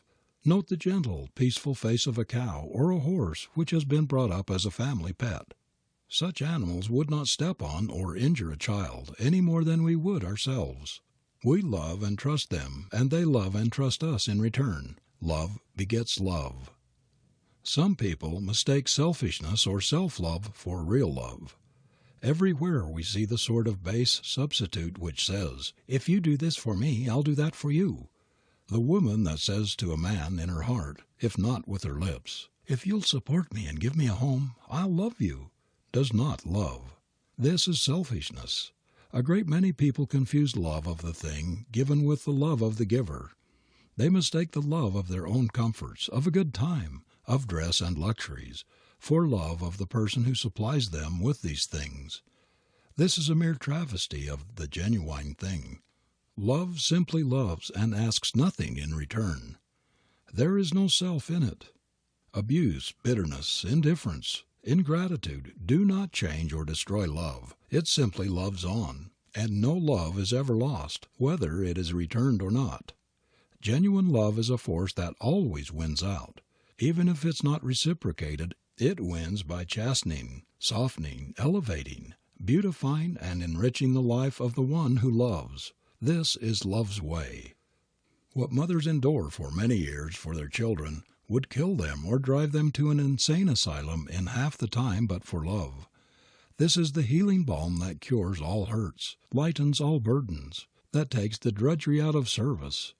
It is love alone that enables the poor mother to risk her life for her child, to go through terrible experiences in her struggles with poverty and sickness to rear her children.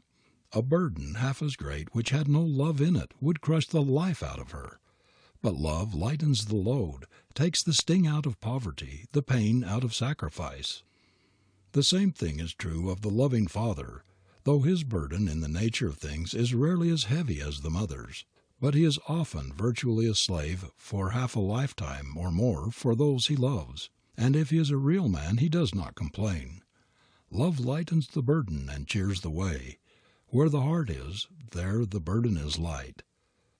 "A new commandment I give unto you, that ye love one another, as I have loved you, love ye also one another."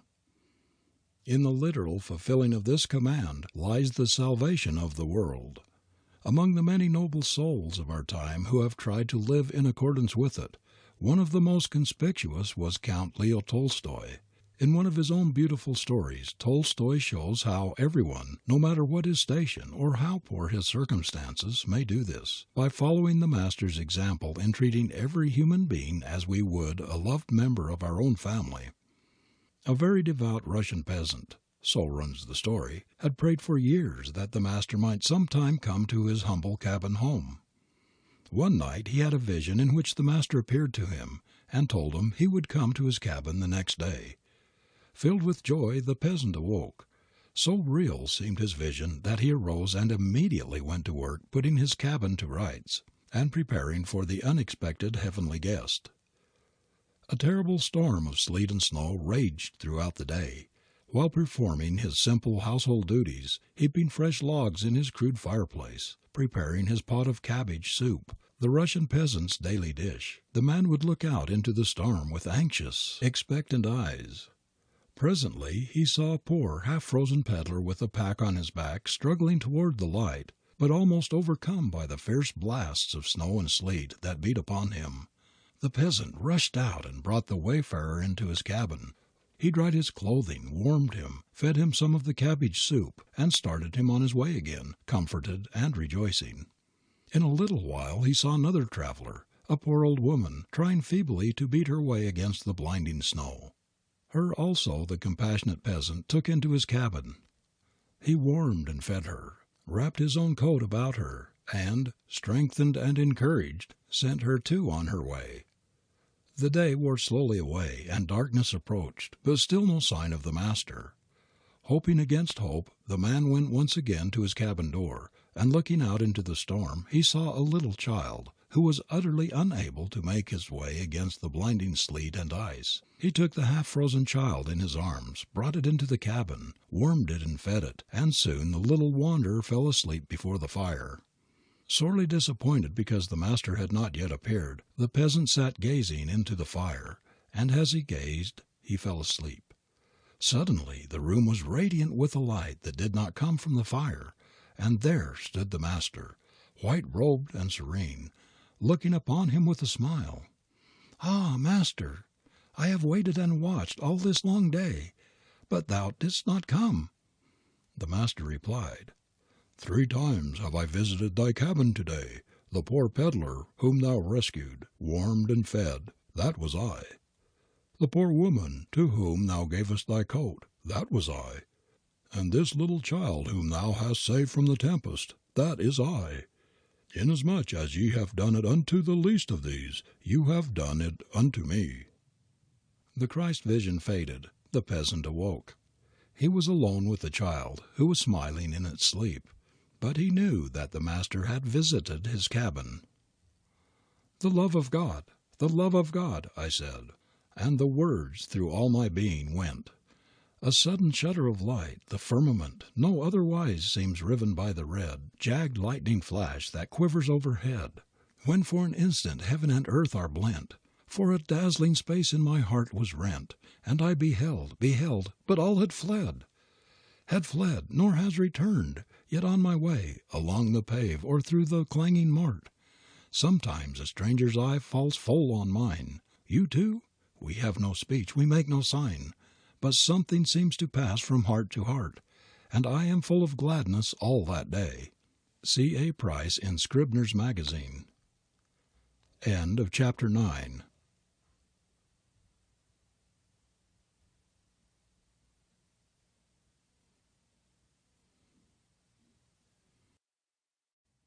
Chapter 10. The Victorious Attitude by Orison S Marden. Where your supply is. He who darest assert the I may calmly wait, while hurrying fate meets his demand with sure supply. Helen Wilmans. Never affirm or think about yourself, your prospects, your career, or your happiness what you do not wish to come true. Every child should be taught to expect success and happiness, to believe that the good things in the world are intended for him. We can never get more out of ourselves than we expect. If we expect large things, demand them. If we hold the large mental attitude toward our work, toward our life, we shall get much greater results than if we depreciate ourselves and look only for little things. The man who dares not assert the I, with undaunted assurance, with the conscious vigor and determination of one who believes in his divinity, will never do great things, because he will never make the demand that will draw a sure supply. Before one can hope to win out in any undertaking, he must be able to say, I, positively, with the force of conviction. He must polarize his mind to the positive attitude. This is the attitude that creates, that produces results in the world of matter as well as in the realm of spirit. The positive man is forceful because he has faith in himself. He forms his opinions without the aid of others and is not afraid to stand for what he thinks. He does not hesitate to differ with others. He is not a mush of concession, like the negative weakling who subscribes to what every one he meets says, thinks, or believes. He makes statements with positiveness, without hesitation. The Bible would never have gained such a dominating place in the life of the race had it referred to authorities to substantiate its statements, had it tried to prove its doctrines. Much of its supremacy has come from its tremendous positiveness, its vigorous affirmation of facts. You will find nothing negative or wishy-washy in the great book. Its assertions are imperious, positive, dogmatic. It is one perpetual hammering, driving home of truths, of great fundamental facts. The biblical writers speak with assurance and authority because of their profound conviction of the truths they utter. They do not argue or plead, they affirm. There is no appeal. As has been well said of the Bible, it never appeals to readers for confirmation. It states. Every line breathes dominance, superiority, and confidence. We find the same imperious dominant qualities, the same positiveness in great leaders of men. They deal in affirmations. They throw themselves with intense conviction into whatever they attempt. They continually, both mentally and vocally, assert their power to do it. And the result is a natural corollary. They succeed in what they attempt. The difference between the positive and the negative mind, the man who can assert the I with vigor and the man who cannot, is the difference between success and failure. The positive man keys his life to the I can note, the negative man to the I can't. The positive man denies the limitations of environment, of resources, of opportunities. He not only believes but knows that infinite bounty surrounds him and that he can make it his own. The negative man, on the other hand, will not fight against environment, no matter how hard it may be, but will yield to it without a struggle. He sees limitations and difficulties everywhere. To him, obstacles are insurmountable. But for the positive, dominant qualities in man, we would still be living in caves and eating our food raw. It is the positive, forceful man that overcomes. Obstacles do not frighten or turn him from his purpose. They are to him but the apparatus in the gymnasium, which give him additional strength and reinforce his determination to achieve. He knows that he can command the infinite supply, that the great forces of the universe are working for him, and that he has only to direct them. He knows that it is his birthright to conquer, that the Creator put him here for that very purpose, to overcome, to grow, to ascend, to be godlike. Everyone has sufficient positive power to guide and direct his own life if he will only use and develop that power. If he does not use it, he will lose. If you do not think and act for yourself, if you do not assert yourself and push your own way, the forces about you will take command and push you. Remember this. When you are pushed, you go downhill, and when you push yourself, you go uphill. Everyone is either pusher or pushed in this world. Even the kingdom of heaven is taken by violence. He who would attain it must be aggressive for truth. No namby-pamby weakling who is afraid to stand on his own feet and fight for the right can get there. If you ever expect to do anything to justify your existence, quit looking for some outside agent which will move your life train. Your power is coiled up right inside you. There is where your engine is. The name of that engine is I. Use the great force at your command. Get up steam and forge ahead. You will never get very far by any other means. You are only losing time in trying to get any power outside of yourself, impulse or influence, to move you forward. When the Creator made you a co-partner in His work, He put inside of you all the machinery necessary for the part you were to play. Claim what He intended for you. Develop and use your machinery, and no power on earth can hold you back from the goal that you set for yourself. Say to yourself, "It is my duty to make good, to obey that inner urge, that ambition prod which ever bids me up and on. I am resolved never again to allow anything to interfere with the free and untrammeled exercise of my physical and mental faculties. I will unfold all the possibilities that the Creator has enfolded in the ego, the I of me. There is no lost day in God's calendar, no allowance for waste. and I am determined henceforth to make the most of the stuff that has been given me, to play the part of a son of omnipotence. As a matter of fact, every day has a splendid possible prize awaiting every human being, a prize which no money can buy. It can be obtained only at the price of splendid effort and self-assertion. We are too timid, too fearful of results, even to attempt what we long to do, and we are too easy with ourselves, too willing to drift with the tide of our moods. Every man who has ever achieved grandly has been a stern schoolmaster to himself.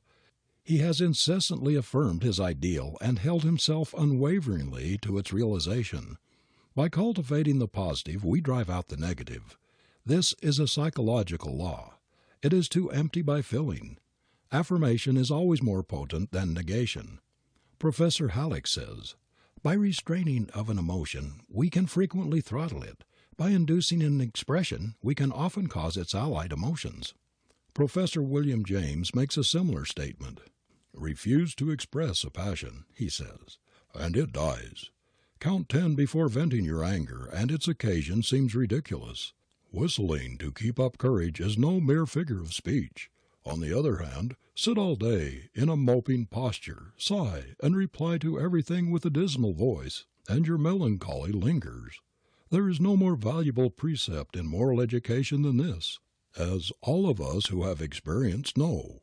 If we wish to conquer undesirable emotional tendencies in ourselves, we must assiduously and in the first instant cold-bloodedly go through the outward movements of those contrary dispositions which we wish to cultivate. Smooth the brow, brighten the eye, contract the dorsal rather than the ventral aspect of the frame, and speak in a major key, pass the genial compliment, and your heart must indeed be frigid if it does not gradually thaw." Few of us realize the tremendous force there is in the vigorous, incessant affirmation of conditions which we long to establish. United with the visualizing of man or woman, we yearn to be the thing we are determined to achieve. It becomes an irresistible power in shaping events. Act the part, affirm the possession, the assured realization of the thing desired, and it will tend to materialize. This is a fundamental law of creation. What is called autosuggestion, or self-suggestion, is one of the most active agencies employed in mind building. We can literally make our minds thought by thought, as we can our bodies, fiber by fiber, through vigorous affirmation. There is a mysterious power in the spoken word which gets a greater hold upon us than simply passing the same word through the mind, or looking at it on the printed page. The vocal expression of a thought makes a greater impression upon the memory and especially influences the subconscious mind. It works like a leaven in the whole nature, putting agents in motion that establish a connection between us and our desires, the objects for which we are working. The persistent affirmation of our ability to do that which we have undertaken in a superb, kingly fashion is a great stimulus, a positive, creative force. There is nothing more helpful in building a strong, positive character than bracing yourself up by searching, heart-to-heart talks with yourself.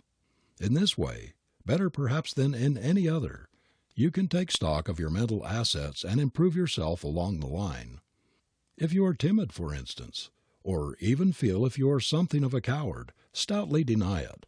Insist that you are no shirker, no coward, that you are brave even to daring. Boldly assume the quality of a hero. Vehemently affirm that you actually possess invincible courage, and you will be surprised at your immediate increase of strength and positiveness. Deny that you have any weakness, defect, or deficiency which can handicap your career. Insist upon affirming the positive quality, the winning quality. If you lack decision, if you are a waverer, a vacillator, if you are a putter off of things, if procrastination runs in your blood, persistently affirm that you possess the opposite qualities. At the same time, resolve that you are going not only to play the heroic part in life, that you are not only going to begin to work upon the duty awaiting you, but that you are going to put it through, that you are going to do things, and that you will never again allow yourself to waver, to procrastinate in the smallest matter, even if you do make mistakes now and then. Better make a mistake and forge ahead than to remain negative and inactive. The habit of vigorous affirmation is the habit of victory. But remember that action must follow on the heels of resolution, or you will never go any farther. Affirmation and resolution without prompt endeavor for realization are worse than useless. It is the man of action, of continued and repeated action, the man who never acknowledges defeat who ultimately wins out. During our Civil War the Southern generals said it didn't do any good to beat Grant, because he never knew when he was beaten and, consequently, wouldn't stay beaten. Men who leave their mark on the world are men of iron resolution, of grim determination. If youth were only taught at home and in school the power of an inflexible resolve, an inexorable affirmation of the thing they are determined to accomplish, if they were only taught the invincibleness of an unshakable will, of the positive, victorious mental attitude, of a resolve which knows no defeat, life would not be half so hard. Nerve us with incessant affirmatives. Don't bark against the bad, but chant the beauties of the good. The positive, creative, affirmative elements are our friends. They draw us our sure supply. All negatives are our enemies. They drive away supply. Affirm the good, never the bad, the bright, never the dark, the true, and never the false. Harmony, never discord. We should never forget that whatever tends to optimism is ready to give us a lift. The first step toward a happy, successful life is to get control of the supply that is ready to flow in answer to our demand. This you can do by forming the habit of affirming that the best will come to you, that only the things that are good for you can come into your life. Don't let yourself slip into the foolish habit of anticipating trouble, misfortune, sickness, disaster, accidents. To anticipate or expect such things is to affirm their reality and draw them to you.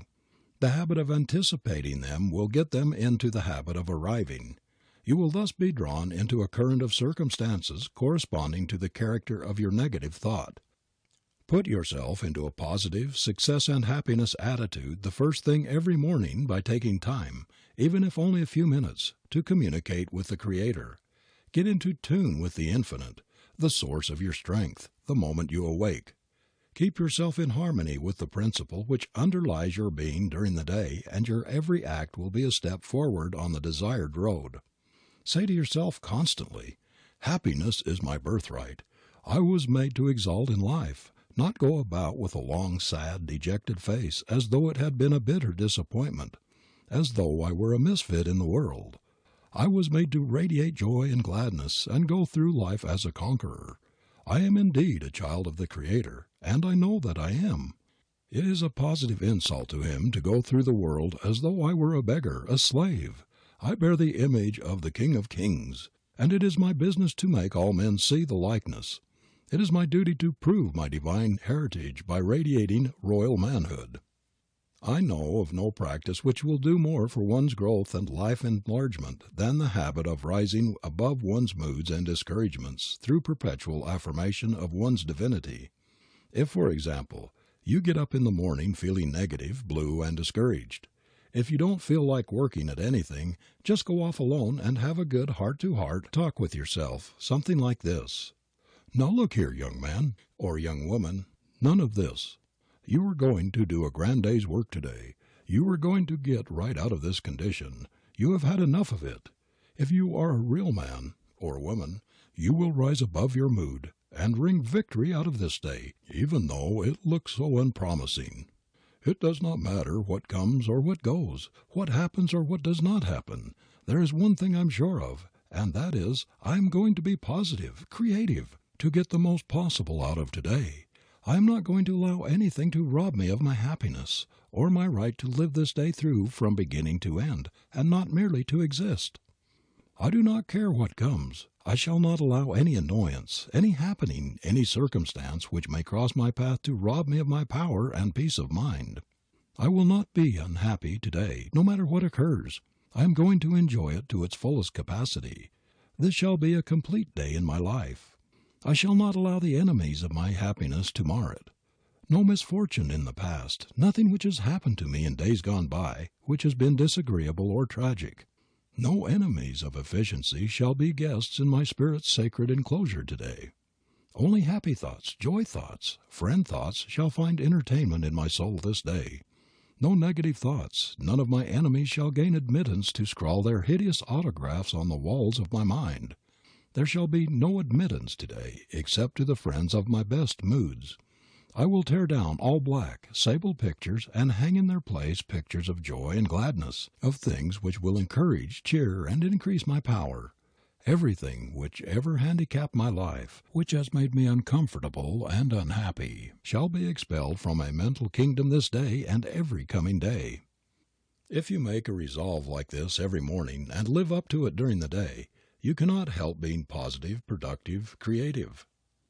The positive mind repels all thought enemies that would hinder progress. Doubt, fear, despair, worry, these have no place in the creative brain. They are products of the negative mind. The man who would bend circumstances to his will cannot afford to harbor them. Hold negative, despondent, discouraged thoughts, and your surroundings will be negative, unpropitious. Hold positive, confident, hopeful, cheerful thoughts, and a congenial environment will manifest itself. It is wonderful what right thinking can accomplish even in a naturally weak, negative mind. The insistent and persistent holding of the positive thought, the assurance thought, the self-confidence, the self-faith thought, the determined effort to think and act for oneself, to direct one's own forces will gradually change a negative, non-productive mentally into a positive, creative one. I have known very timid, sensitive people who scarcely dared to say their souls were their own before others, to so cure their habit of self-effacement and so strengthen their weak self-confidence by constant audible affirmation of their own strength, that in a very few months they had largely overcome this weakness. Fear is negative, courage is positive, affirmative. If we could make our lives effective, we must root out all of the things which keep us in discord, all negative elements, and give ourselves over to the power of affirmation. Many a person has ruined his life effort by depreciating it and sending out to those about him the negative vibration of his inferiority. We radiate our faith, our confidence in ourselves or our doubts, and distrust. Others catch the contagion of our opinion of ourselves. Whatever you do, don't set up your own mind in that of others a picture of yourself as weak, ineffective, negative personality. People do not realize the harm they do by making uncomplimentary and unfavorable remarks about themselves. It does not matter what it may be. The assertion of anything unfavorable to us or unlike what we wish to be is injurious. How often we hear men and women say, "I can never remember anything. I'm always forgetting umbrellas and packages. I can never remember the names or faces," and similar negative, depreciatory remarks. It never occurs to them that by making such statements as these, they are strengthening their defects. They are not aware that by impressing these unfortunate images of themselves upon their mind mirror, they are seriously injuring their self-confidence, their ultimate chance of being what they would like to be, or of getting what they desire. The character of civilization would radically be changed in a short time if parents were to teach their children the wonderful, strengthening, character-building power in the habit of affirmation. If boys and girls were impressed with the truth that the constant affirming of the good, the beautiful, and the true, the insistent holding of the ideal of themselves as they would like to be, is a real creative force that tends to actualize what they long for, many of the problems of the race would be solved. As a matter of fact, the worst enemy, as well as the best friend, any human being ever has is inside of him. The very mental attitude of the majority of people is utterly antagonistic to their advancement. A really brainy professional man whom I meet quite often is a striking example of the baneful effects of the negative, self-depreciatory thought. He wanted to do something big in his line, but he has had only mediocre success, and in consequence has so soured on life that he seems to have lost the power to enjoy himself. The truth is, the early contracted habit of self-castigation and unfavorable comparison with others who were more fortunate at the start has stayed by him through the years, and practically disqualified his mind for real enjoyment or for making the most of his talents. Another negative character of this type is a man in commercial life who is forever recalling his lack of opportunities. He never tires of referring to the fact that he was handicapped at his very birth by a slovenly, slipshod father. and that all through life he has been placed at a great disadvantage compared with other men. He believes and constantly affirms that he is unlucky, that he has never been at the right spot at the right time, that no matter how hard he works he feels a mysterious something holding him back. Some malignant fate or destiny, he complains, is always tripping him up, thwarting his most strenuous efforts, overturning his best laid plans. Through its machinations, though he has worked harder than anybody else he knows, he and his family have remained in poverty, while his associates have become prosperous. The cause of this man's failure is not far to seek.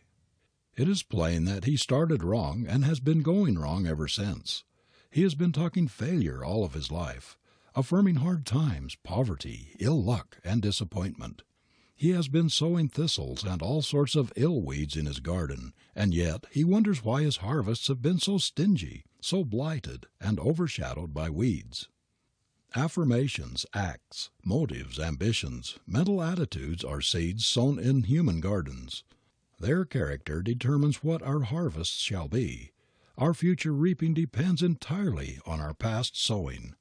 What we are enjoying or suffering today is the result of yesterday's sowing. We are reaping weeds, thistles, or beautiful flowers and luscious fruit according to the seeds we have sown. The only soil in which our good seed thoughts will flourish is that of mental harmony. In this fruitful ground lies the secret of all efficiency and happiness. To come into unity with the Author of our being is to realize perfect mental harmony.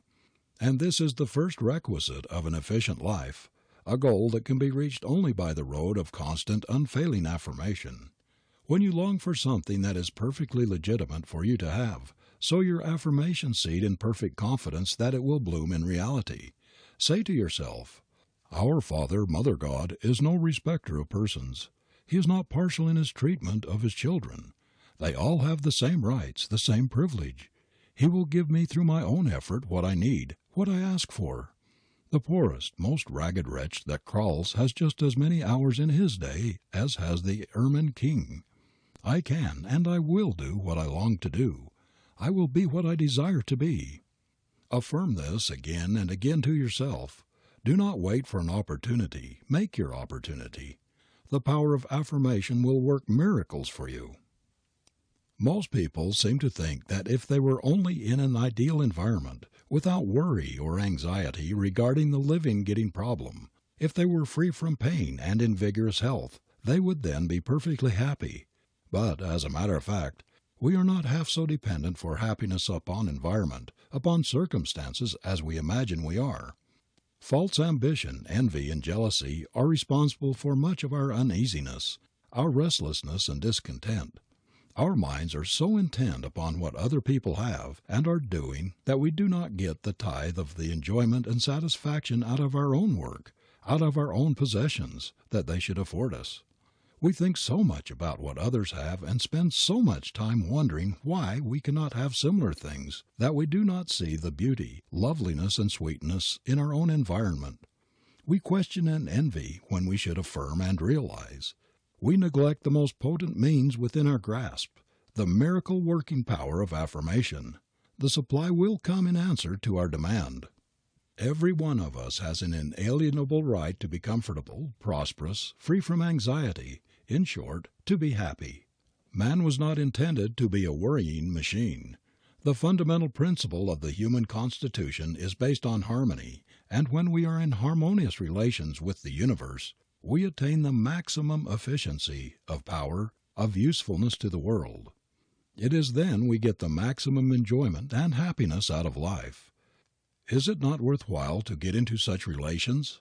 Is it not foolish to remain in discord when by the simple process of affirmation, linked with divine faith and effort, we can transform ourselves and our environment? End of chapter 10.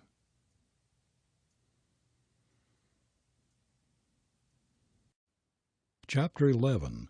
The Victorious Attitude by Orison S Marden. The Triumph of Health Ideals. What is the body, after all, but the spirit breaking through the flesh, or health but beauty in the organism? Every good emotion makes a health and life-promoting change in the body. Every thought is registered in the brain by a physical change more or less permanent in the tissue cells. The coming man will find it as easy to counteract an unfriendly, vicious thought by turning on the counter thought to neutralize it, as to rob the hot water of its burning power by turning on the cold water faucet. There is a divine something in man which never was sick and never can be. That divine self, the image of the Creator, perfect, unchangeable, indestructible, immortal, and which sometime and somewhere must drive out all trace of sin, disease, and death in mankind. Hufeland. Even those who do not believe in Christian Science as a whole must be impressed with the scientists' wonderful religious optimism. Their inspiring mental attitude, the hopeful way in which they face life, always looking toward the light, toward health, toward prosperity, toward success, and turning their backs upon the darkness, upon everything which can mar their health, their efficiency, their happiness, is creating a new world for thousands of discouraged souls. Christian Scientists insist that since God has created everything that is, and since He is perfect, is all in all, He could not possibly create anything unlike Himself, such as disease or anything else that is not good for His children. God is harmony, they reason, and He could not create discord. He is truth, and He could not create error.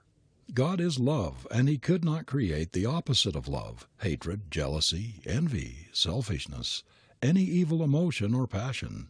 Hence, all disease, all discord, all the enemies of the race, all satanic influences in the world must be accounted for in some other way than as decrees of His will. For perfection could not have produced these imperfections. Love could not create anything antagonistic to itself. Scientists take a positive and vigorous stand against the admission to their mind of any of the enemies of their health, their prosperity, their happiness, or their destiny.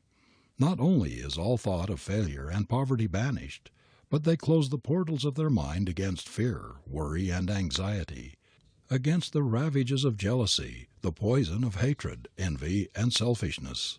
They try to keep their mental realm clear of all black, forbidding pictures, of all sorts of distressing emotions and unfriendly thoughts, while they open it to the things which help, inspire, and bring hope, the friend thoughts and emotions, joy, gladness, love, truth, and divine inspiration.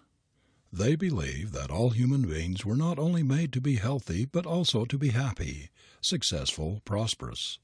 They regard poverty, no less than illness, as a mental disease, to be treated in the same manner as bodily disease.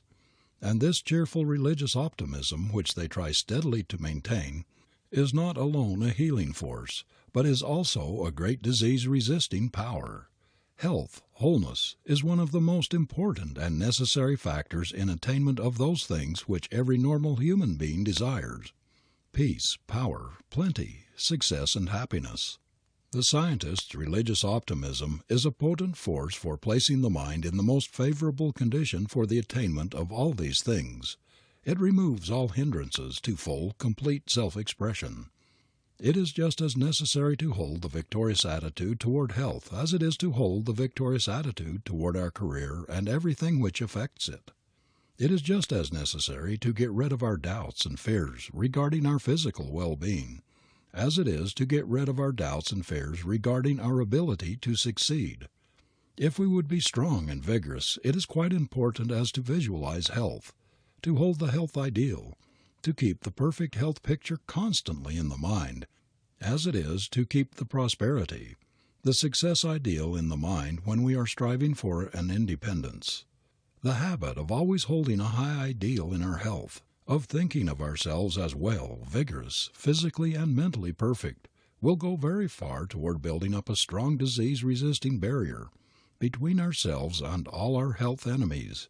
On the other hand, people who never think of themselves as whole, healthy, active, and robust, but who constantly hold in mind a picture of themselves as weak, ailing, without vim or stamina, with little or no disease-resisting power, are liable at any time to become victims of disease. The building up of a strong health thought barrier, a vigorous health conviction between ourselves and disease is the best sort of health insurance. Fearing disease, thinking ill health, Visualizing physical suffering is the surest way of attracting those things. Physicians know that the awful incubus of doubt and worry in the minds of patients, the fear that their disease may be fatal, is the greatest obstacle to their recovery.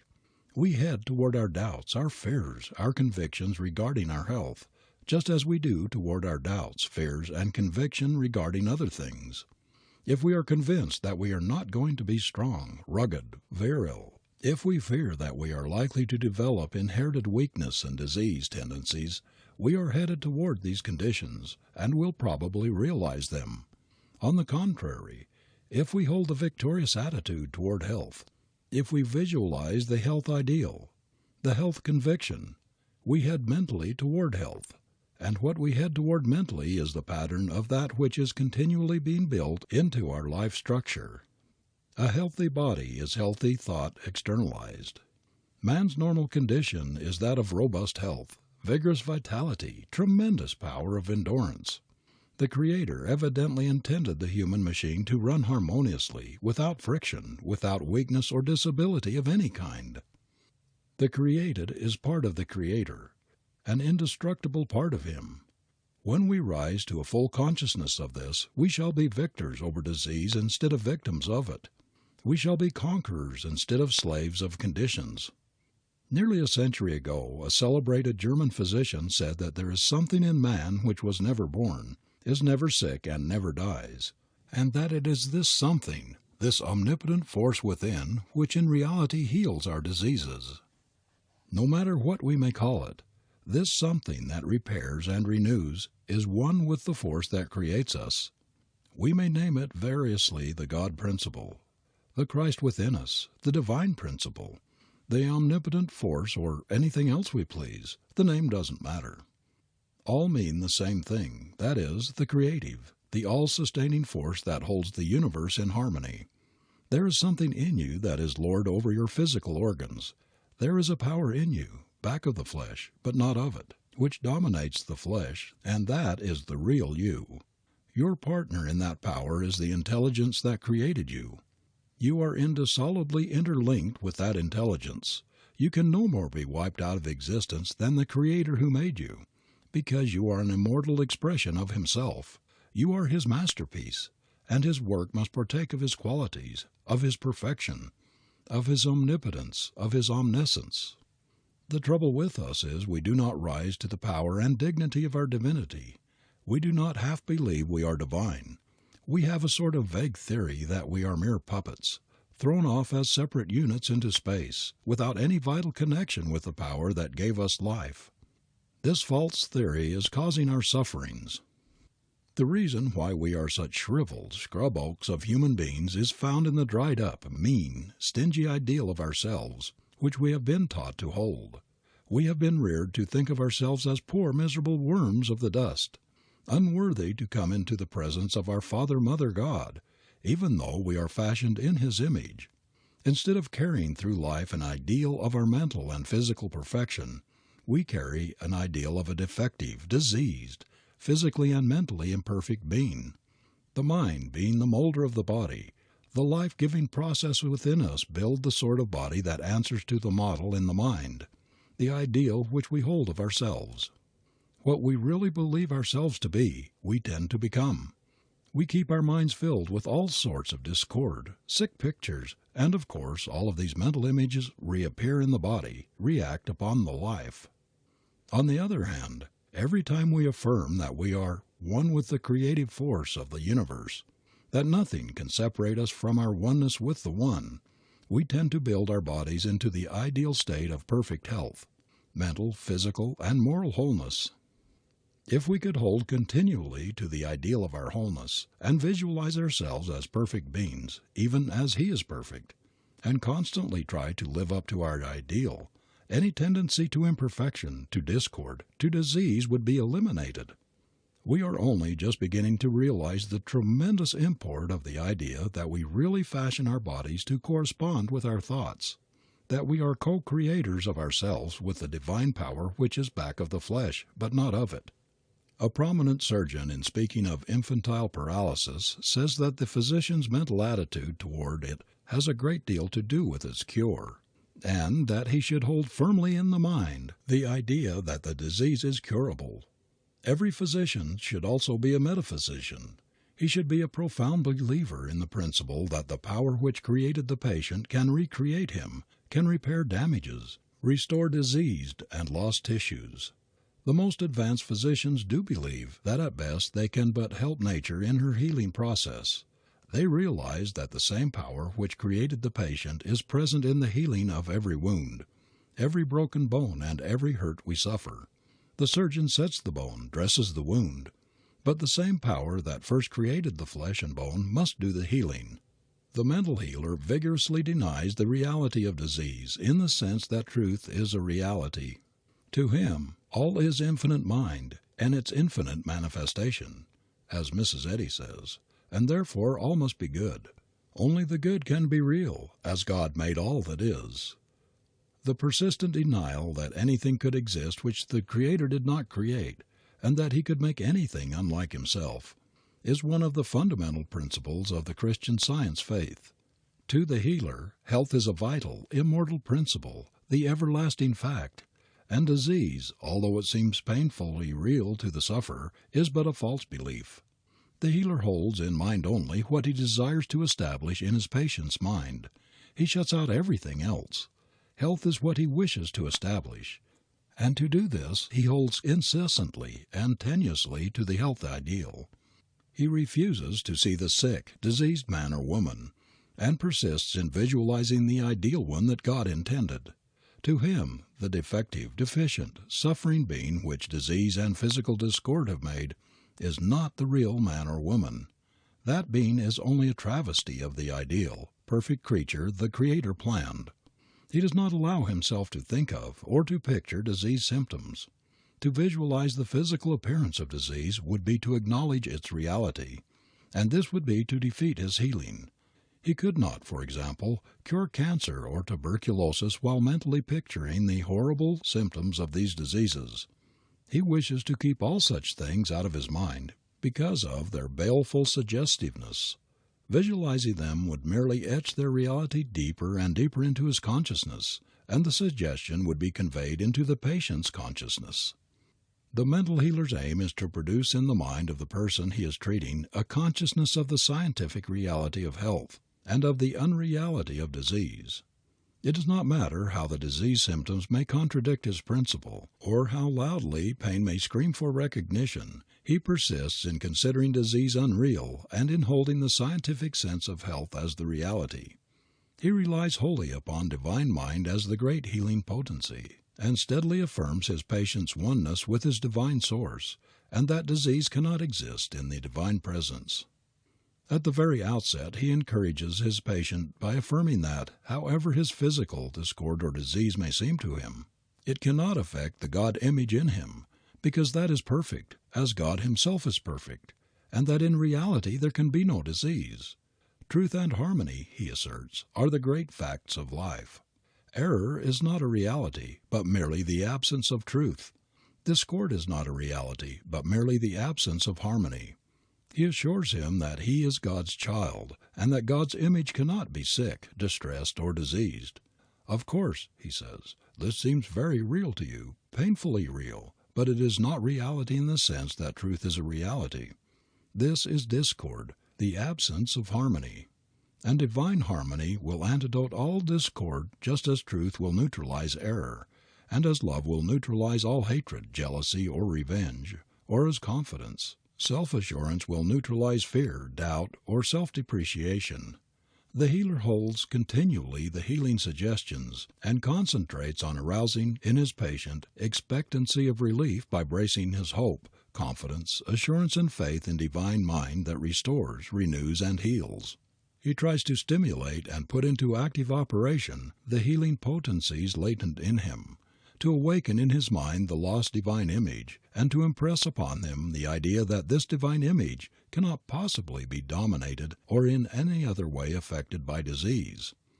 I have seen a chemist pour a few drops of liquid from different crucibles into a jar of muddy water, and in a few minutes the mud would disappear and the water be as pure as crystal.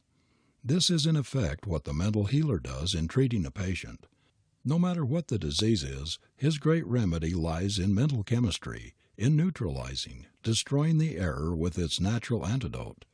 The healer's constant affirmation that there can be no sickness, no disease in God's image in man, is a powerful suggestion which tends to weaken the grip of error in his patient's body. The very shutting out of all fear, of the terror of disease and death, is a great step towards a cure, because these things are depressing to all bodily functions. Everything that discourages, that makes the patient despondent, is a great devitalizer, and constantly lowers his disease-resisting power. The arousing belief that the healer is a sort of motorman who puts up the patient's dropped trolley pole, thus making connection with the wire carrying infinite power, or that he is a wireless operator who is connecting him with his divine source, the source of health and happiness, and that he is actually receiving the flow of divine force, of peace, of immortal life, is of itself a tremendous healing agency. When he has succeeded in establishing in the mind of his patient the vigorous conviction that health is the everlasting principle, the great fundamental unavoidable fact, the healer has gone far toward establishing a scientific consciousness of health, and has laid a most important health foundation. After a little practice a sick person can do wonderful things for himself through the vitalizing force of autosuggestion. He can be his own physician. He can recover health and keep it by applying to himself the same principles that the healer applies to his patient. In this way he can keep himself in conscious union with the divine source of all supply, of all good, all health. There are sufficient latent potencies in every human being, if he would only arouse and make them operative, to keep him in health and harmony. We can all be our own healers if we will. The stream must be as pure as its fountainhead unless contaminated later, and there is where we humans come in. We contaminate the health stream with our thought poisons, our doubts, our fears, our unbeliefs, our brutal passions, our selfishness, our greed, our hatreds, our jealousies, our revenge, our ingratitude for life, for the blessings we enjoy.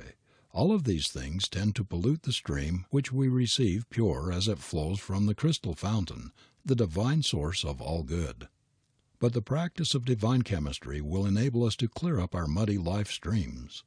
We have in ourselves the remedies which will neutralize the vicious poisons we have allowed to flow into and befoul our life stream.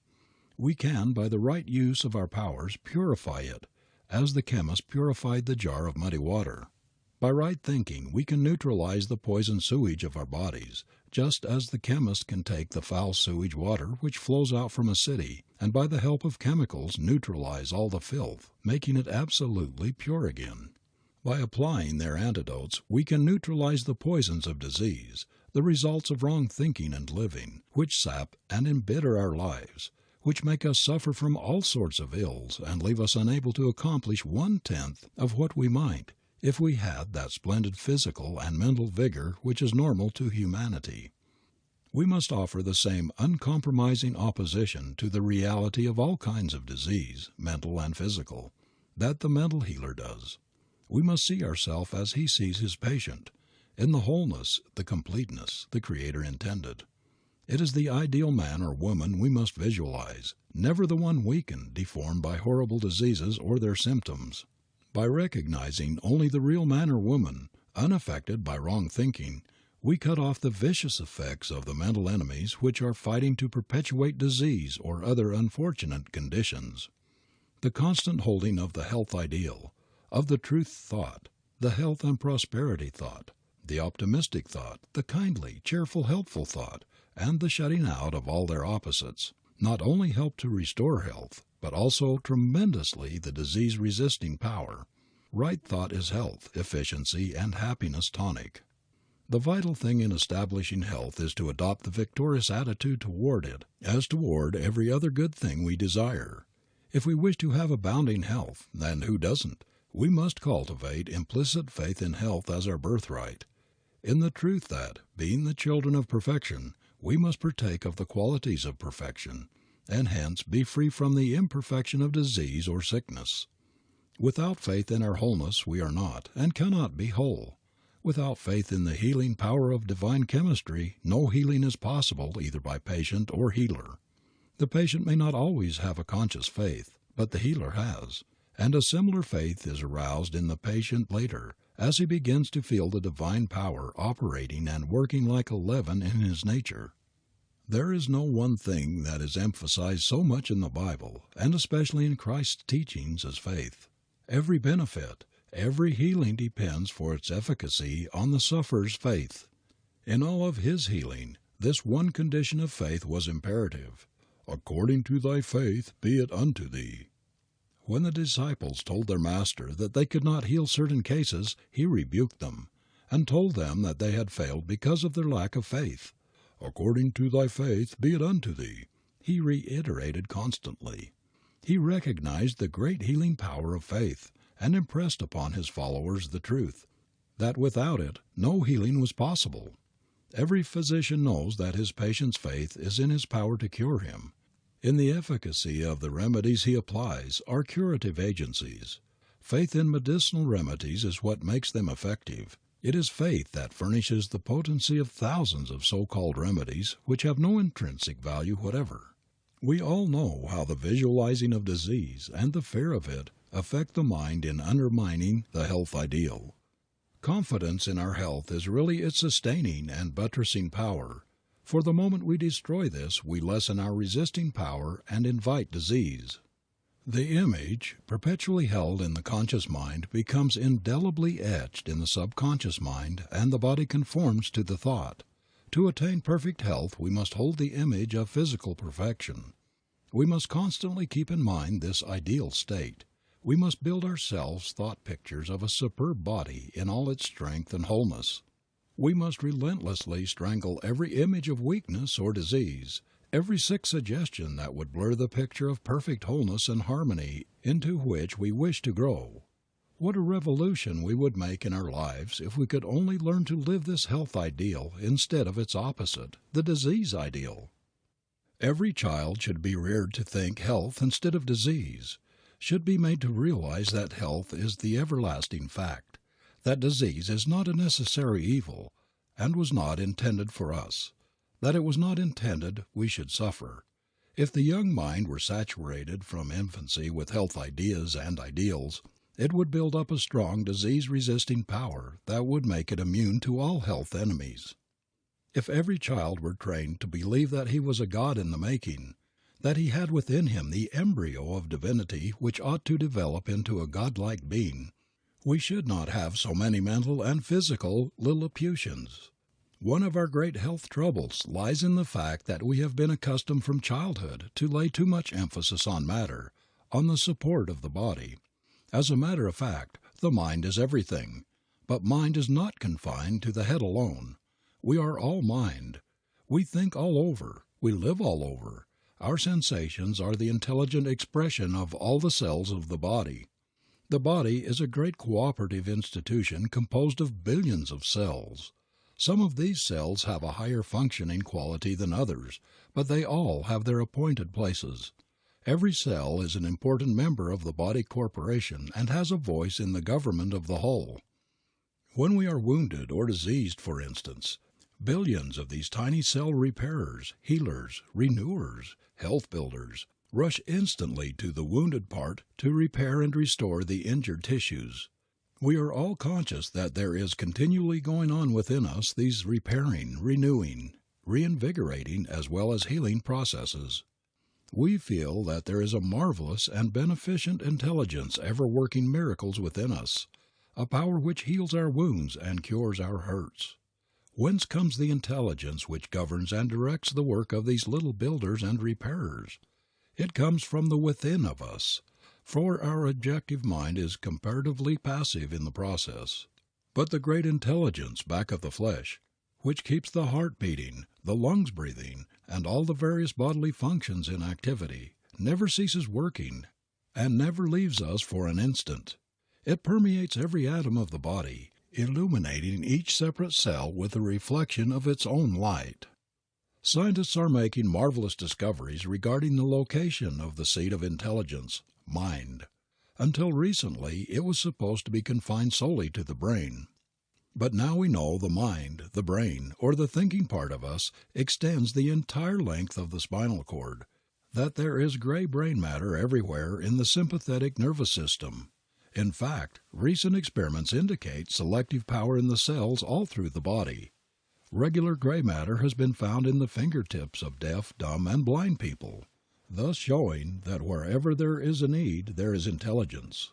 We know what marvels blind and deaf mutes perform by their sense of touch, in distinguishing colors, even fine variations of shades in delicate fabrics, in correctly sensing denominations of paper money and coins, and accurately describing statues and other forms from merely running their fingers over them.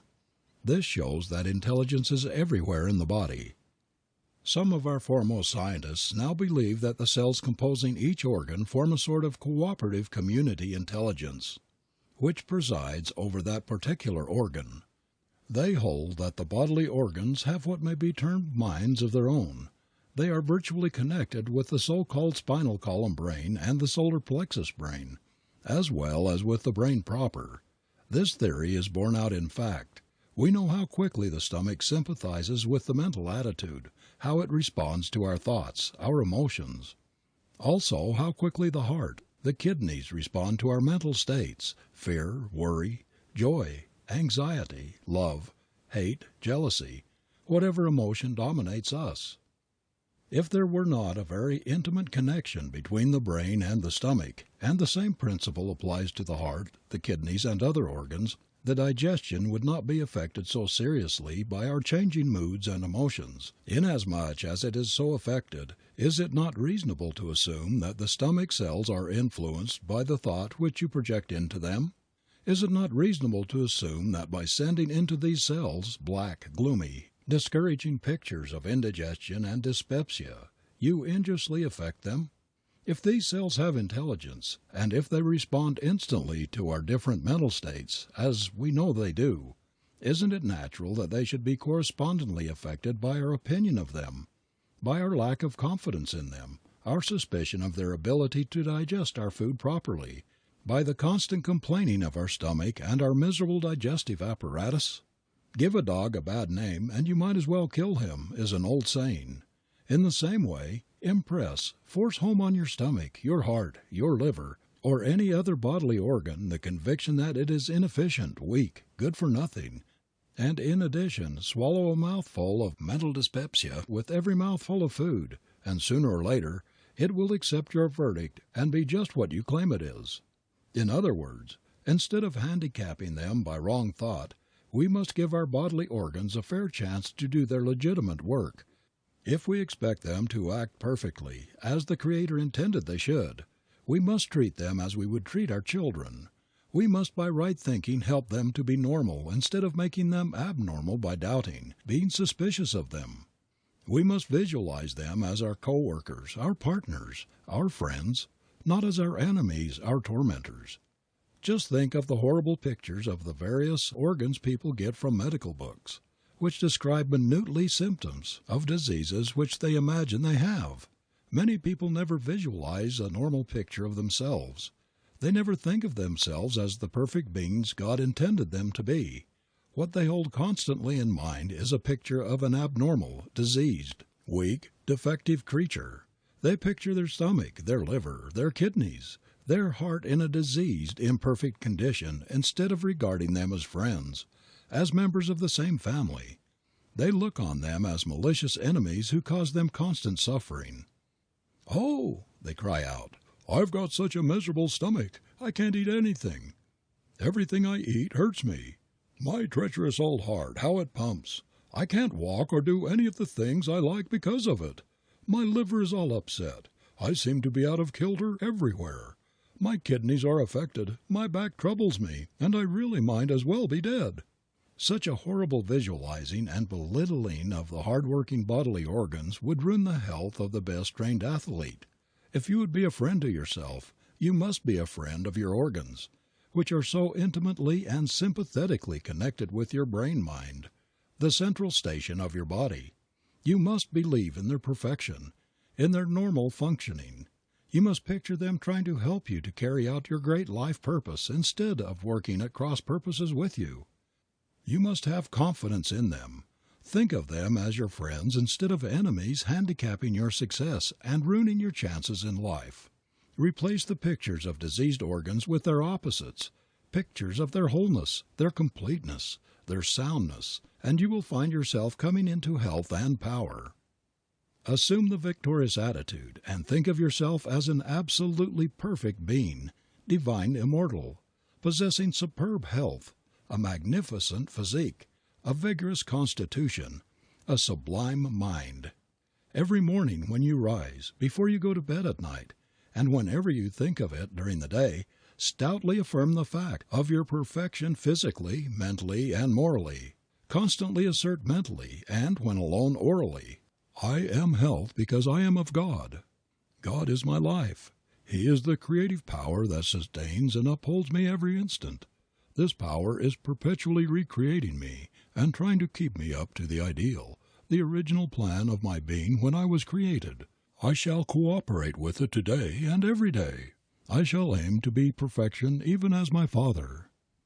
There is a great resolve power in the mere resolve to be well, strong, and vigorous, in affirming and tenaciously holding the perfect ideal of ourselves which the Creator had in His plan of us. There is a recreative force in the realization that any departure from this ideal means departure from God, from perfect health, from the reality of the perfect physical, mental, and moral being planned by Him. You will be surprised to see how this mental attitude, this visualized physical ideal, will be reproduced in the body. The mind is the body builder, the great health sculptor, and we cannot surpass our mental model. If there is a weakness or flaw in the thought model, there will be corresponding deficiencies in the health statue.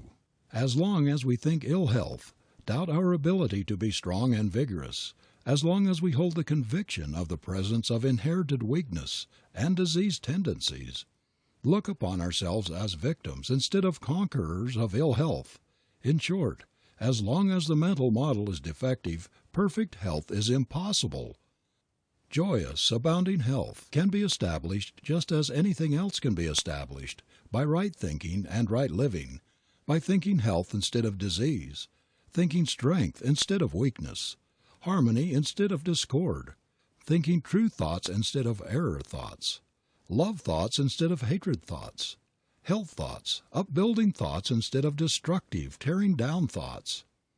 A great many regular physicians now, and soon all will, show patients how they can make use of the great healing, medicinal power of thought, the miracle of right thinking, which unites them with the force back of the flesh.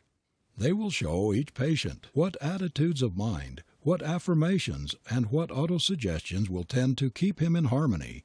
They will teach him the healing use of suggestion. The physician of the future will use largely for his remedies, ideas, mental attitudes, and suggestions. The time will come when parents and teachers will realize the tremendous force, the character-building power in the affirmations of health, wholeness, completeness, harmony. They will teach children to exert this power that will drive out discord and dispel disease. They will impress upon the young that affirmation of perfect ideals, holding in the mind the model of a perfect man, a perfect woman, not the one marred, crippled, shorn of strength and beauty by violation of mental law or by vicious living, will protect them from all assaults from without and from within. If that mind was always in us which was in Christ, the mind that gives health, peace, and happiness, that perpetuates harmony, truth, and beauty, we should never know discord of any kind. Perfect health would be the rule and not the exception, because we should never transgress the laws of our being. End of chapter 11.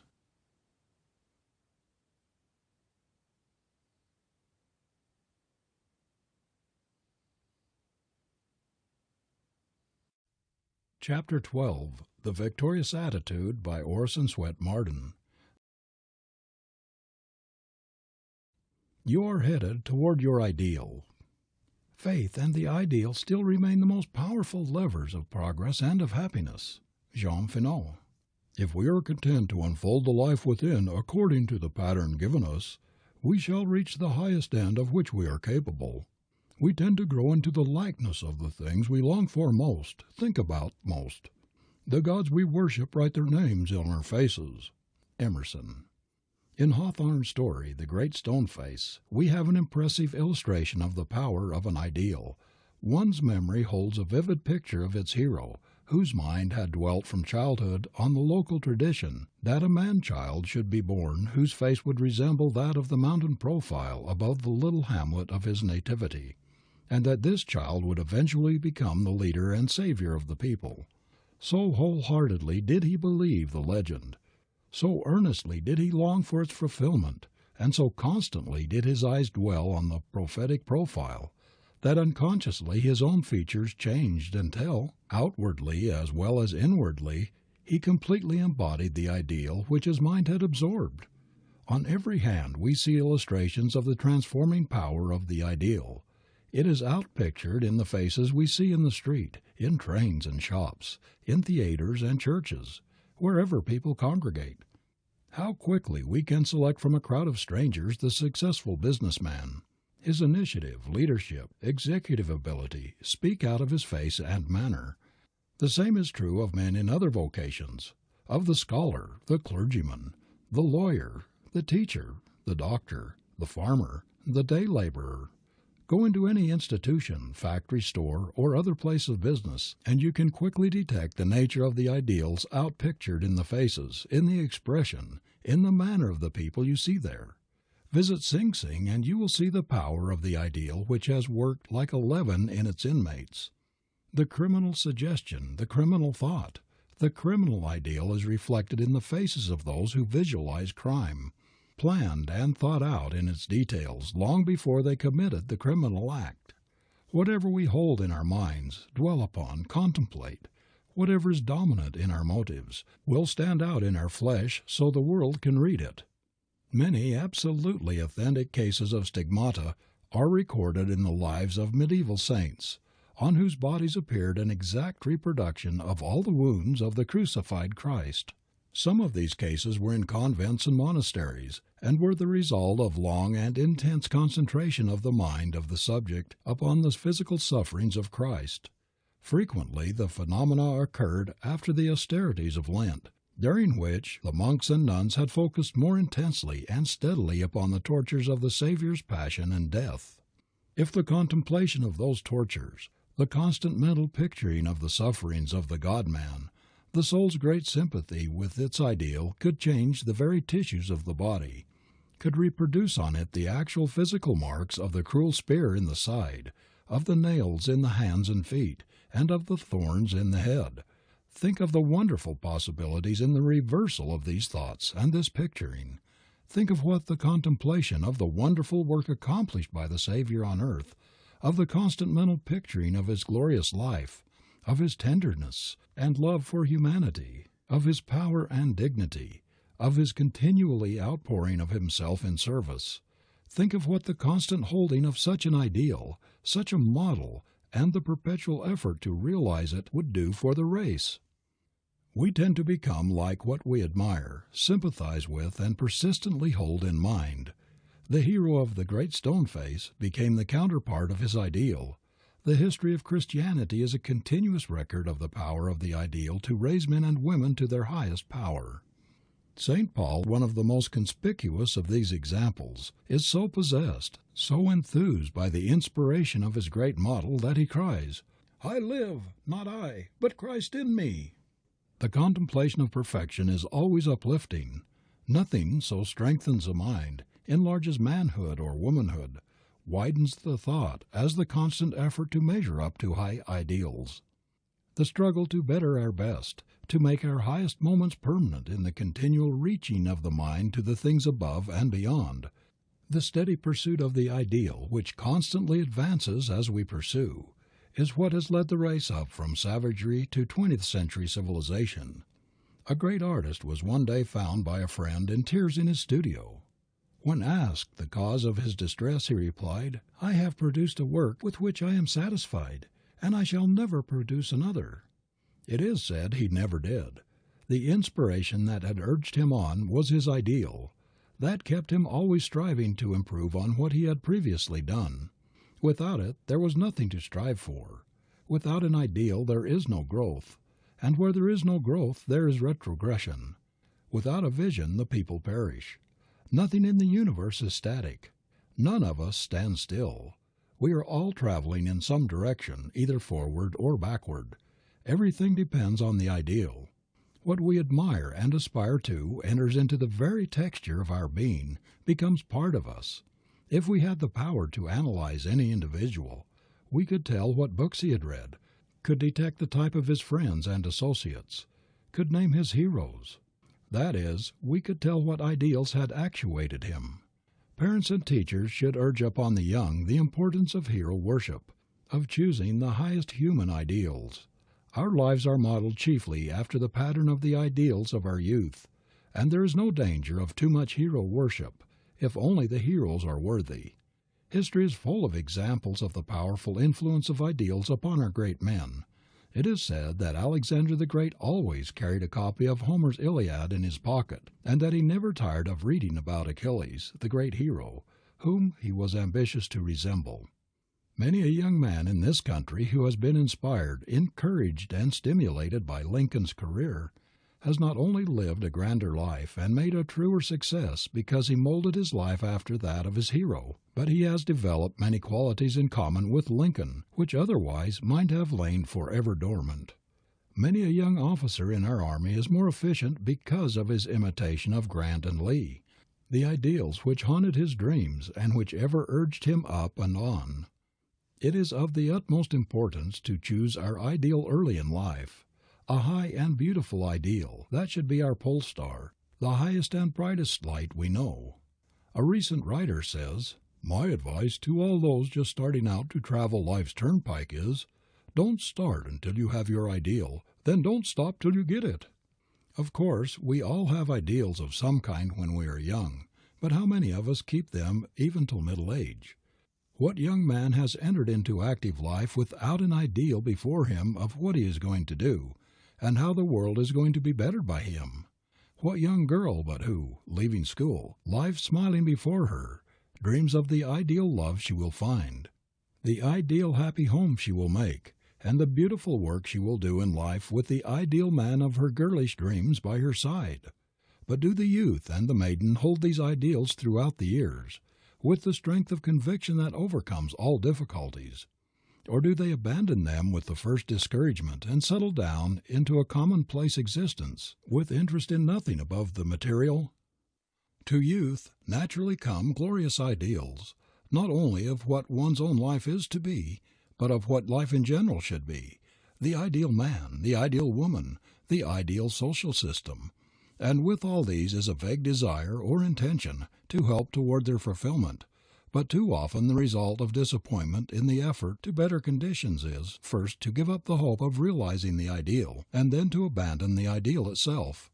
Here is where the great danger of retrogression comes in.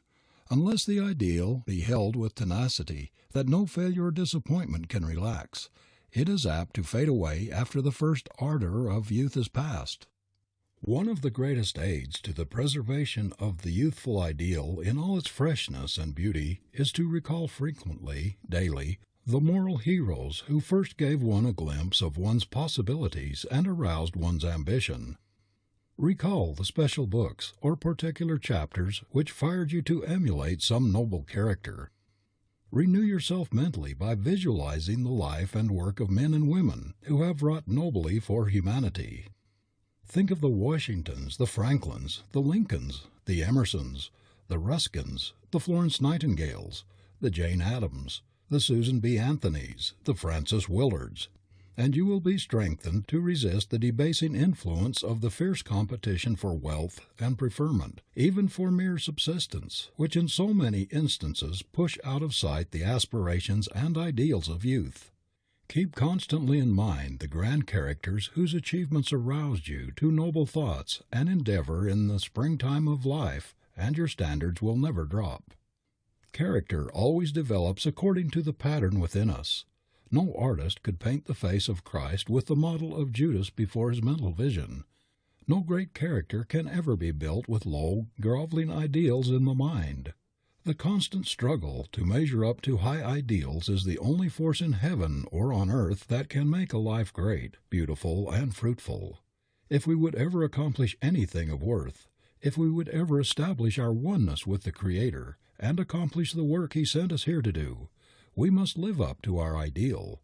With eyes fixed on this ideal, we must work with heart and hand and brain, with a faith that never grows dim, with a resolution that never wavers, with a patience that is akin to genius. We must persevere unto the end, for as we advance, our ideal as steadily moves upward. The situation that has not its duty, its ideal, as Carlyle, was never yet occupied by man.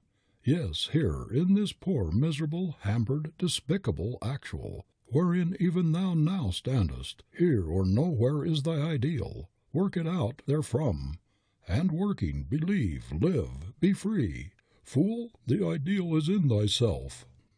Never were truer words spoken. Wrapped up in every human being there are divine energies which, if given proper direction, will develop the ideal from stage to stage. Who sees a sculptor at work upon a block of marble sees what appears to be only a mechanical performance. But out of sight in the sculptor's brain there is a quiet presence we do not perceive, and every movement of the hand is impelled by that shining thought within the brain. The presence is the ideal. Without it he would be a mason. Through it he becomes an artist.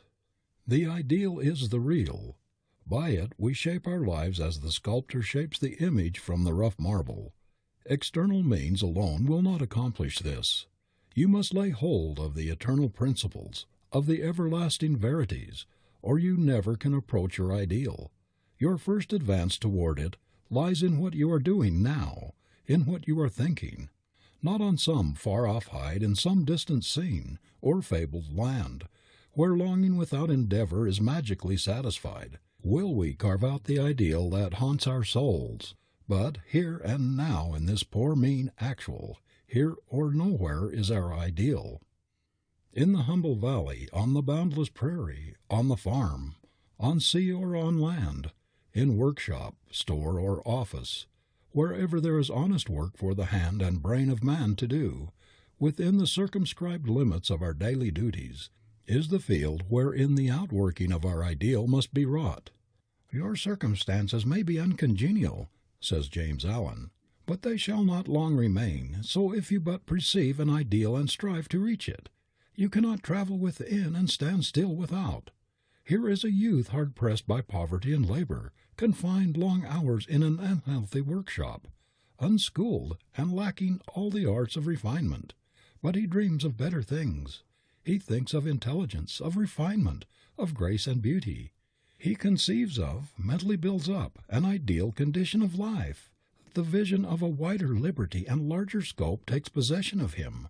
Unrest urges him to action, and he utilizes all his spare time and means, though small they are, to the development of his latent powers and resources. Very soon so altered has his mind become that the workshop can no longer hold him. It has become so out of harmony with his mentality that it falls out of his life as a garment is cast aside, and with the growth of opportunities which fill the scope of his expanding powers, he passes out of it forever. Years later we see this youth as a full-grown man. We find him a master of certain forces of the mind, which he wields with worldwide influence and almost unequaled power. In his hands he holds the cords of gigantic responsibilities. He speaks, and lo, lives are changed. Men and women hang upon his words and remold their characters, and sun-like he becomes the fixed and luminous center round which innumerable destinies revolve. He has realized the vision of his youth. He has become one with his ideal. The curse of the average person is commonness, the lack of aspiring ideals. There are thousands of farmers who never get above cattle and wheat, of doctors who never become superior to prescriptions or diseases, of lawyers who never wholly subordinate their briefs. The ideals of the masses rarely rise out of mediocrity. Most of us live in the basement of our lives, while the upper stories are all unused.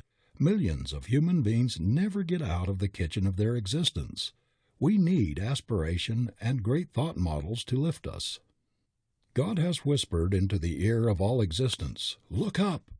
There is potential celestial gravitation in every mortal. There is a spiritual hunger in humanity which, if fed and nourished, will lead to the upbuilding and developing of great souls. There's a latent divinity in every son of Adam which must be aroused before there can be any great progress in individual uplift. In a factory where mariners' compasses are made before the needles are magnetized, they will lie in any position, but when once touched by the mighty magnet, once electrified by that mysterious power, they ever afterwards point only in one direction. Many a young life lies listless, purposeless, until touched by the divine magnet, after which, if it nourishes its aspirations, it always points to the north star of its hope and its ideal. Every faintest aspiration that springs up in our heart is a heavenly seed within us which will grow and develop to rich beauty if only it be fed, encouraged. The better things do not grow either in material or mental soil without care and nourishment. Only weeds, briars, and noxious plants thrive easily. The aspiration that is not translated into active effort will die, just as any power or function that is not used will atrophy and disappear. The ostrich, naturalists say, once had wonderful wings, but not caring to use them, preferring to walk on the earth rather than mount in the air, it practically lost its wings, their strength passing into its legs.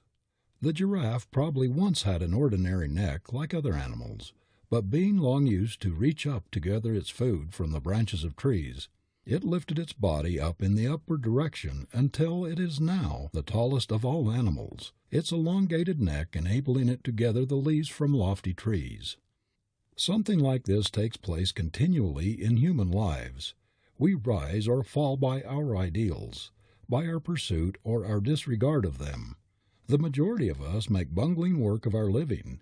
We spend so much precious time and effort catering to the desires of our animal natures and live chiefly along the lines of life's lower aims and opportunities when we might be soaring. Everywhere we see men making a splendid living, but a very poor life, succeeding in their vocations but failing as men, swerving from their own highest ideals for the sake of making a little more money. On every hand we see people sacrificing the higher to the lower, dwarfing the best thing in them for a superficial material advantage, selling the birthright of the soul's ideal for a mess of pottage. Is there any reason or intelligence in man's continuing to turn his ability, his energies, all there is in him, into dollars after he has many times more of these than he can ever use for living and betterment? Is the gift of life so cheap, so meaningless, of so little importance, that we can afford to spend time on things that do not endure, upon unnecessary material things which soon pass away, to the neglect of those that endure? We know that life is our great opportunity to acquit ourselves like men, yet it is too often into these transient things that we pour the full force of our energies, while we only sigh and wish that we could achieve our ideals. We sacrifice much to gain wealth, but practically nothing to realize the outreach of our souls. Yet the ideal is indeed the pearl of great price, in the balance with which all that a man hath besides is as nothing. The red-letter men of the world have always been men of high ideals, to which they were ever loyal, men who have said, "This one thing I do," and have put the whole strength of their lives into their effort to realize their ideal. If from the start you listen to and obey that something within which urges you to find the road that leads up higher, if you listen to and obey the voice which bids you look up and not down, which ever calls you on and up, no matter what is outward seeming, your life cannot be a failure. The really successful men and women are those who, by the nobility of their example, contribute to the uplift, the happiness, the enlargement of life, to the wisdom of the world, not those who have merely piled up selfish dollars. A rich personality enriches everybody who comes in contact with it. Everybody who touches a noble life feels ennobled thereby. There is machinery so delicate that it can measure the least expenditure of physical force. If similar machinery could be devised for measuring character, many a millionaire would be chagrined at the record of his own just measurement, while many a humble worker would be amazed at the high mark his earnest, unceasing efforts to reach his ideal had achieved. I believe the time will come when not money, but growth, not lands and houses, but mental and moral expansion in larger and nobler living, will be even the popular measure of true riches, real success. The measure of a successful man will be that of his soul. He will be rated in a new sort of Bradstreet, a spiritual Bradstreet, as a large heart, a magnanimous mind, a cultured intellect, instead of as a great checkbook. Phillips Brooks said, "The ideal life of full completion haunts us all. We feel the thing we ought to be breathing beneath the thing we are. God hides some ideal in every human soul. Sometime in his life, each feels a trembling, fearful longing to do some great good thing. Life finds its noblest spring of excellence in its hidden impulse to do one's best. Everyone who substitutes the finer for the cheaper goal, each one who today and every day holds to his high ideal despite the stress and turmoil of modern daily living, in such measure hastens the day when such an ideal will be the inspiration of the masses and the power that moves the world." End of chapter 12.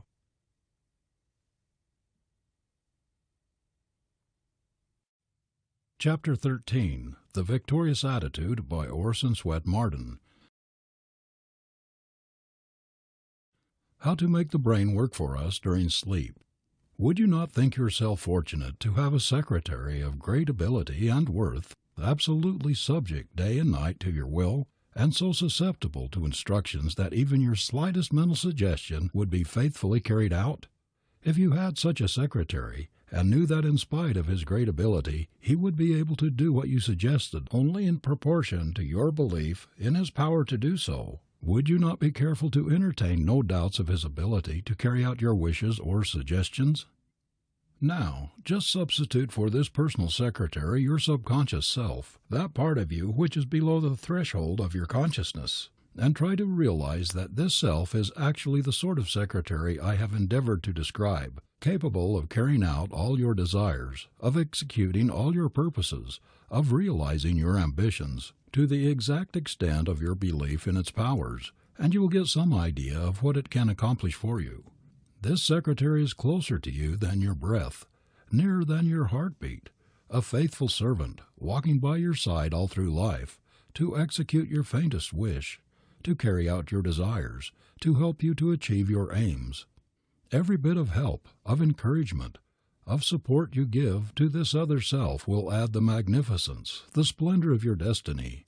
On the other hand, all negative, vicious thoughts, all selfishness, greed, and envy, all doubts and fears, all the discouraging, destructive thoughts you entertain, will impair and weaken your secretary or servant in exact proportion to their intensity and persistency. In fact, it rests with yourself whether your secretary shall be your greatest help, a heavenly friend and assistant, or your greatest hindrance, your worst enemy. It doesn't matter what we call them, subconscious and conscious self, or subjective and objective mind. We are all conscious that these are two forces constantly at work in us. One commands and the other obeys. We know that one of these, the subjective mind, does not originate its acts, but gets its instruction from the objective mind, which contains the willpower. Experience shows us that the subjective or subconscious mind, which I have called a personal secretary, is a servant which obeys our will, carries out our wishes, and registers in the brain a faithful record not only of every thought, word, and act of ours, but of everything we see and everything we hear others say. Coleridge tells of a remarkable instance of the truth of this. A young German servant girl was taken ill with fever, and in her delirium she recited correctly long passages from famous authors in Latin, Greek, and Hebrew.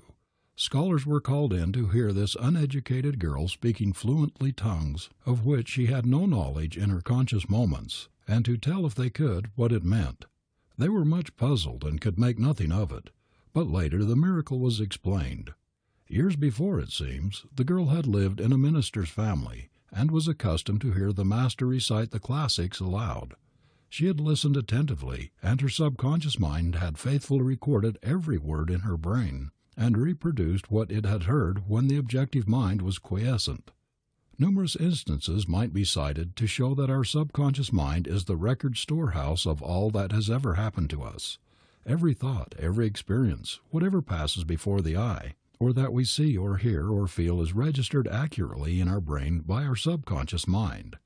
Now, if this other self, personal secretary, subconscious mind, or whatever we choose to call it, has such enormous power, why can it not be trained to work for us when we are asleep as well as when we are awake? Have you ever thought of the possibilities of spiritual and mental development during sleep? Has it ever occurred to you that while the process of repair and upbuilding are proceeding normally in the body, the mind also may be expanding, the soul as well as the body may be growing? When corporal and voluntary things are quiescent, the Lord operates, said Swedenborg. The great Swedish philosopher was a firm believer in the activity of the other self during sleep. He claimed that his spiritual vision was opened in the unconscious hours of the night. The Bible teems with illustrations of the activity of the subconscious mind or self during sleep. Warnings are given, work is commanded to be done, visions are seen, plans are outlined, angels are conversed with, courses of conduct advised, and every suggestion made to the soul in the dream state is literally carried out in the waking hours. Theosophists believe that during sleep the soul or spirit acts independently of the body, that it actually leaves the body and goes out into the night to perform tasks appointed by the Creator. As a matter of fact, few people realize what an immense amount of work is carried on automatically in the body under the direction of the subconscious mind. If the entire brain and nervous system were to go to sleep at night, all of the bodily functions would stop. The heart would cease to beat. The stomach, the liver, the kidneys, and other glands would no longer act. The various digestive processes would cease to operate. All the physical organs would cease working, and we should stop breathing. One of the deepest mysteries of nature's processes is that of putting a part of the brain and nervous system, and most of the mental faculties which were in use during the day, under the sweet ether of sleep, while she repairs and rejuvenates every cell and every tissue, but at the same time keeping in the most active condition a great many of the bodily processes and even certain of the mental and creative faculties. These are awake and alert all the time while the sleeper is in a state of unconsciousness. Most of us probably have had the experience of dropping to sleep at night discouraged because we could not solve some vexing problem to our satisfaction.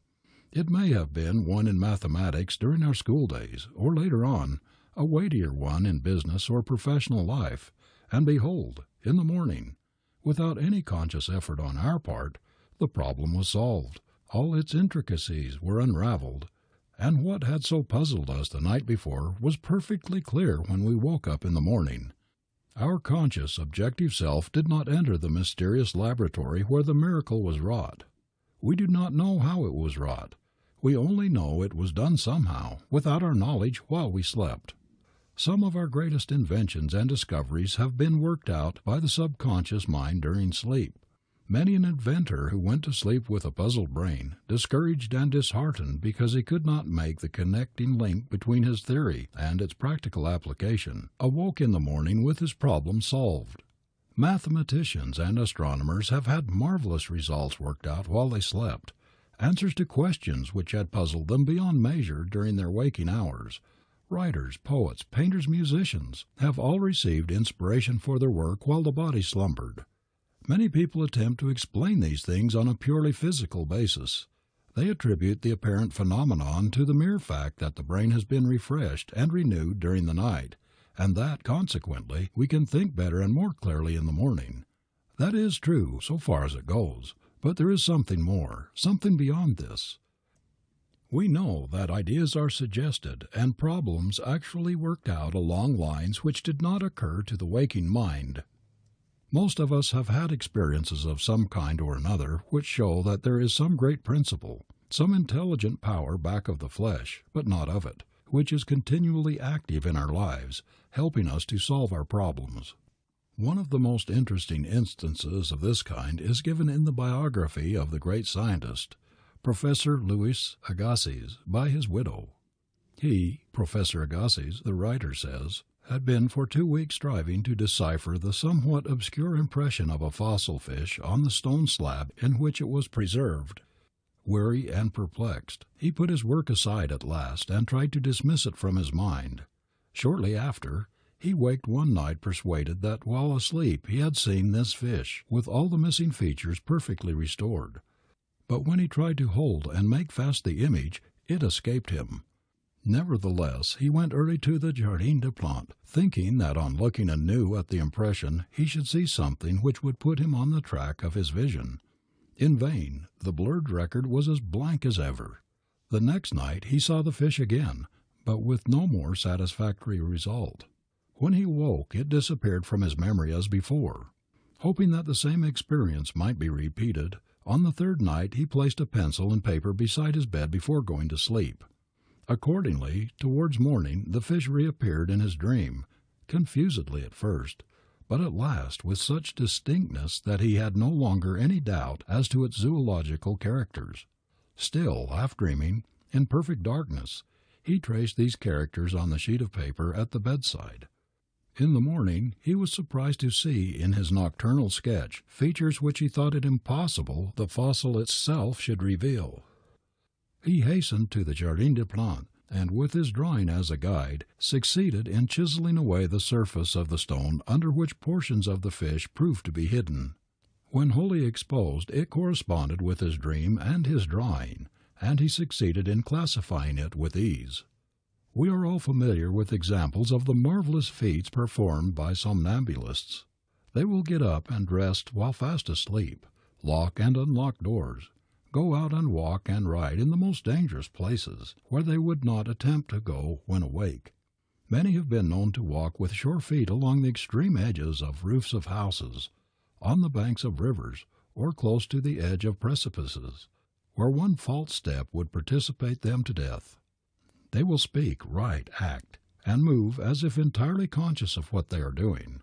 A somnambulist will answer questions put to him while asleep, and carry on a conversation rationally. In this respect, the state of the sleepwalker is similar to that of a person in a hypnotic trance. He can be acted on from without and remain wholly unconscious. Surgical operations have been performed upon a hypnotized person without the use of anesthetics, and there is no doubt that this also would be possible during profound sleep. The subjective mind is much more susceptible to suggestion when the objective mind is unconscious. There is no resistance on account of prejudice or external influences. That we are on the eve of marvelous possibilities of treating disease during sleep, there is not the slightest doubt. The same is true of habit forming, mind changing, of mind improving, of strengthening deficient faculties, of eradicating peculiarities and idiosyncrasies, of neutralizing injurious hereditary tendencies, of increasing ability. The possibilities of changing the disposition and of mind building during sleep are only beginning to be realized. The power of the subjective mind over the body is well illustrated by the fact that thoughts aroused in a hypnotized person can very materially shift the circulation of the blood.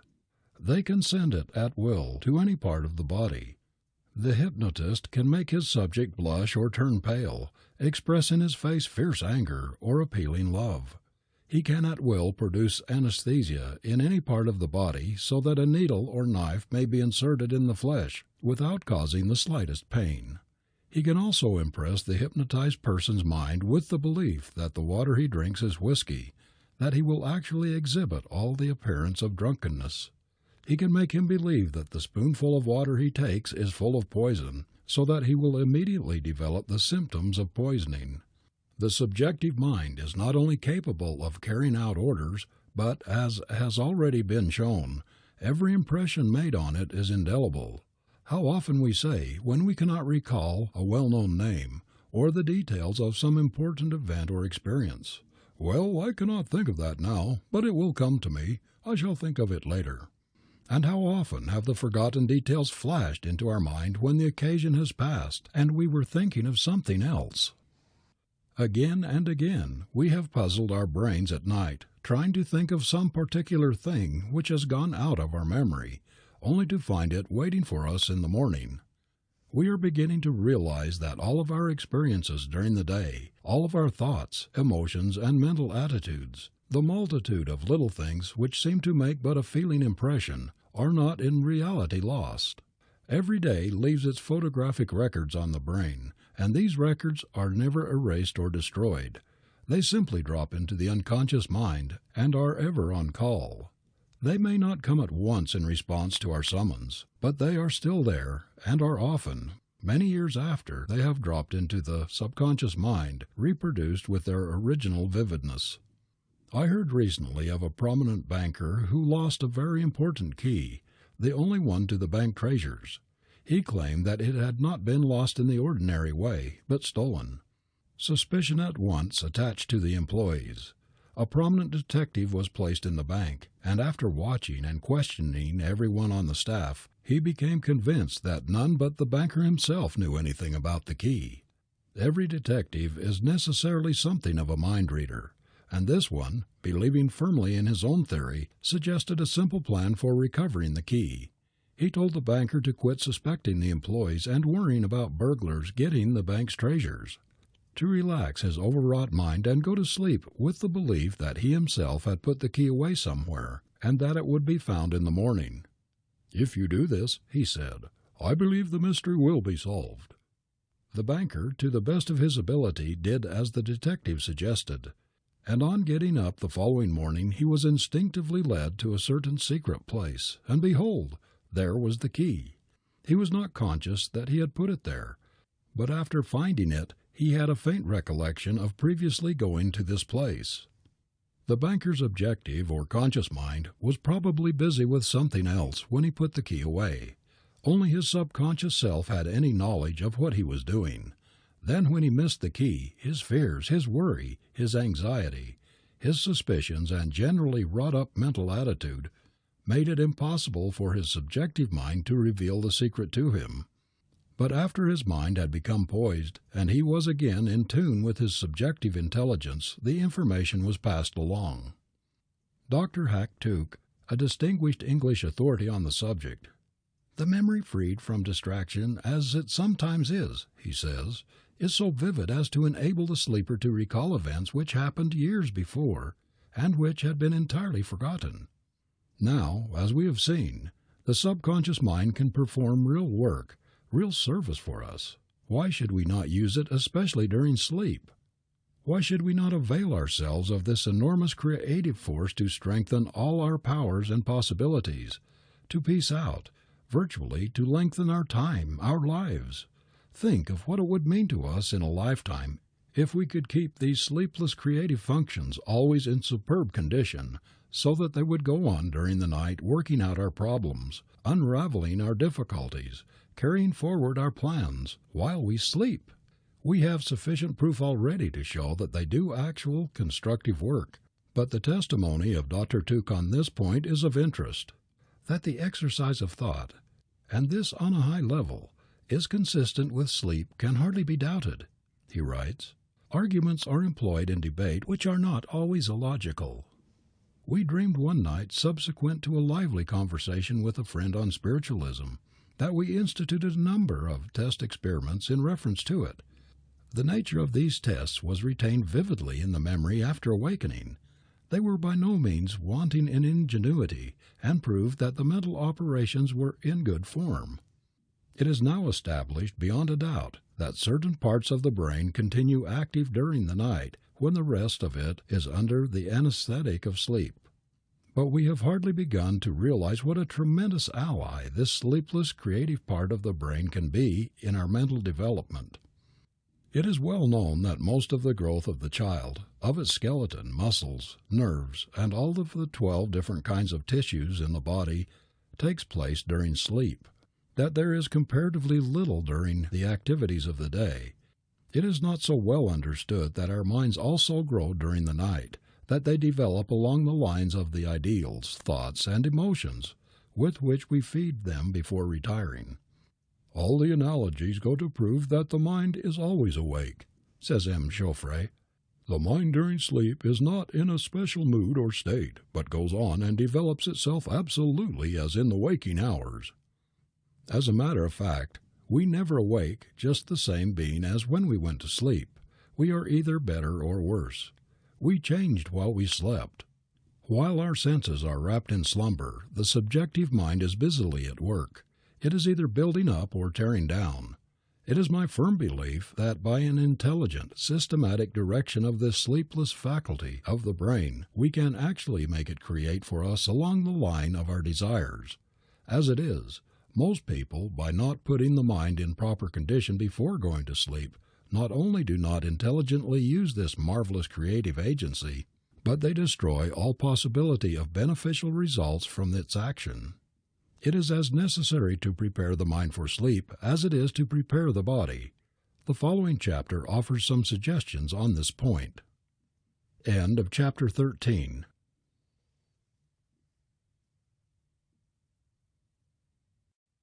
Chapter 14. The Victorious Attitude by Orison S Marden.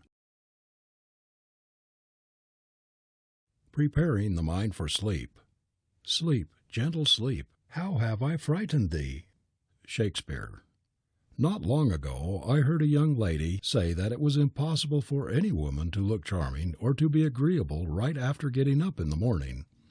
The Reverend Dr. Bushnell declared that a man must be next to a devil who wakes angry. The way we feel when we awake in the morning depends on how we were feeling or thinking when we went to sleep. If we retire holding a grudge against a neighbor, with the resolve to get square with somebody who has injured us, if we have hatred or jealousy in our heart, if we are envious of another's success, and if we go to sleep nursing these feelings, we awake in a depressed, exhausted state, feeling bitter, pessimistic, irritable, unhappy, about as nearly like a devil as possible for a human being to feel. The destroyer was at work all night, running amok among the delicate brain and nerve cells, furiously tearing down what beneficent nature had taken such pains to upbuild.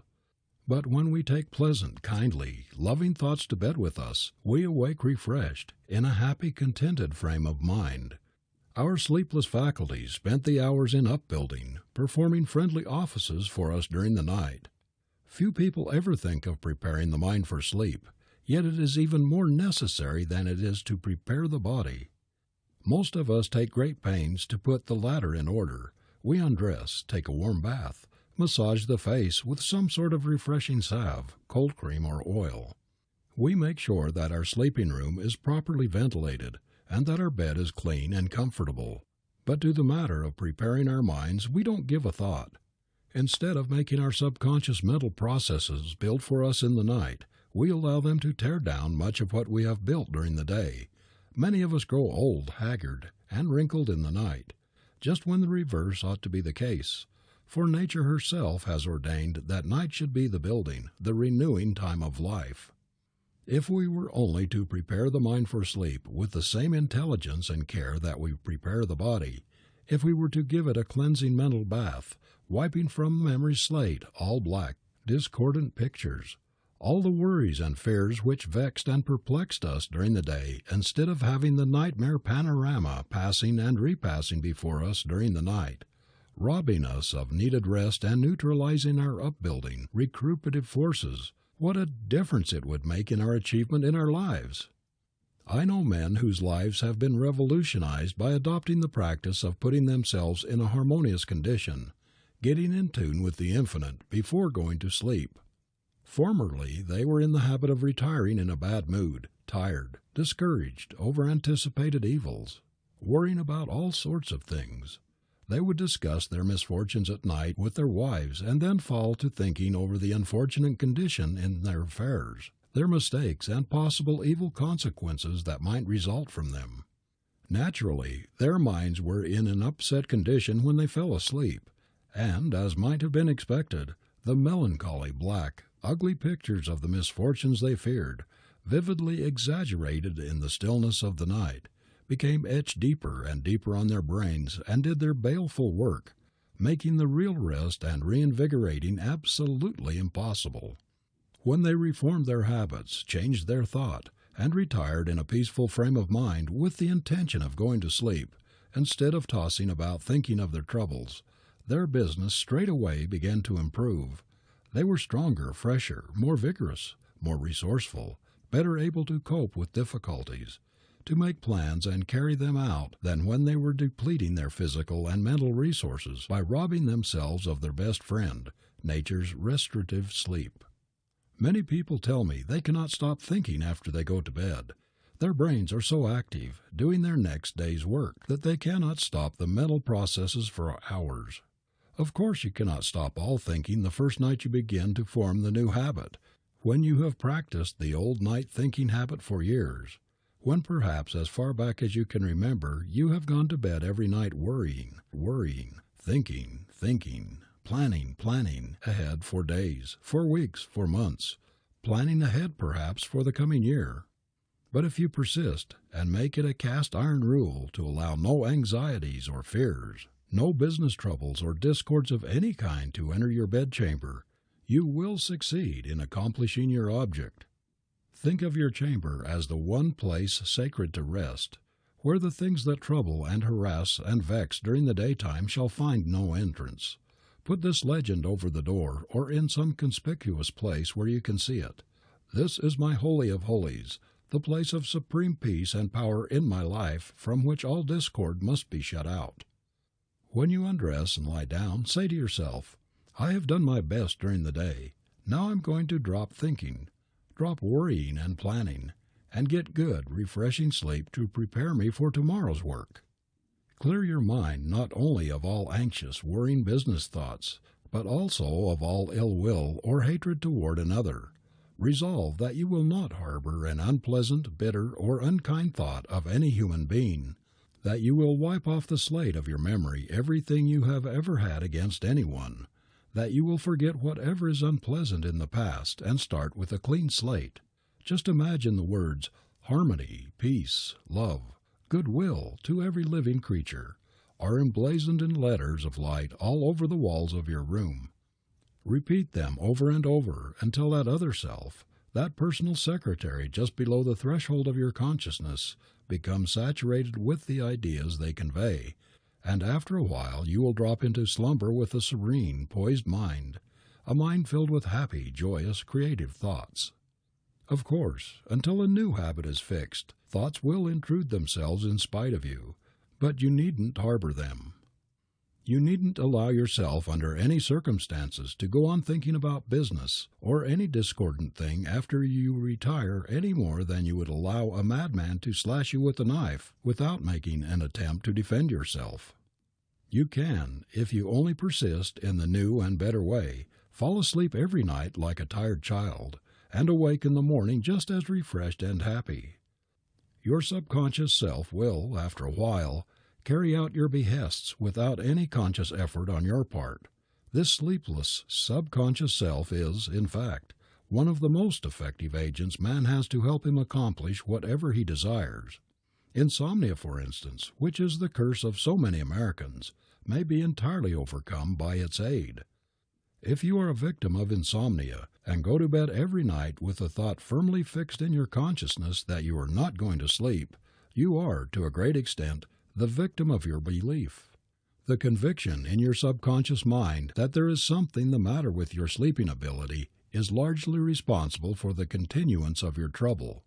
We know by experience that we can convince ourselves of almost anything by affirming it long enough and often enough.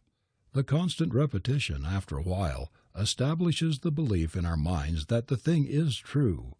We can establish the sleep habit just as easily as any other habit. It is perfectly possible by means of affirmation, the constant repetition in heart-to-heart talks with yourself to regain your power to sleep normally.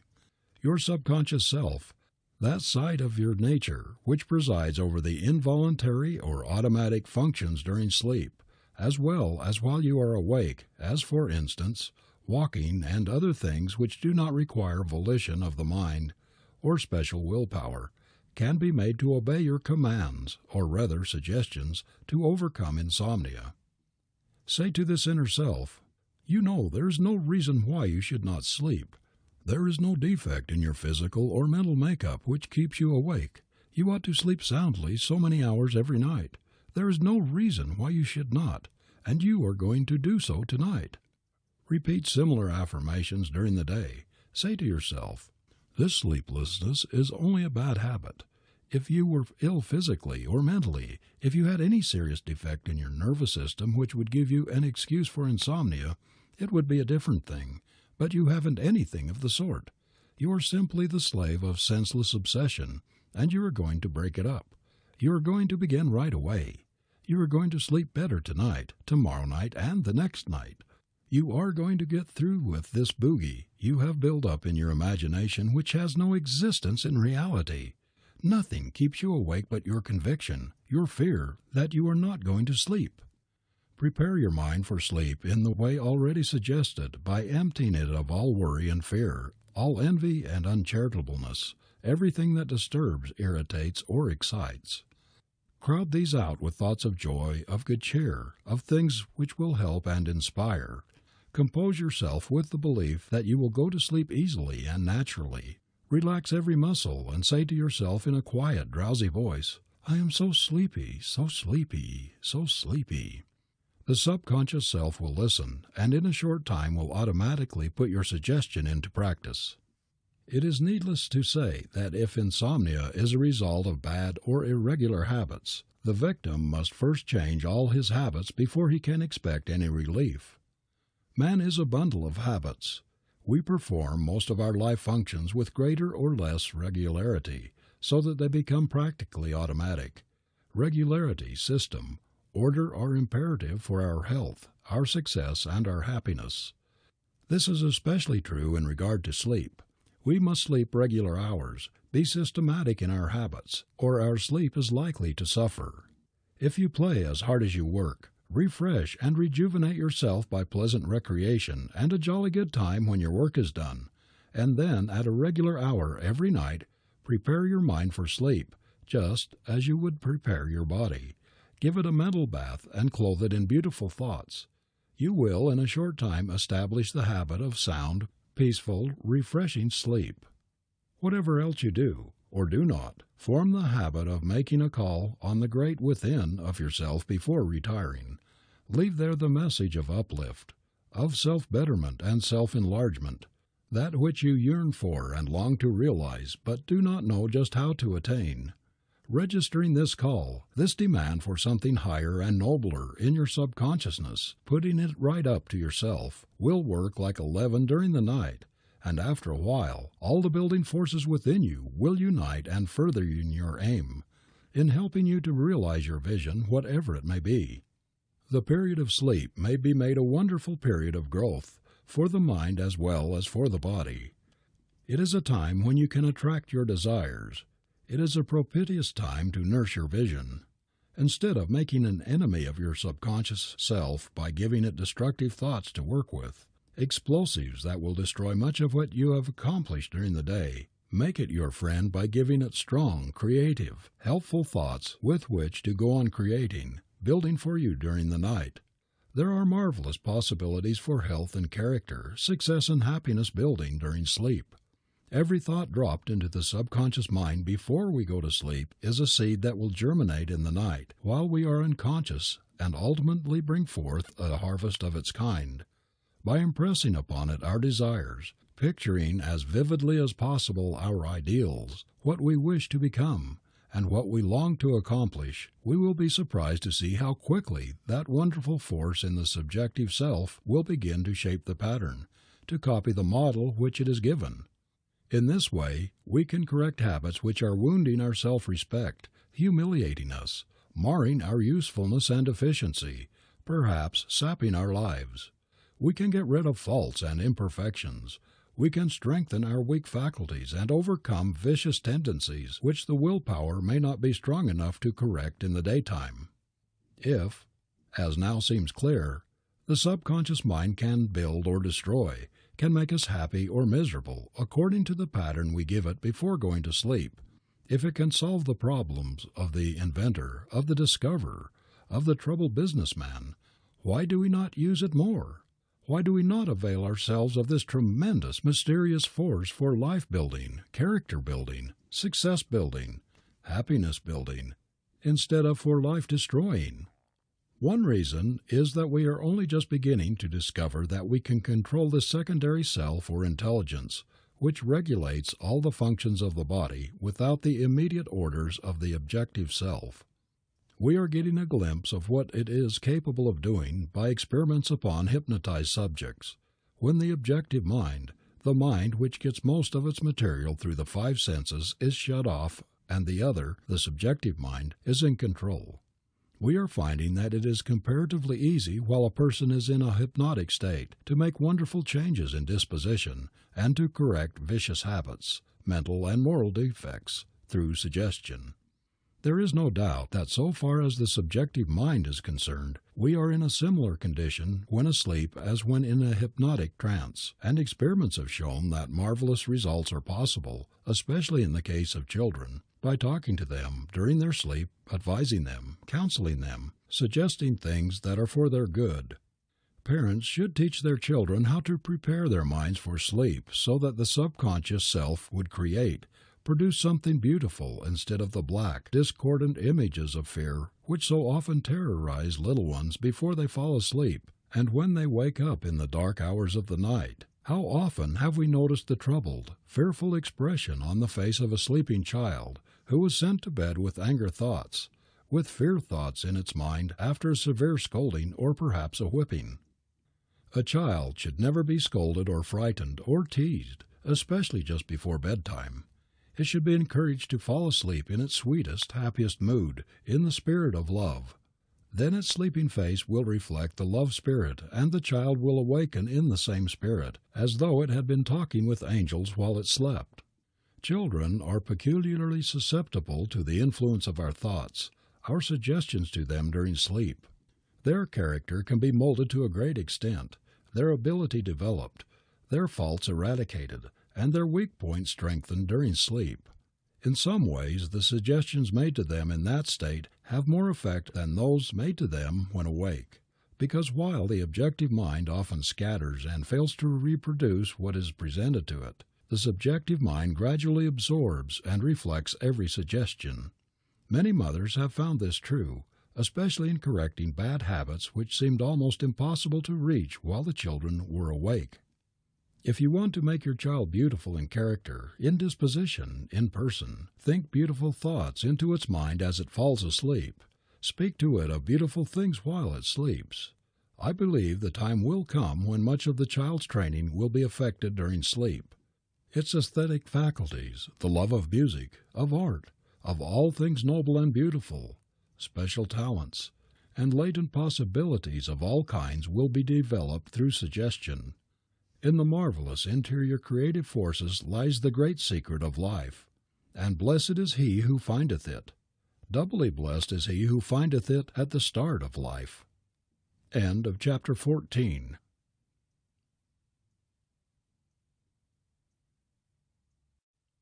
Chapter 15. The Victorious Attitude by Orison S Marden.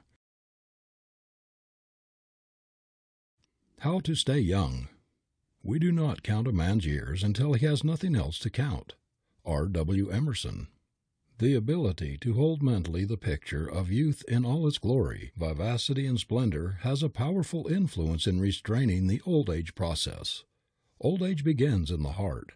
When the heart grows cold, the skin grows old, and the appearance of age impress themselves on the body. The mind becomes blighted, the ideals blurred, and the juices of life congealed.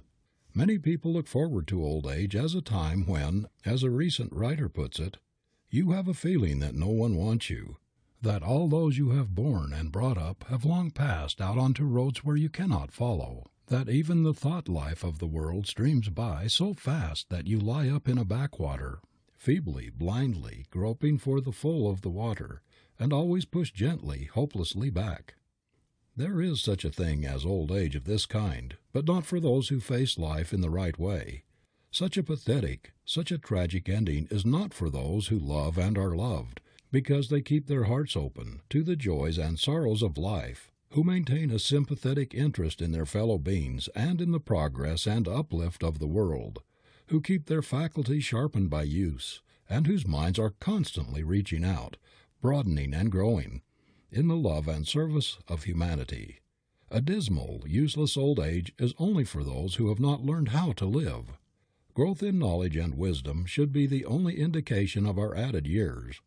Professor Mitchnikoff, the greatest authority on age, believes that it is possible to prolong life, with its maximum of vigor and freshness, until the end of its normal cycle, when the individual will gratefully welcome what will be a perfectly happy release. At this point, he claims, that the instinct of death will supplant the instinct of life, when the bodily mechanism approaches the natural end of normal exhaustion. He believes that men should live and maintain their usefulness for at least 120 years. The author of Philosophy of Longevity tells us that man can live to be 200 years old. Jean Finot says, "Speaking physiologically, the human body possesses peerless solidity.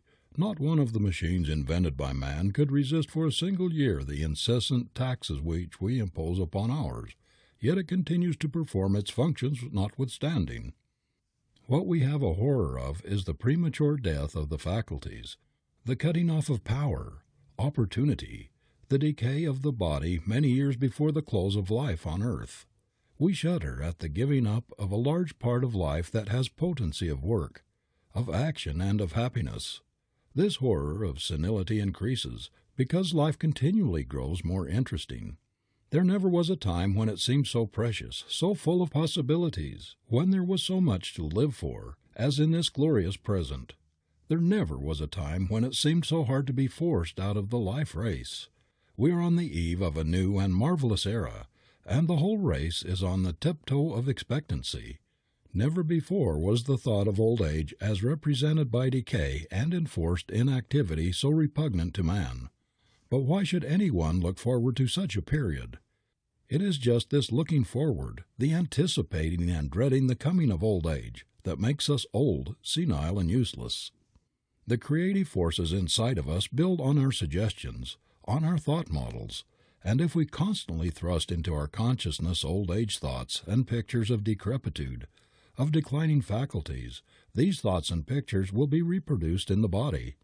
A few years ago a young man died of old age in a New York hospital. After an autopsy, the surgeon said that while the man was in reality only 23 years old, he was internally 80.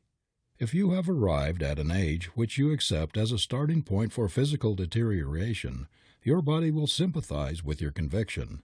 Your walk, your gait, your expression, your general appearance, and even your acts will all fall into line with your mental attitude.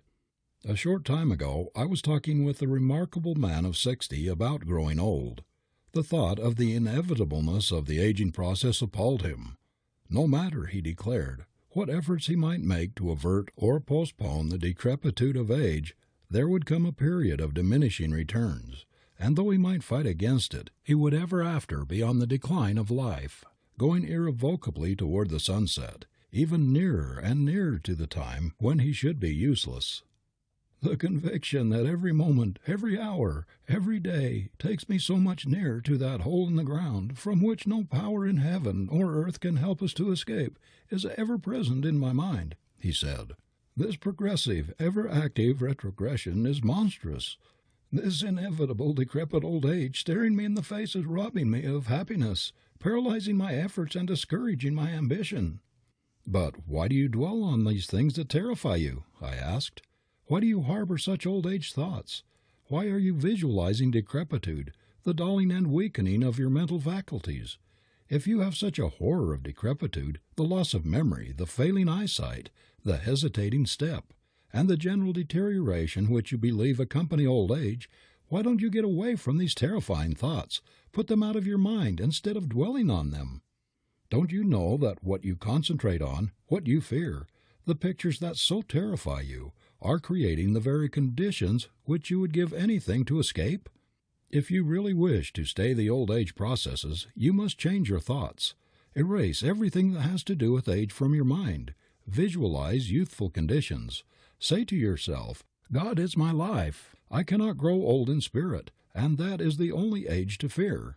As long as my spirit is youthful, as long as the boy in me lives, I cannot age. The great trouble with those who are getting along in years is that they put themselves outside of the things that would keep them young. Most people after 50 begin to shun children and youth generally. They feel that it is not becoming to their years to act as they did when younger, and day by day they gradually fall more and more into old age ways and habits. We build into our lives the picture patterns which we hold in our minds. This is a mental law. When you have reached the time at which most people show traces of their age, you imagine that you must do the same. You begin to think that you probably have done your best work, and that your powers must henceforth decline. You imagine that your faculties are deteriorating, that they are not quite so sharp as they once were, that you cannot endure quite so much, and that you ought to begin to let up a little, to take less exercise, to do less work, to take life a little easier. The moment you allow yourself to think your powers are beginning to decline, they will do so, and your appearance and bodily conditions will follow your convictions. If you hold the thought that your ambition is sagging, that your faculties are deteriorating, you will be convinced that younger men have the advantage of you. And voluntarily at first, you will begin to take a back seat, figuratively speaking, behind the younger men. Once you do this, you are doomed to be pushed farther and farther to the rear. You will be taken at your own valuation, having made a confession of age, acknowledged in thought and act that, in so far as work and productive returns are concerned, you are no longer the equal of young men. They will naturally be preferred before you. If people who have aged prematurely could only analyze the influences which have robbed them of their birthright of youth, they would find that most of them were a false conviction that they must grow old at about such a time, needlessly worry. All worry is needless. Silly anxiety, which often comes from vanity, jealousy, and the indulgence of such passions as excessive temper, revenge, and all sorts of unhealthy thinking. If they could only eliminate these influences from their lives, they would take a great leap back toward youthfulness. If it were possible to erase all of the scars and wrinkles, all the effects of our aging thoughts, aging emotions, moods, and passions, many of us would be so transformed, so rejuvenated that our friends would scarcely know us. Aging thoughts and moods and passions make old men and women of most of us in middle life. The laws of renewal, of rejuvenation are always operating in us, and will be effective if we do not neutralize them by wrong thinking. The chemical changes caused in the blood and other secretions by worry, fear, the operation of the explosive passions, or by any depressing mental disturbance, will put the aging process in action. Whatever we establish as a fixed conviction in our lives we transmit to our children, and this conviction gathers cumulative force all the way down the centuries. Every child in Christian countries is born with the race belief that 60 years or 60 years and 10 is a sort of a measure of the limit to human life. This has crystallized into a race belief, and we begin to prepare for the end much in advance of the period fixed. As long as we hold this belief, we cannot bar out of our minds the consequent suggestion that when we pass the half-century limit our powers begin to decline. The very idea that we have reached our limit of growth, that any hope of further progress must be abandoned, tends to etch the old age picture and conviction deeper and deeper in our minds, and of course the creative processes can only produce the pattern given them. Some men cross the zenith line, from which they believe they must henceforth go downhill, a quarter of a century or more earlier than others, because we cross this line of demarcation mentally first, cross it when we are convinced that we have passed the maximum of our producing power and have reached the period of diminishing returns. Many people have what they are pleased to call a premonition that they will not live beyond a certain age, and that becomes a focus toward which the whole life points. They begin to prepare for the end. Their conviction that they are to die at a certain time largely determines the limitation of their years. Not long since at a banquet I met a very intelligent, widely read man who told me that he felt perfectly sure he could not possibly live to be an old man. He cited as a reason for his belief the analogy which runs through all nature, showing that plants, animals, and all forms of life which mature early also die early. And because he was practically an adult at 15, he was convinced that he must die comparatively young. He said he was like a poplar tree in comparison with an oak. The one matured early and died early. The other matured late and was very long-lived. So thoroughly this man was under the dominion of his belief that he must die early that he is making no fight for longevity. He does not take ordinary care of his health or necessary precautions in time of danger.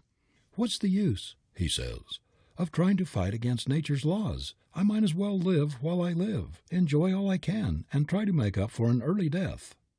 Multitudes of people start out in youth handicapped by a belief that they have some hereditary taint, a predisposition to some disease that will probably shorten their lives.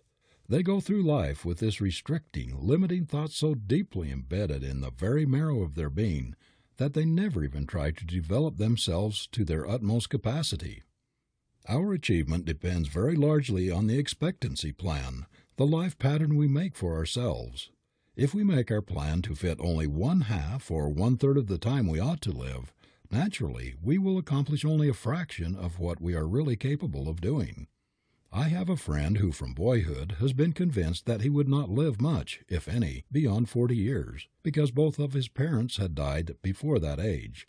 Consequently, he never planned for a long life of steady growth and increasing power, and the result is he has not brought anything like all of his talent possibilities into activity, or accomplished a fourth of what he is really capable.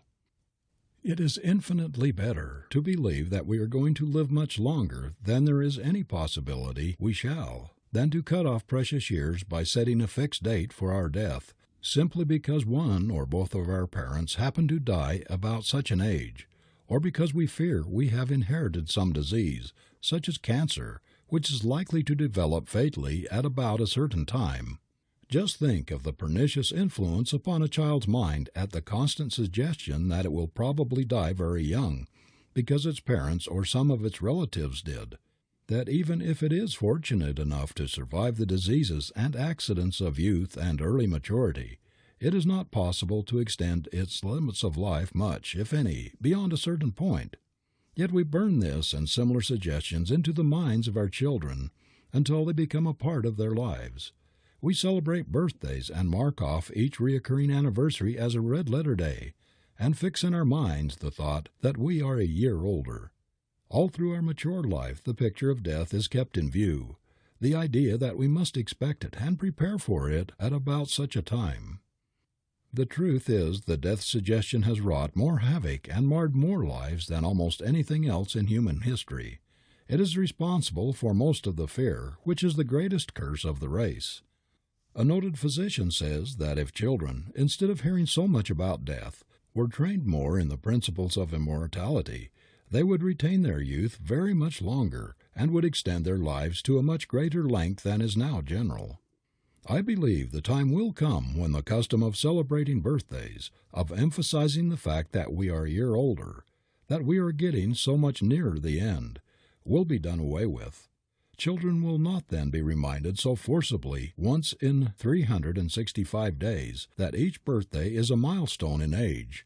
We shall know that the spirit is not affected by years, that its very essence is youth and immortality. In our inmost souls we shall realize that there is a life principle within us that knows neither age nor death. We shall find that old age is largely a question of mental attitude, and that we shall become what we are convinced we must become. As a matter of fact, the average length of life is steadily increasing because science is teaching men how to live so as to conserve health and youth. Formerly, men and women grew old very much earlier than they do now, and they died much younger. We do not think so much about dying as they used to in the early days of this country, when to prepare for the future life seemed to be the chief occupation of our Puritan ancestors. They had very little use for this world and did not try to enjoy life here very much. They were always talking and praying and singing about the life over there, while making the life here gloomy and forbidding. They forgot that the religion Christ taught was one of joy. There is no greater foe to the aging process than joy, hope, good cheer, gladness. These are the incarnation of youthful spirit. If you would keep young, cultivate this spirit, think youthful thoughts, live much with youth, enter into their lives, into their sports, their plays, their ambitions. Play the youthful part, not half-heartedly, but with enthusiasm and zest. You cannot use any ability until you think, until you believe you can. Your reserve power will stand in the background until your self-faith calls it into action. If you want to stay young, you must act as if you felt young. If you do not wish to grow old, quit thinking and acting as if you were aging. Instead of walking with drooped shoulders and with a slow, dragging gait, straighten up and put elasticity into your steps. Do not walk like an old man whose energies are waning, whose youthful fires are spent. Step with the springiness of a young man full of life, spirit, and vigor. The body is not old until the mind gives consent. Stop thinking of yourself as an old man or an old woman. Cease manifesting symptoms of decrepitude. Remember that the impression that you make upon others will react upon yourself. If other people get the idea that you are going downhill physically and mentally, you will have all the more to overcome in your effort to change their convictions. When we are ambitious to obtain a certain thing, and our hearts are set on it, we strive for it.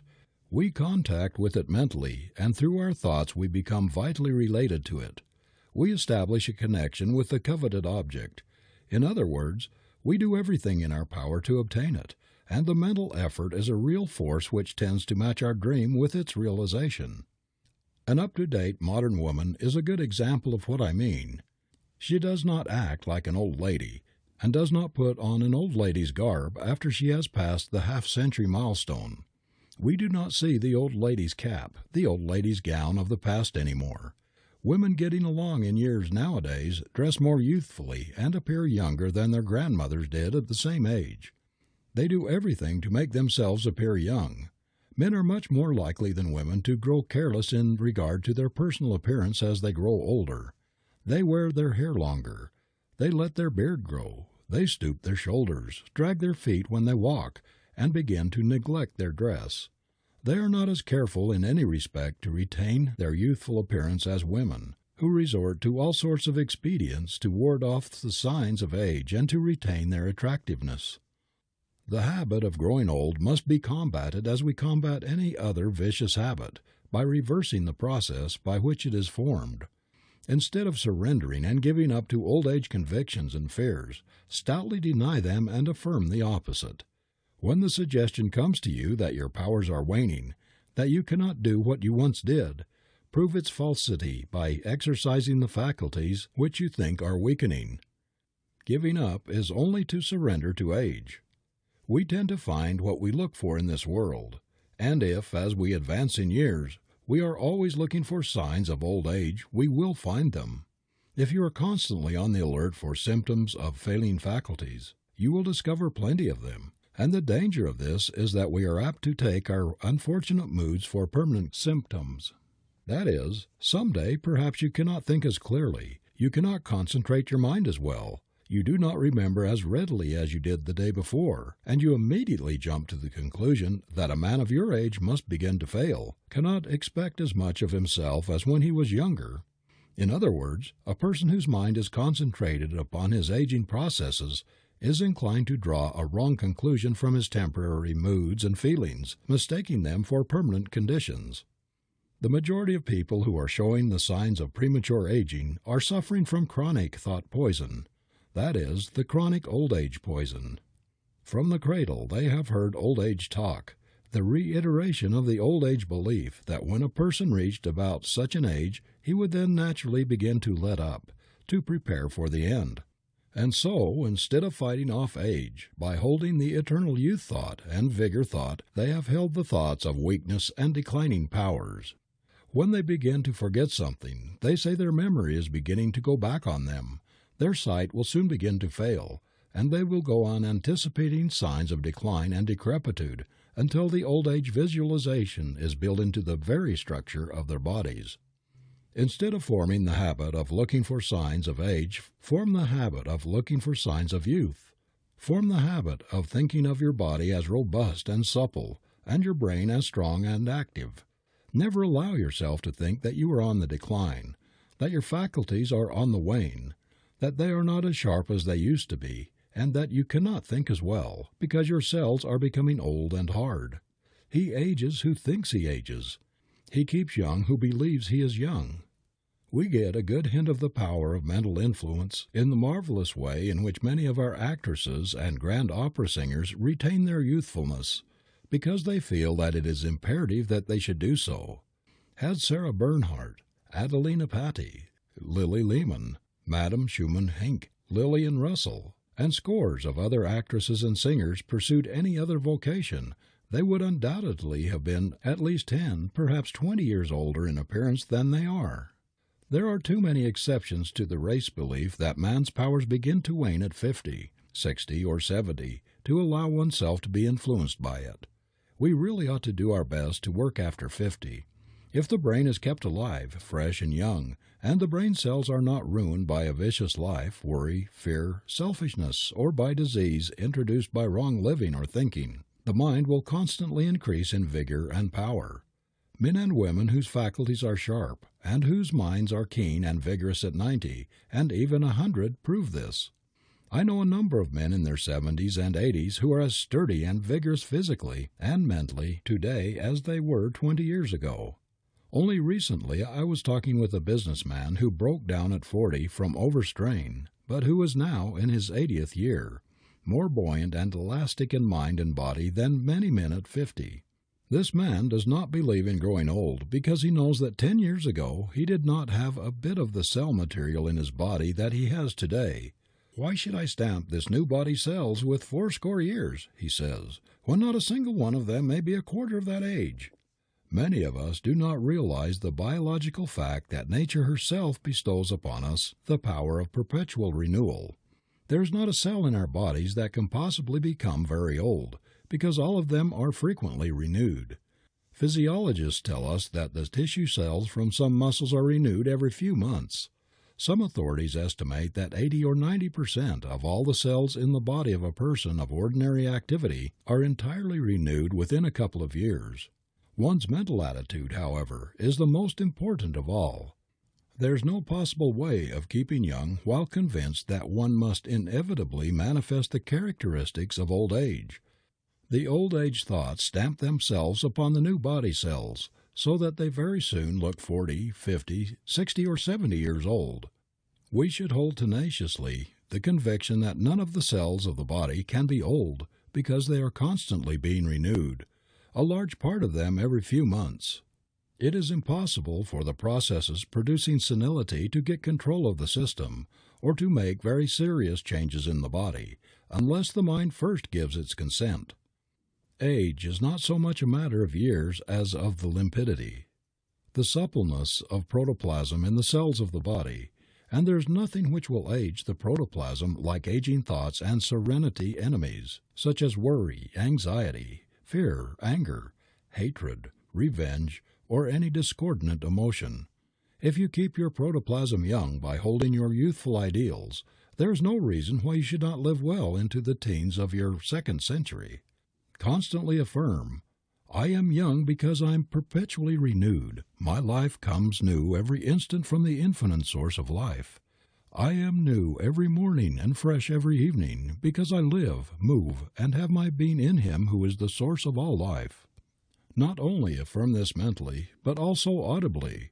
Make this picture of perpetual rejuvenation and recreation so vivid that you will feel the thrill of youthful renewal through your entire system.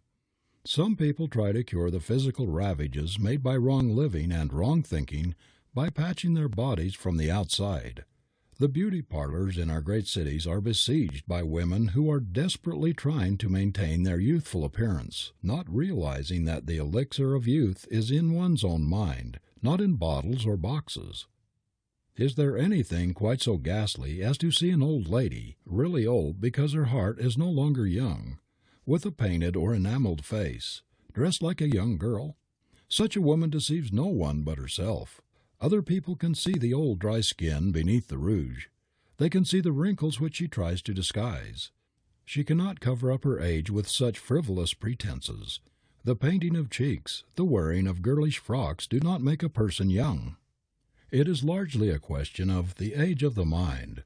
If the mind has become hardened, dry, uninteresting, if there is no charm in the personality, one is old, no matter what his or her years count.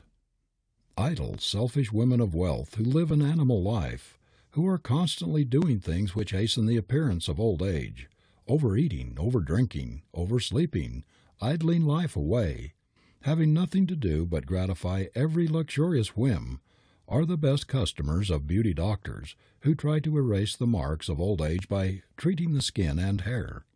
Doctoring the effects instead of trying to remove the cause of old age has never been, and can never be, really successful. You cannot repair the ravages of age on the outside. You must remove the cause, which is in the mind, in the heart. When the afflictions are marbleized, when one ceases to be sympathetic and helpful and interested in life, the ravages of old age will appear in spite of all the beauty doctors in the world. I know indolent wives of rich men who cannot understand why they age so rapidly in appearance when living such easy, carefree, worry-free lives. They are puzzled to know why it is when they do not have to work, when they have no cares, when their wants are all supplied without any effort of theirs. They do not retain their youthful appearance many years longer than they do. The fact is, those women stagnate, and nothing ages one faster than mental and physical stagnation. Work, useful employment of some sort, is the price of all real growth, of all real human expansion. He or she who indulges in continuous idleness pays the price in constant deterioration, physical, mental, and moral. A ship lying idle in the wharf will rot and go to destruction much more rapidly than a ship at sea in constant use. Every force in nature seems to combine in corroding, destroying the unused thing, the idle person. Work, love, kindness, sympathy, helpfulness, unselfish interest, these are the eternal youth essences. These never age, and if you make friends with them they will act like a leaven in your life, enriching your nature, sweetening and ennobling your character, and prolonging your youth even to the century mark. We are learning that the fabled fountain of youth lies in ourselves, is in our own mentality. Perpetual rejuvenation and renewal are possible through right thinking. We look as old as we think and feel, because thought and feeling maintain or change our appearance in exact accordance with their persistence or their variations. It is impossible to appear youthful and remain young unless we feel young. Youthful thinking should be a life habit. End of chapter 15.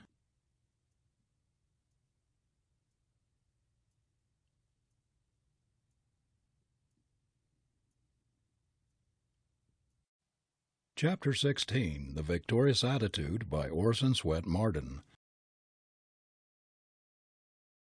Our oneness with infinite life. He lives best and most who gives God his greatest opportunity in him. If we only knew how to live and move and have our being in him, to be conscious of this very instant, we should then know what true living means. We should be satisfied, for we should then awake in his likeness. Deep within every heart that has not dulled the sense of its inner vision is the belief that we are one with some great unknown, unseen power, and we are somehow inseparably connected with the infinite consciousness. It is a mental law that thoughts and convictions can only attract their kind. A hatred thought is a hatred magnet, and the longer we harbor it, the more steadily we contemplate it, focus our minds upon it, the larger and more powerful the hatred magnet becomes. In the early days of the great European war, a Jewish soldier, in the first line of a Russian battalion, engaged in a man-to-man fight with an Austrian in the opposing battalion. In their desperate encounter, the Russian Jew drove his bayonet through the breast of his opponent. As the latter, an Austrian Jew, fell mortally wounded, with his dying breath he gasped the Hebrew prayer which begins, "Hear, O Israel." The Russian, realizing that he had killed a brother Jew, overcome with horror, fell fainting on the battlefield. When he regained consciousness, he was a raving lunatic. When will men realize that we are all brothers, that we are all members of the same great human family, children of the same great Father, Mother, God? When will we see, though oceans and continents divide us, though we may speak different tongues, may differ in race, color, and creed, yet we are so closely related in thought and motive that our deepest, most vital interests are identical? Time and again, despite all outward differences, has that invisible bond of union which binds mankind to one great family manifested itself even on the battlefield. There men who have sabered or shot at and wounded each other have become fast friends and learned to feel their brotherhood. Many and many a time has it happened that soldiers who had been bitter enemies in battle and had tried in every way to kill each other have found while convalescing side by side that they were really one in sympathy and feeling, brothers at heart, and did not know it. If these men had known and seen into one another's soul before the battle as they had afterwards in the hospital, they never could have been induced to fire at or try to injure one another. In spite of our failures, our blunders, our crimes, the nations are coming closer and closer together. Scientific discoveries, marvelous inventions, the extended use of steam and electricity, the conquest of the air, all these are fast welding the interests of mankind and bringing into close and intimate relation the most distant countries of the globe. The Occident and the Orient are no longer at the ends of the earth. They are beginning to know and to respect each other and to learn each from the other. They are beginning to realize in its largest sense the truth of Kipling's utterance. There is neither east nor west, border nor breed nor birth, when two strong men stand face to face, though they come from the ends of the earth. Scientists are piling up proof after proof of the unity, not only of mankind, but of everything in the universe, the oneness of all life. They are demonstrating that there is but one substance, one eternal force or essence in the universe, and that all we see is but a varying expression of it. Everything about us is merely a modification, a change of form of its universal substance, just as electricity is manifestation of force in various forms, in its unchained power in rendering giant trees and destroying huge buildings, and as harnessed by man in moving trains, in lighting homes, in furnishing heat for cooking, and in many other domestic and industrial devices. The lesson of lessons for us to learn from this is our inseparable union with the Creator of life, that everlasting, eternal unity of spirit, that oneness with the Father which Christ came to teach. I and the Father are one. I am the vine, ye are the branches. We are as closely united one to the other, and all to the Father, as are the branches to the parent stem. When we are conscious of our union, of our co-partnership with the Infinite, we feel an added power, just as the branch feels the force of life currents flowing into it from the vine. Severed from the parent stem, the same branch would not feel so confident. It would soon find that of itself it could do nothing, and in a short time it would wither and die. The moment we pluck a flower from its stem, it begins to wilt and fade because it is separated from the source of its life. Cut off from the great chemical laboratory of nature, from the creative, miracle-working energy of the sun, the soil, and the atmosphere, it dies within a few hours. The moment we are cut off from our divine source we begin to wither, shrivel, and die. As long as we remain separate, nothing can stop this fatal blighting process. When we are not fed from our source, we are like the branch severed from the parent vine, like the flower plucked from its mother stem. My experience has shown that people who, from different causes, feel cut off from connection with the divine source of things suffer intensely from fear. They are filled with a vague but overmastering terror, which presses upon them with greater force because it is unseen, unknown. They dimly feel that like meteors in the sky, which have passed beyond the controlling gravity governing the other heavenly bodies, they are separate, unrelated human atoms without assurance that they are under a protective, guiding, sustaining power. Victims of extreme nervous diseases are often overwhelmed with a sense of utter isolation, of being cut off from every sustaining force, and they are terror-stricken, just as a child who has lost its way and knows not where to turn. Temporarily, and in a lesser degree, people who are terrified in a thunderstorm and rush to a cellar, anywhere to hide themselves from the threatened danger, suffer from this feeling of separation, of aloneness. All who are affected in this way would be greatly benefited by dwelling on such biblical passages as, "In Him we live and move and have our being," "The Father in me and I in the Father." These are strictly scientific truths. We could not live or move or have any being apart from the power that made us, that sustains and supports us, and the consciousness of this gives a steadying, buttressing sense of security and safety that nothing else can. Our individual strength comes from our conscious oneness with Omnipotence, just as our national or corporate strength is derived from union with one another. Each human being is like a drop of water in the ocean. He is not independent. He cannot work alone. Consciously or unconsciously, he is a part of the masses all around him. He is touched by the other water drops on every side, and his existence, his success is largely dependent upon his union with the others. Even if a drop of the ocean could separate itself from the mass, and should try to live its own life in its own way, it would soon cease to be as a drop. A man cannot accomplish much alone. His success depends on his union with other men. His dignity and strength are reinforced by the organization or association of which he is a unit, as a cable is reinforced by the sum of the strength of its separate wires. Nature, says Humboldt, is unity in diversity of manifestation, one stupendous whole, animated by the breath of life. When we come into the conscious realization of the truth that we are a part, the most important part, of the stupendous whole created by God, and that we are working in cooperation with Him, we will come into possession of a power and dignity which will make our lives sublime. The greatest minds of all ages have drawn their strength from the invisible source, from their vital connection with the power which creates and works through every one of us. They have also believed in the great mission of the race, believed in a divine plan running through the universe which works for righteousness and shapes the destiny of the race. This faith in the Godward movement of the great human current has characterized even those who did not openly profess any religious faith. Their belief in the divinity of humanity has been a strong factor in their character and the root source of their power.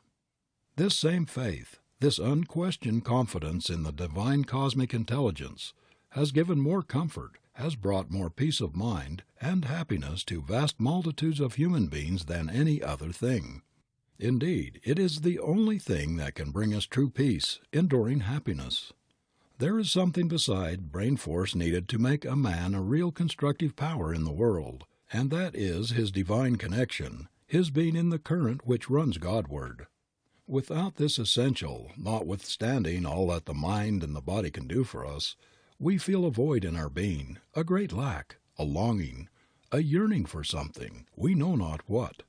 Without this, even though we have the most complete physical and mental equipment, we are like a new electric car, ready for service, thoroughly equipped in every detail, except the trolley pole, which makes the connection with the electric current. Completion, satisfaction, divine energy can only come from attuning ourselves to something beyond the physical and the mental plane. We must put up our trolley pole and tap the infinite source of power, or else we are, so far as true progress is concerned, in the position of the car that is not connected with the motor force that alone gives it power to move forward. We must tap the divine current running Godward through contemplation, through prayer, through noble deeds, unselfish service, honest endeavor to live up to our best. We cannot make connection with the divine power through any selfish cause, any greedy deed. It is a strange thing that human beings will take the chances of cutting themselves off from this mighty current which runs truthward, justiceward, and Godward, and try to make a substitute of their own puny strength. Yet every time we consciously do wrong, every time we depart from the truth, every time we commit a dishonest, unworthy act, do a mean, contemptible thing, we separate ourselves from this current and lessen the omnipotent grip upon us. We break our connection and become prey to all sorts of fears and doubts. Someone has truly said that, when a man has committed an evil act, he has attached himself to sorrow. Because of the unity of all life, he has established relationship between himself and the whole human current of vicious influences. He has made connection with all the forces of the universe that conspire to drag him down, to draw him still further away from the Creator and Inspirer of all good. The converse is equally true. Let a man do a good deed, commit himself to a noble work, and all the creative, uplifting forces will rush to his aid. He will be reinforced by the added power of all others working in the same spirit, on the same plane. All good things vibrate in unison. They belong to the same family. So all bad things vibrate in unison and belong to one family. Attract one of them and you attract all the others because they are on the same plane. A discouraged, despondent mood, for example, makes connection with the whole discouraged and despondent family, the whole failure army. And when we make this connection, our entire being is adjusted to the gloomy, discouraged vibration. If we harbor the poverty thought, the fear of coming to want, we unite ourselves with all the poverty vibrations in the universe, and whatever has an affinity with poverty rushes towards us through the current we have established. On the self-same principle, let one think cheerful, optimistic thoughts.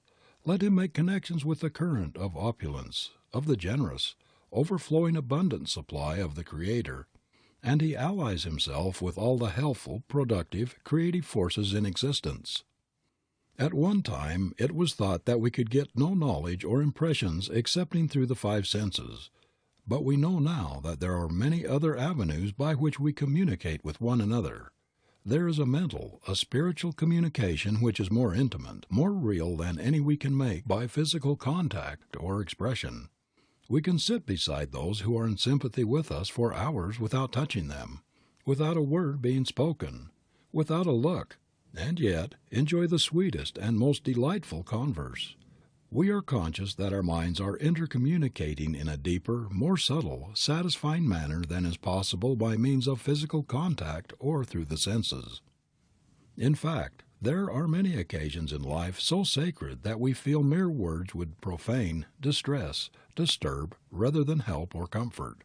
We are aware that they are too coarse to convey the finest sentiments, that they are too bungling, too awkward to carry the expressions of sympathy, of love back and forth from soul to soul that are in tune with each other. The message of love teaches that the love of life is a single heart beating through God and you and me. One life runs through all creation's veins. The mind sees beauties which the physical eye never beholds. The mental ear hears harmonies, melodies which the auditory nerve is too gross to perceive. The soul, through its closer union with God, receives perceptions which even the mind cannot comprehend. By means of this divine connection through the great within of ourselves, we can accumulate power that will revolutionize our lives. Right here in our own being we can loose streams of energy infinitely more potent than any physical power. We know that the great cosmic ether everywhere about us is filled with divine vibrations, charged with spiritual force and omniscient intelligence which are always awaiting to flood our minds when we make the right connections and are ready to receive them. This cosmic ether or universal substance is the source of all supply, as well as that of that divine power, which most people shut out of their lives because they do not know how to unite themselves with it. They resolutely shut their minds to the divine inflow by refusing to believe in anything that is not demonstrable through the senses. Most of us are very skeptical of the reality of the unseen. We are doubting Thomases, who can be convinced only by the material, by that which we can see or feel. If children could only be trained in a different atmosphere, if they could be made at the start to reach out mentally into the unseen realities and utilize them for their own purposes, just as we mold and fashion material things, there would be comparatively few failures in life. It was intended that man should live in perpetual contact with the power that created him, that would keep him in tune with all that is healthful and good and pure and true. But unfortunately, we are constantly losing our connection and thus making ourselves impotent, weak, when we could be potent, strong, creative. To live in wireless communication with the divine current that runs through all creation is to be in touch with divinity indeed, is to be divinely successful. No power outside of ourselves can cut us off from communication with this current. Even the worst criminals, those who have been cut off from human society, may still be one with their source if they choose. The Creator has not cut them off, has not discarded them. They have broken the connection themselves. The Creator would not blast with a thunderbolt, would not crush with his wrath the most profane wretch that ever lived, even though he should curse him for creating him.